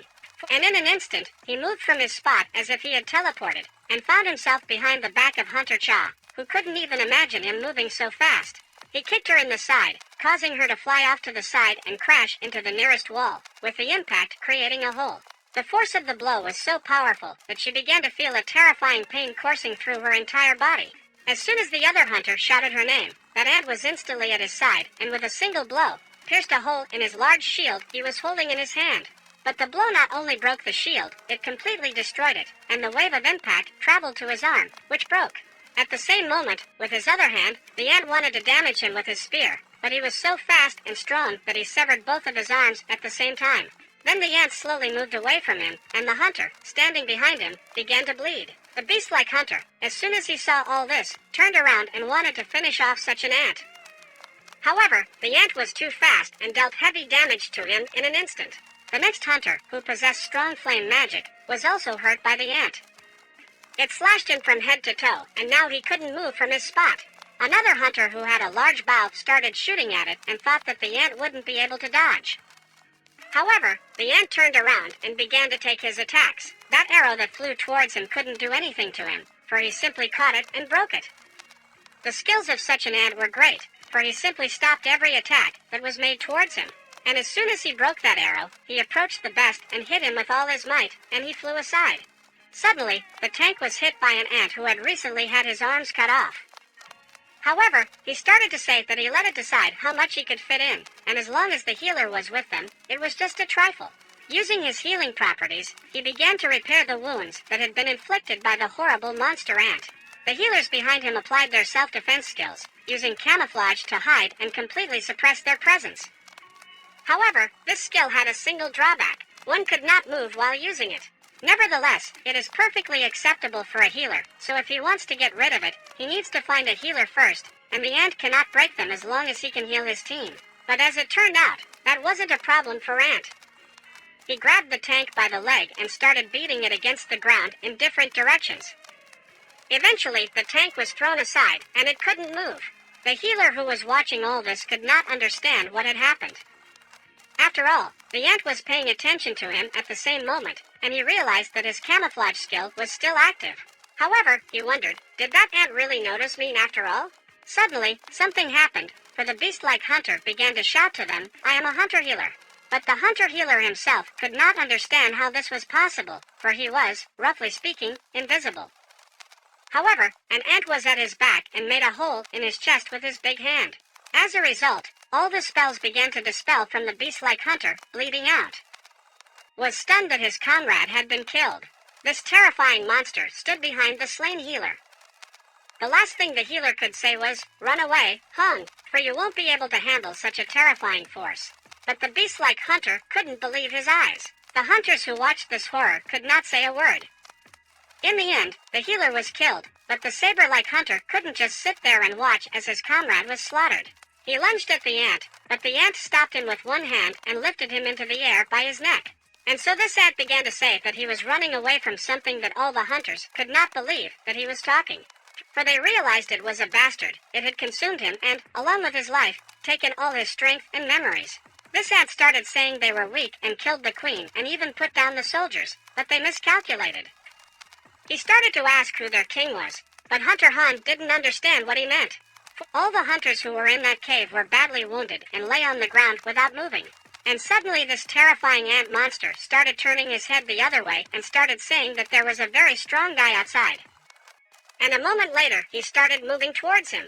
And as soon as he flew away, the hunter who was being held by the neck was on the ground, and he started to realize that there was a Ruji hunter outside, and he flew straight towards him, but it didn't matter now. He had to get out of here before he came back, but as soon as the hunter started to rise, he saw that a huge number of ants were moving straight towards them, and outside there were several hunters running through the forest, and for them there were.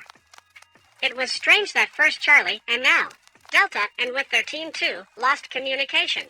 Ruji began to realize that radio frequency interference. There's no way to damage them. They're not that far away. He started contacting Bravo Team, and Bravo Team started contacting him. He started asking if they could contact Charlie and Delta Team, and the girl said that there is a connection only with the Alpha girl from the Bravo Team started to say that they can go on a reconnaissance. But Ryuk replied that there is no need, because he is on his way, and they need to deal with everything at once, and they have to go to the place of the meeting, and suddenly he received a call. It was Gato, who was the head of the Matsumoto Association.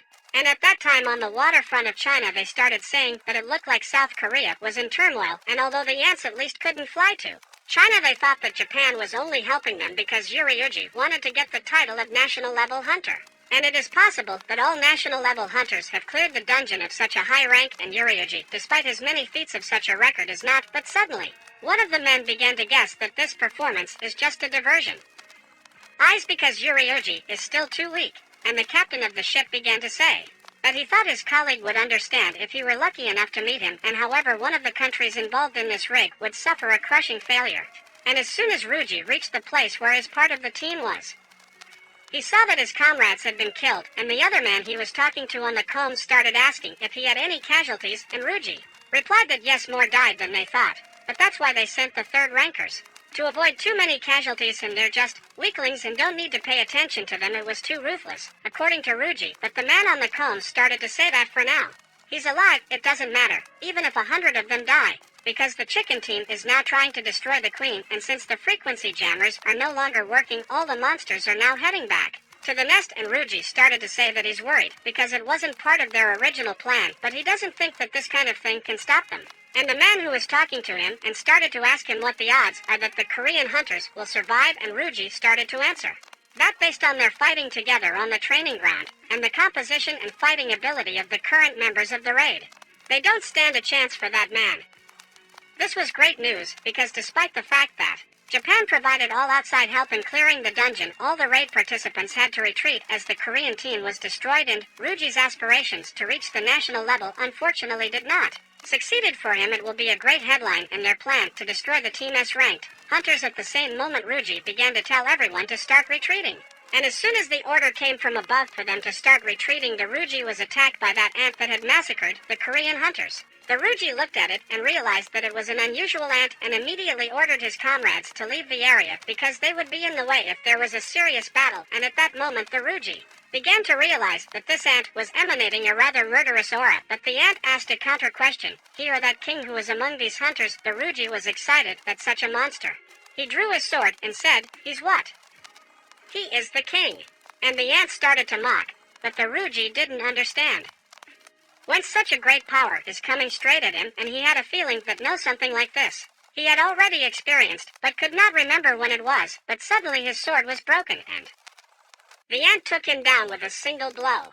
At the same time, inside the cave, some of the hunters who were not seriously wounded began to resist the onslaught of ants that flew straight at them. On others were seriously wounded, and even despite all their efforts, their condition left much to be desired, and now their only hope for salvation is the skill of a hunter who, using his powerful fire, but it was still not enough, and they realized it was the end. But suddenly a shadow began to appear at their feet, holding back those ants. It was a shadow soldier.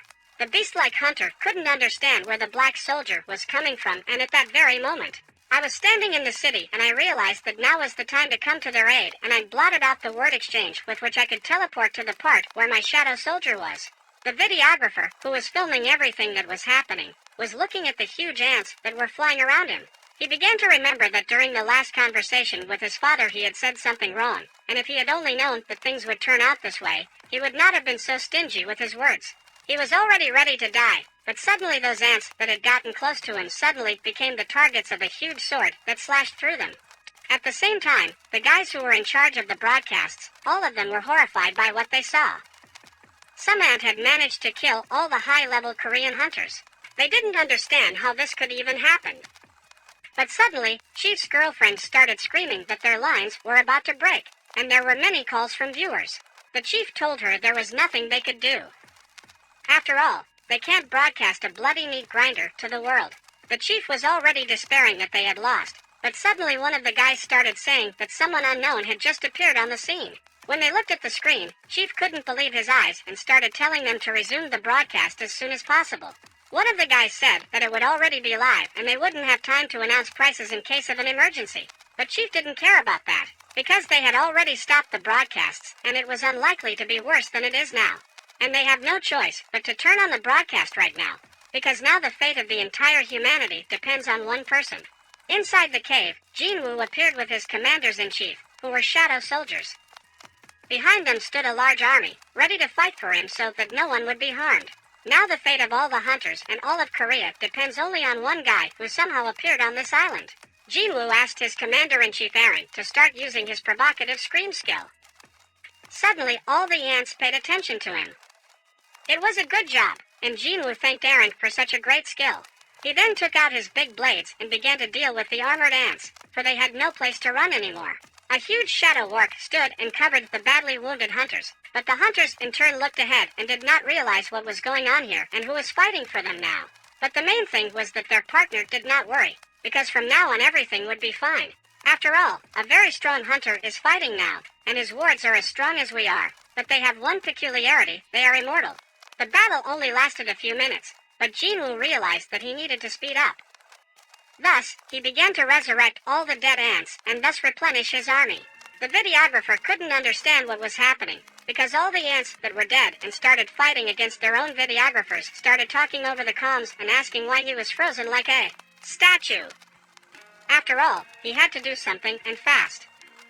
But the videographer didn't understand what was going on, because he saw the ants start devouring each other for some reason. And at that moment, Jinwoo approached the badly wounded hunters and pulled out his potion that healed wounds. He realized that this was no time for bargaining, and began telling the hunters to hurry up and drink what he was giving them. And as soon as the bottles were finished and empty, the hunters began to rise.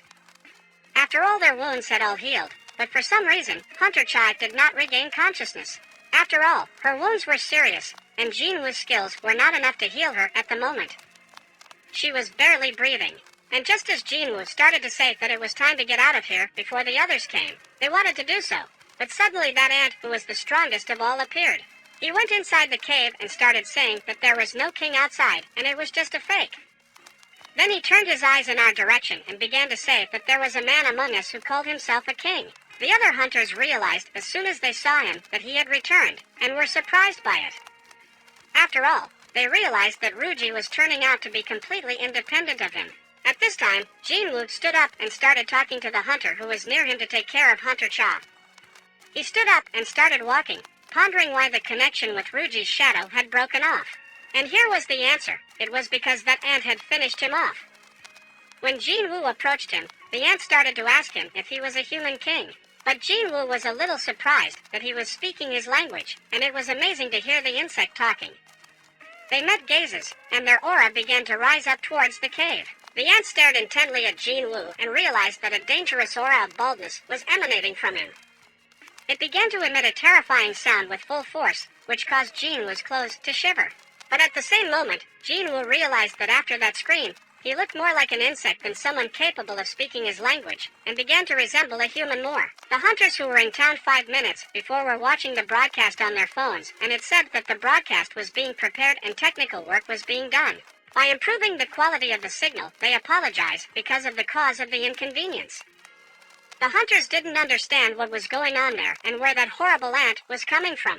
Other hunters started to get nervous because they couldn't understand why they had ended the broadcasts. At such a moment, the television began to broadcast breaking news from the scene, and during the broadcast it was reported that the hunter Bengu had died, and it was not yet known what had happened to the other hunters who were also in the cave. Some hunters who were watching the broadcast initially guessed that an unknown hunter had just appeared in the Queen's chambers, and right now the broadcast would be resumed. And what they saw shocked them. They saw an ant start talking and asking about some king. But when the broadcast disappeared, all they heard was that the connection was immediately cut off. After all, the ant was speaking in the human language. Furthermore, he had even killed Ruji. He was incredibly strong. One of the hunters was watching the motion sensors, but the chairman started asking him where the creature that killed the hunters was now. It was the president of the Japanese Hunters Association. His ward started to tell him that he had just returned to the Queen's chambers, but the chairman couldn't believe what he was about to say, that the Korean hunters had survived. He replied, "It seems that way.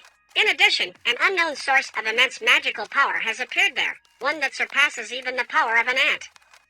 From the looks of it, someone else has arrived."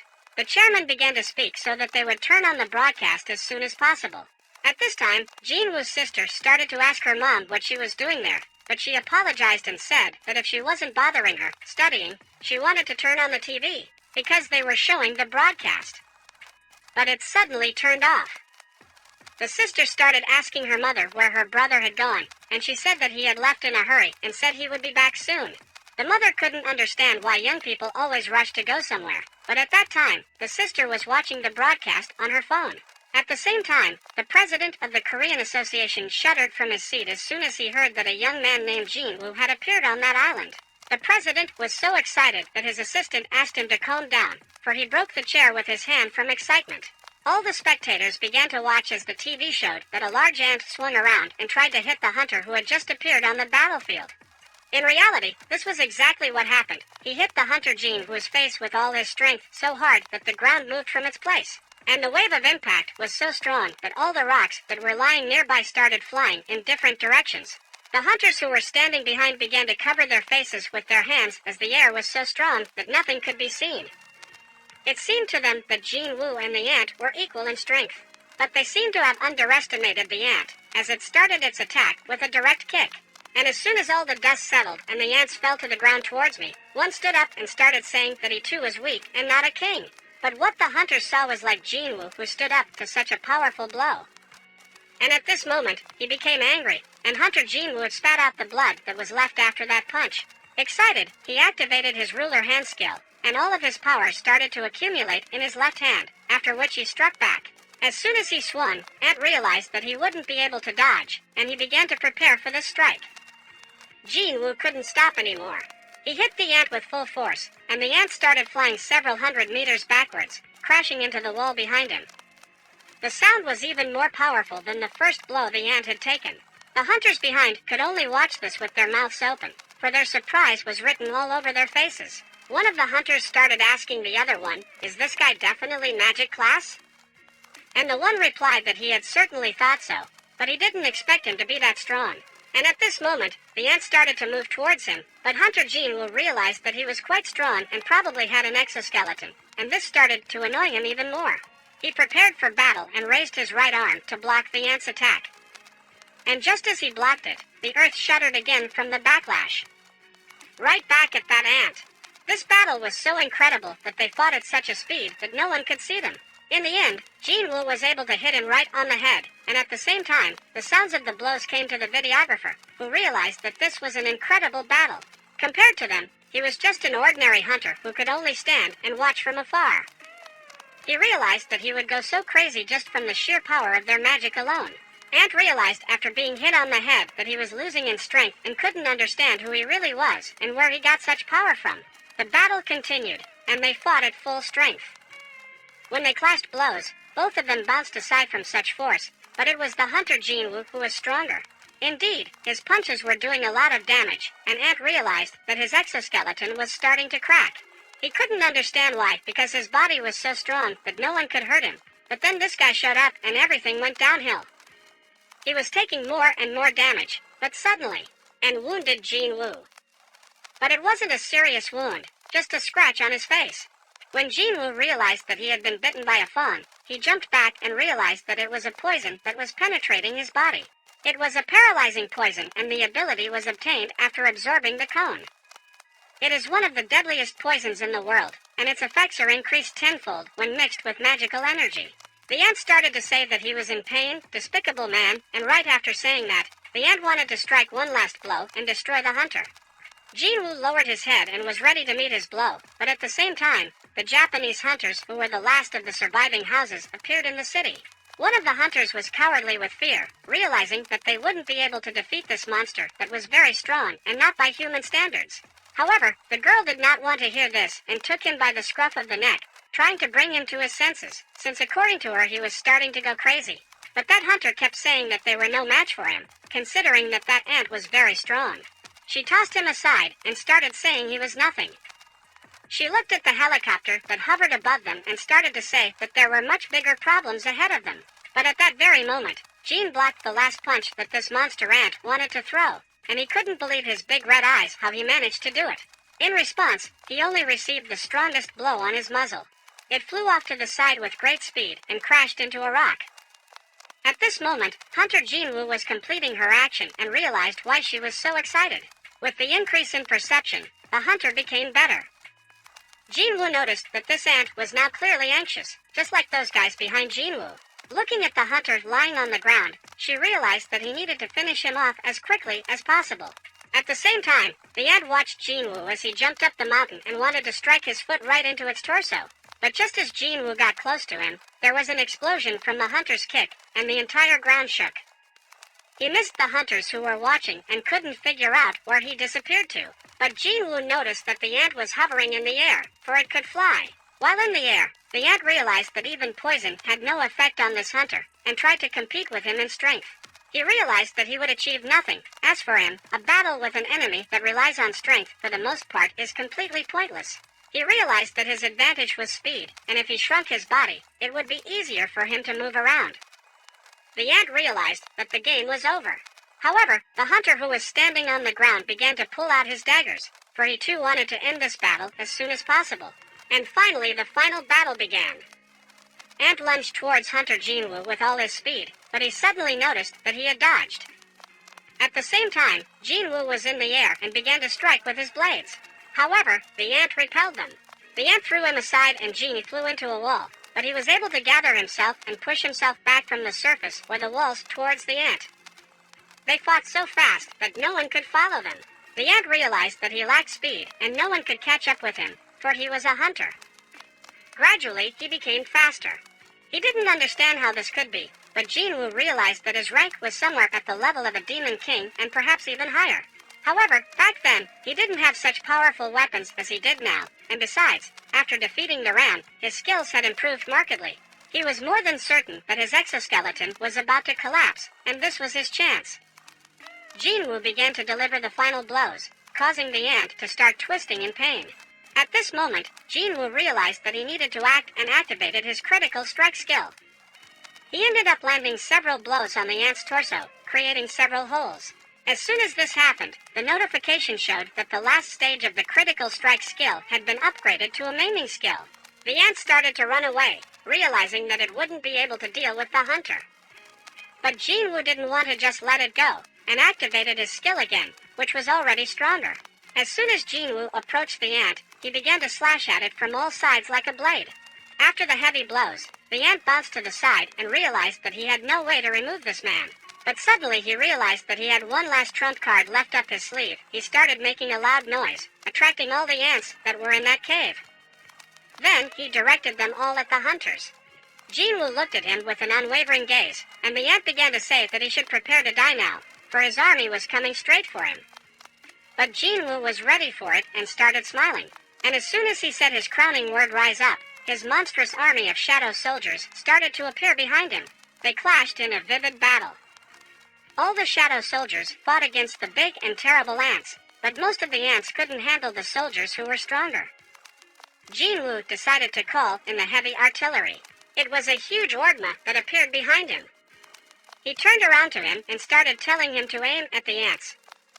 If he hit the humans, he wouldn't call him out again. Their commander-in-chief waved his large fawn, thus showing that he understood. At this time, he began to use his giant song skill, followed by the fire dragon song skill. A large fireball began to move to the side. Such a huge explosion caused a hole to form in the volcano. The hunters who were watching this couldn't believe their eyes that he had summoned such a terrifying monster. Some of the hunters realized that it didn't even smell like summoning here, and rather the devil himself deigned to Ant, who was watching all of this. He could not believe that this was happening, for he himself was the strongest and destroyed anyone who dared to go against him. He stood at the top and evolved repeatedly, for he was the king on this island. But now everything had changed. And as soon as he saw his opponent, that hunter named Jinwoo, begin to emerge from the fire, he realized that now all he had to do was run to survive. And he began to heal. By doing so, Jinwoo noticed it, and he couldn't understand. But soon it was Hunter Min Ben's healing skill, and it was the first time he sees a monster appropriating the skill of the opponents he had devoured. The ant started to fly as far away as possible to get away from this hunter as quickly as possible. But, come on! At the same moment, Jinwoo started to activate his ruler hand skill, and thus swatted that ant straight to the earth. The ant began to bleed orange blood, but Jinwoo was already beside him and began to say that he would not leave at any cost. And at that moment, he activated the mutilation skill. Eventually, he was able to destroy that ant, and the notification system showed that he had killed the enemy. His level was raised, but suddenly, the head started shouting that Hunter Chai was very unwell. Jinwoo realized that he had been messing around with this ant for too long and began to think that he needed to find a healer as soon as possible. Shadow exchange wouldn't help here, and his skill hadn't rolled back yet. Moreover, he had never tried traveling with other people. And even if they flew castle, Hunter Chow wouldn't last that long. And on the side of the bared fangs, there's at least one healer left there. But that wouldn't help anytime soon, and he began to think that he would have to find another way. Jinwoo started to tell the videographer if he could turn off the camera for a minute, but he didn't understand what he needed to do. Jinwoo's hunter started to tell him with a serious face that he'd better hurry up and turn off the camera or he would break it. And that's when he realized and took his camera off his head, but the videographer couldn't understand why he was clinging to his camera. Jinwoo started ordering his shadows to hurry up and find the corpse of the hunter healer. Soon, one of the higher orcs began carrying the healer's body, and as he laid it on the ground, Jinwoo realized that his head had been bitten off. He didn't know if extracting the shadow would work. The head of the white tiger started to ask what he was going to do, but at the same moment, the system showed that he could extract the shadow. And with that, Jinwoo rejoiced, for this was the last chance he could use to save the huntress. As soon as he started to tell the shadow to rise, the shadow extraction failed, and he couldn't understand what was wrong. He commanded it to rise a second time, but the shadow extraction failed again, and he began to ponder that given his ability level, he could easily extract any shadow. But it seems that his soul is desperately resisting and doesn't want to become a shadow soldier. In fact, Jinwoo was unwilling to take people into the army to be his subordinates. However, the living must live, and Jinwoo ordered him to rebel for the last time. At this moment, the head of the white tiger came closer and closer and placed his hand on his shoulder, thus asking him what he was doing. Suddenly, he saw that he had a special ability, and that was what his power was. He could control the dead. The other hunters did not understand how he could summon the souls of the dead. Thus, Hunter Jinwoo found himself not just a mage, but someone capable of manipulating souls and harnessing their power. The shadow he retrieved from his spellbook began to approach the hunter, and he used its power to heal her. The head of the white tiger realized that her friend, who had recently been killed, had turned into a shadow and began to heal the huntress Jinwoo. She started to say that he seems to be starting to realize what kind of person he was when he was alive. And he didn't even have time to give orders, and he had already started treating Huntress Cha. He was incredibly kind and compassionate, but White Tiger's head started to say that now he wasn't the man she knew. Jinwoo replied that he was. The videographer at that moment couldn't believe what he saw, for he had never heard once that it was possible to summon the dead. He understood why he had asked him to turn off the camera, for such power was best not to broadcast to the world. Some of the hunters realized that the stronger his opponent was, the faster he built up his power, and they wondered how terrifying that ability was. And the head of the white tiger at this point began to say that he knew that he would be given many more times to engage in battle, and at this point, the healer's abilities would come in handy. However, he had never liked combat, and so he began to ask Jinwoo not to force him to do something that would hurt him. Jinwoo thought about it, but at this moment, he threw back the arm of the head of the white tiger and began to tell him what he needed to do. Grabbing him by the shoulder of the one coat for the second time, yes, that was an order. And now the very thing was a sincere request. Besides, he had similar thoughts himself. Jinwoo began to cancel the summoning, and that shadow healer turned to the head of the white tiger and smiled back at him. In the blink of an eye, and now, for the moment, there was silence in this cave, and such silence had never been here before. Everyone watched in silence as the shadow soldier disappeared. A little while later, the hunters started coming out of that cave, and the helicopter that had come to join them started hovering above them. Those on the helicopter noticed that the hunters were coming towards them. Jinwoo started to tell them to go without him, as he had unfinished business here. The head of the white tiger realized that the battle wasn't over yet. Jinwoo started to say that he would go and clear the way, deal with the remaining ants. And at that moment, he summoned his shadow dragon Kaisel, and as soon as he sat on it, he said to the head of the white tiger, "See you later." And he began to fly up into the air, and his huge wings began to slash in the air those ants that came in his way. At this time, on one of the cruisers sat the hunters who were from the Japanese Association. One of the hunters kept saying that this monster is a real terror and they just haven't seen him. Therefore, they can't realize how terrifying he is. Their leader, Ruji, was killed in such a brutal way. He starts saying that they can't defeat him and this raid is doomed to fail. The hunter who was destroying that monster didn't have time to finish his sentence. At this time, another man standing above him started to tell him not to worry. That hunter thought it was a lie, but it was the official information they had just received from the Korean headquarters. And that man began to reflect that it seems that Korea also has a rather capable hunter. However, he's probably weaker than Goto-san, but suddenly the staff started saying that the ants were running away, and the cruisers started making preparations. But at this time, the battle continued on the island, and Jinwoo continued to exterminate all the ants. He began to realize that once he destroyed the ants that hadn't hatched yet, he could gain some experience. This was incredible luck, and when he called up his inventory, he saw that he could restore order with the sword he had gotten when he passed the demonic castle. He started pulling this sword out of his inventory, and as soon as he saw it, he realized that he had completely forgotten about it. He then began to look at its functionality, swung the sword, and a huge electric wave began to cut everything around him. He marveled at how powerful this sword was, and couldn't understand how he could have forgotten it existed in his inventory. Still, he decided to deal with the remaining eggs with this tool. On another continent, the director of the Hunter Management Bureau was watching a tape on television and realized that while they were watching the broadcast, morning had imperceptibly come. He started talking to the man who had barged in on him at such a late hour. A hunter who can summon hundreds of souls is actually a very talented guy. Not taking advantage of his abilities within South Korea is a big miss. The other man was also in agreement with this. In addition, he had heard about a high-profile case that happened a few months ago in the Hunter Management Bureau. This case is known as the Sun Il Huan case. This is the same prisoner that Hunter James captured when he was cleaning up the orange dungeon that emerged in the east of America. They didn't really know whether he was a monster or a human. However, he claimed to be a Korean hunter. Fortunately, all the information was kept in the Bureau, and the investigation revealed that the man was Sung Jin, father and son. Other countries don't even know who jinwoo is, so they should take advantage of this. And the case of Hwang Dong-soo is a different story. After all, Korea is their ally. However, if they appropriate two S-ranked hunters at once, it might seem as if they decided to turn their backs on them. The other man started to say that if he could arrange it, it would be fine. However, at this time, Jinwoo's level was raised, and thus he had reached the 100th level. As soon as he approached that ant, he realized that there was a rather powerful aura coming from that guy, and ordered him to rise up.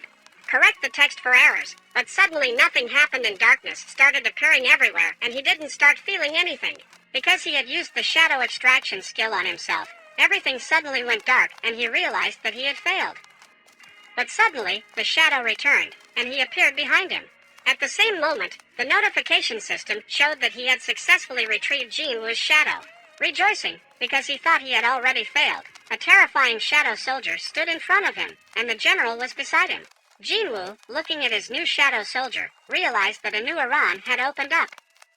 An ordinary elite knight no longer means the next one. Here comes the general, and it turns out he's a head above the rest of the soldiers. Not surprising, though, since his abilities are incredible. And now it was the queen's turn to rebel, but suddenly the shadow ant started talking and addressed Jinwoo with the words Lord, for the master to give him a name, and Jinwoo realized that he too had contracted the absolute loyalty syndrome like all shadow warriors. He wondered how he learned to talk, but he replied that he already knew how to do it. And then Jinwoo realized that he knew how to talk because he originally had the ability, but that wasn't the point. After all, Iron was a human, just like Hunter Min Ben and Fawn, and it was all about rank, not the impossibilities he couldn't give. Jinwoo pondered, what will happen if the others increase their rank? Will I be able to talk to them too? He started to talk to the ant about killing him, and still the ant wants to obediently follow him. But the ant replied that he was not killed, but resurrected by the king's power, and now his soul is overflowing with joy. Henceforth he would follow only his king forever. He bowed once more and asked the king to give him a name. For Jinwoo hesitated for a moment. After all, if he just called him Ant or Ant, it wouldn't be very good. He started to think of a name for him, and then the name of a writer who became famous for his novel Ant came to his mind. He remembered him and gave him the name I to this Ant Br. And as soon as he got his name, he thanked the Lord. But now Jinwoo needed to awaken the queen's soul. And once the queen's soul started to rise, he saw that she also had the rank of a general, but suddenly all the ants started acting strange somehow. After all, they were somehow connected to the ants, and suddenly that connection weakened. He started to ask Br what happened, but the latter told him that controlling the legion of ants was an ability, and as long as she was alive, then the reins would pass to her. Jinwoo realized that despite her rank, he wouldn't say that the queen had a lot of mana. He wondered what that was due to, but Br started to say that most of her mana was for reproduction, and since it was impossible to lay eggs without a physical body, in other words, the queen was unfit for battle. And Jinwoo realized that one leader would be enough for him, so he canceled that summoning. But suddenly, he noticed his shadow soldiers starting to collect magic stones, and he ordered them to stop. After all, They should go to rebuild the island and pay compensation for the damage, and they shouldn't be touched, because he had enough of the stone he had retrieved from BR's corpse. In addition, they need to destroy the remaining ants. Jinwoo wondered if his combat power would improve to deal with everyone with his current strength. But suddenly, Bear began to say that he felt that the enemies without a leader were in a predicament and, unable to gather in military units, they had scattered into smaller groups. Jinwoo began to speak. BR, can he figure out how many ants are left? The one began to explain that before the battle started, there were over 8,000. But now, among the survivors, there were just over 4,000 left. But Jinwoo found that he had already wiped out many of them, but there were still quite a few left. So Jinwoo began to ask his general if he could deal with them, to which he replied, if that's the order, I'll do it. At this time, one of the hunter ships saw the ants flying in their direction, and they began firing at them from the ship's cannons.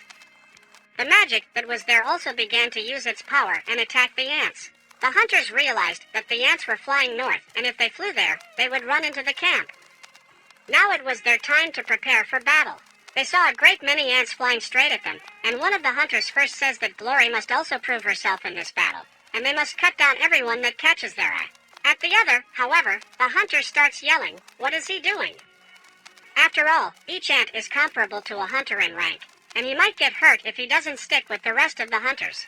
They all decided together to restore the reputation, but one of the hunters started to go crazy, for he felt incredibly powerful and didn't understand how they could fight them. But the other hunter noticed this and began to reflect on the fact that he seemed to be of high rank, but in reality he was nobody. And once the ants had already started to reach the island, the hunters who were on the shore could not believe it. After all, they didn't know if they could beat them. All the hunters wanted to group together quickly, for the ants were coming faster and faster. But suddenly a bright light appeared in the sky, and all the ants began to scatter into pieces. They saw that some creature had just killed the ants, and it was too fast. They didn't even have time to see it. They wondered what it really was. And for 2 days now, the ants have been actively exterminating in the south of Korea. After that, they were discovered on the coast of the China Sea, and they had already reached China. The men who were on the ship began to discuss the fact that they had not been able to sleep a wink for 2 days. But at that time another man began to say that the 2nd Legion had already entered the firing zone and started fighting. The Chinese hunter on board was already ready to show himself in all his glory. He saw that the ants were very numerous and there was no end or edge. He began to draw his great swords and tell them to submit in peace and let the sea be their grave. He used his skills by taking out his 2 large swords and used them to send 2 large magical waves towards the ants that flew at them. Corrected text, and at that very moment, all the ants were destroyed. That hunter realized that they were just little things, pot-bellied. And so, if that ant that Jinwoo had fought had survived, it would have gotten really hot in here. But he realized that what's to come is what's to go. At the same time, in a house in America, a girl who went in to see the hunter asked how he thought that Jinwoo and Mr. Huang had something in common, and perhaps Huang Dong-soo had killed Hunter Soon specifically. Therefore, his brother, Mr. Huang, would most likely take revenge. And as soon as someone wanted to tell the girl that he said all the right things, she agreed. Thomas Andre, who was the master of the Scavenger Guild, started to say that he had some kind of disorder, because now it wouldn't be so easy to meet Jinwoo, and he was so eager to meet him after all. The girl started to ask if he would give them the opportunity to fight, how he would do it. But Thomas started to answer her that it's not like they've known each other for days, and since Mr. Huang belongs to the Scavengers Guild, which is his guild, he doesn't forgive those who touch his property. Yeah, even if it's the U.S. government itself. On the 3rd day of the raid on the island, the military and the main forces of the Knights Guild landed to collect crystals and deal with contingencies. They were walking along the shore, and one of the hunters was talking about how there was one person in the world who almost never had any luck. However, this guy would not give up, as he really wanted to get a gold medal, and hard training for perfect self-hardening and dropping down a weight class. He had endured it all. He only had to take one step towards his dream, because it was literally in front of him. All he had to do was reach out. All doping tests showed a positive result, and the day before the momentous event, he even had a good night's sleep and felt just fine. However, due to the sudden awakening, magical powers appeared in him, as a result of which he was no longer able to participate in the Olympic Games. Another hunter who was walking behind realized that he was talking about himself and kept saying that this guy had to give up his screw. But he found a new dream to start the best guild in the country. They finally found high-grade crystals and started saying that by collecting them, they could become the best in all of South Korea. The Korean girl who was standing behind them started to say that this was wrong. Next, they saw a lot of ants and realized that they seemed to have done a pretty good job here and everything was clean. There were no traces of mana anymore. Suddenly one of the hunters noticed an ant hiding behind a wall and he didn't wait long. He started chopping it down with his big sword. As soon as he killed it, he started telling the guys not to worry, because there might still be ants here, but they came here to eliminate them. Suddenly one of the guys started calling out. He saw something. Suddenly they saw some strange man heading straight towards them. I didn't realize that there was supposed to be no one on the island except the military and associations. After getting them this assignment, the leader started telling that man to immediately confess who he was. He began to tell his companions not to shoot yet, for he did not look like a monster. And he began to tell the man that he was in forbidden territory, and if he followed their instructions, and if he resisted, they would open fire. But the man began to speak in some incomprehensible language, and the hunters realized that it was the language of monsters. But suddenly some other creature snapped its fingers. This made all the hunters start to faint and fall to the ground. That man, who suddenly appeared, began to ask the other one what kind of tricks it was. But the one answered him that it was unnecessary and they had nothing to do with it. The hype just put them to sleep for a short time. He started asking his comrade if he had checked everything, and the latter replied that yes, that was what was strange. They started to say why he was even helping people in the first place, but the other replied that he didn't understand the cockroaches in his head there either. They noticed ants that were lying on the ground, and they began to get sick of the rotting insects. But suddenly one of those men began to say that it was time to start the hunt they had planned and stick to the basic plan. That man opened a portal in front of him and began to walk into it, and the other man told him that one of the people they were hunting was here in Korea. Since they are already here, they can straighten him out since he is nearby. But the other man began to say that they should entrust the matter to someone else. And as soon as one of the men started to go into the portal, the other man started telling him that he didn't want to mess with that man to get even. But another time he told him, lastly, that it was okay to say that, because in general he could think as he wished. The portal closed, and that man, who had stayed on the island, began to say that he was a coward and began to look at the hunters, who were lying under his feet, for nothing. He swung his large hand, and some sort of portal opened in front of him, into which he entered and disappeared.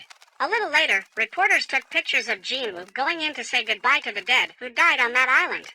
When the raid ended on the island, the whole world began to discuss the event vigorously, and it was his first assignment after he obtained the S rank. Some opinions hardly changed even after his debut, and everyone's interest was fueled by the talk of the raid. Due to this, Jinwoo's name had become practically on everyone's lips. A little later, reporters took pictures of Jinwoo going in to say goodbye to the dead who died on that island. When the raid ended, the whole world began to discuss the event vigorously, and it was his first assignment after obtaining the S rank. Some opinions hardly changed even after the debut, and everyone's interest was fueled by the talk of the raid. This was the reason why Jinwoo's name had become on the lips of almost everyone. As soon as Jinwoo started to leave, he met the head of White Cur, and the latter began to tell him that he always thought that the hero would not be able to end the war with his actions alone. However, after everything that had happened, he began to think that this was not the case, and he began to tell Jinwoo to hold his head high, for he had put a stop to this tragedy. The head of White Cur thanked him in front of the people, and as Jinwoo stepped a little further away, he met his gaze with the Huntress Cha. She turned away with her gaze and blushed slightly. Jinwoo didn't realize what had happened, but as soon as he looked at the pictures of the dead, he realized that the fifth raid on Jeju Island had a total of 4,800 participants, including hunters and ordinary awakened ones. 64 hunters and 32 citizens had died. It was a tragedy that ended in wasted sacrifices. However, this particular raid claimed fewer lives than the previous 4 attempts. A little later, Hunter Jinwoo sat down at the table with the president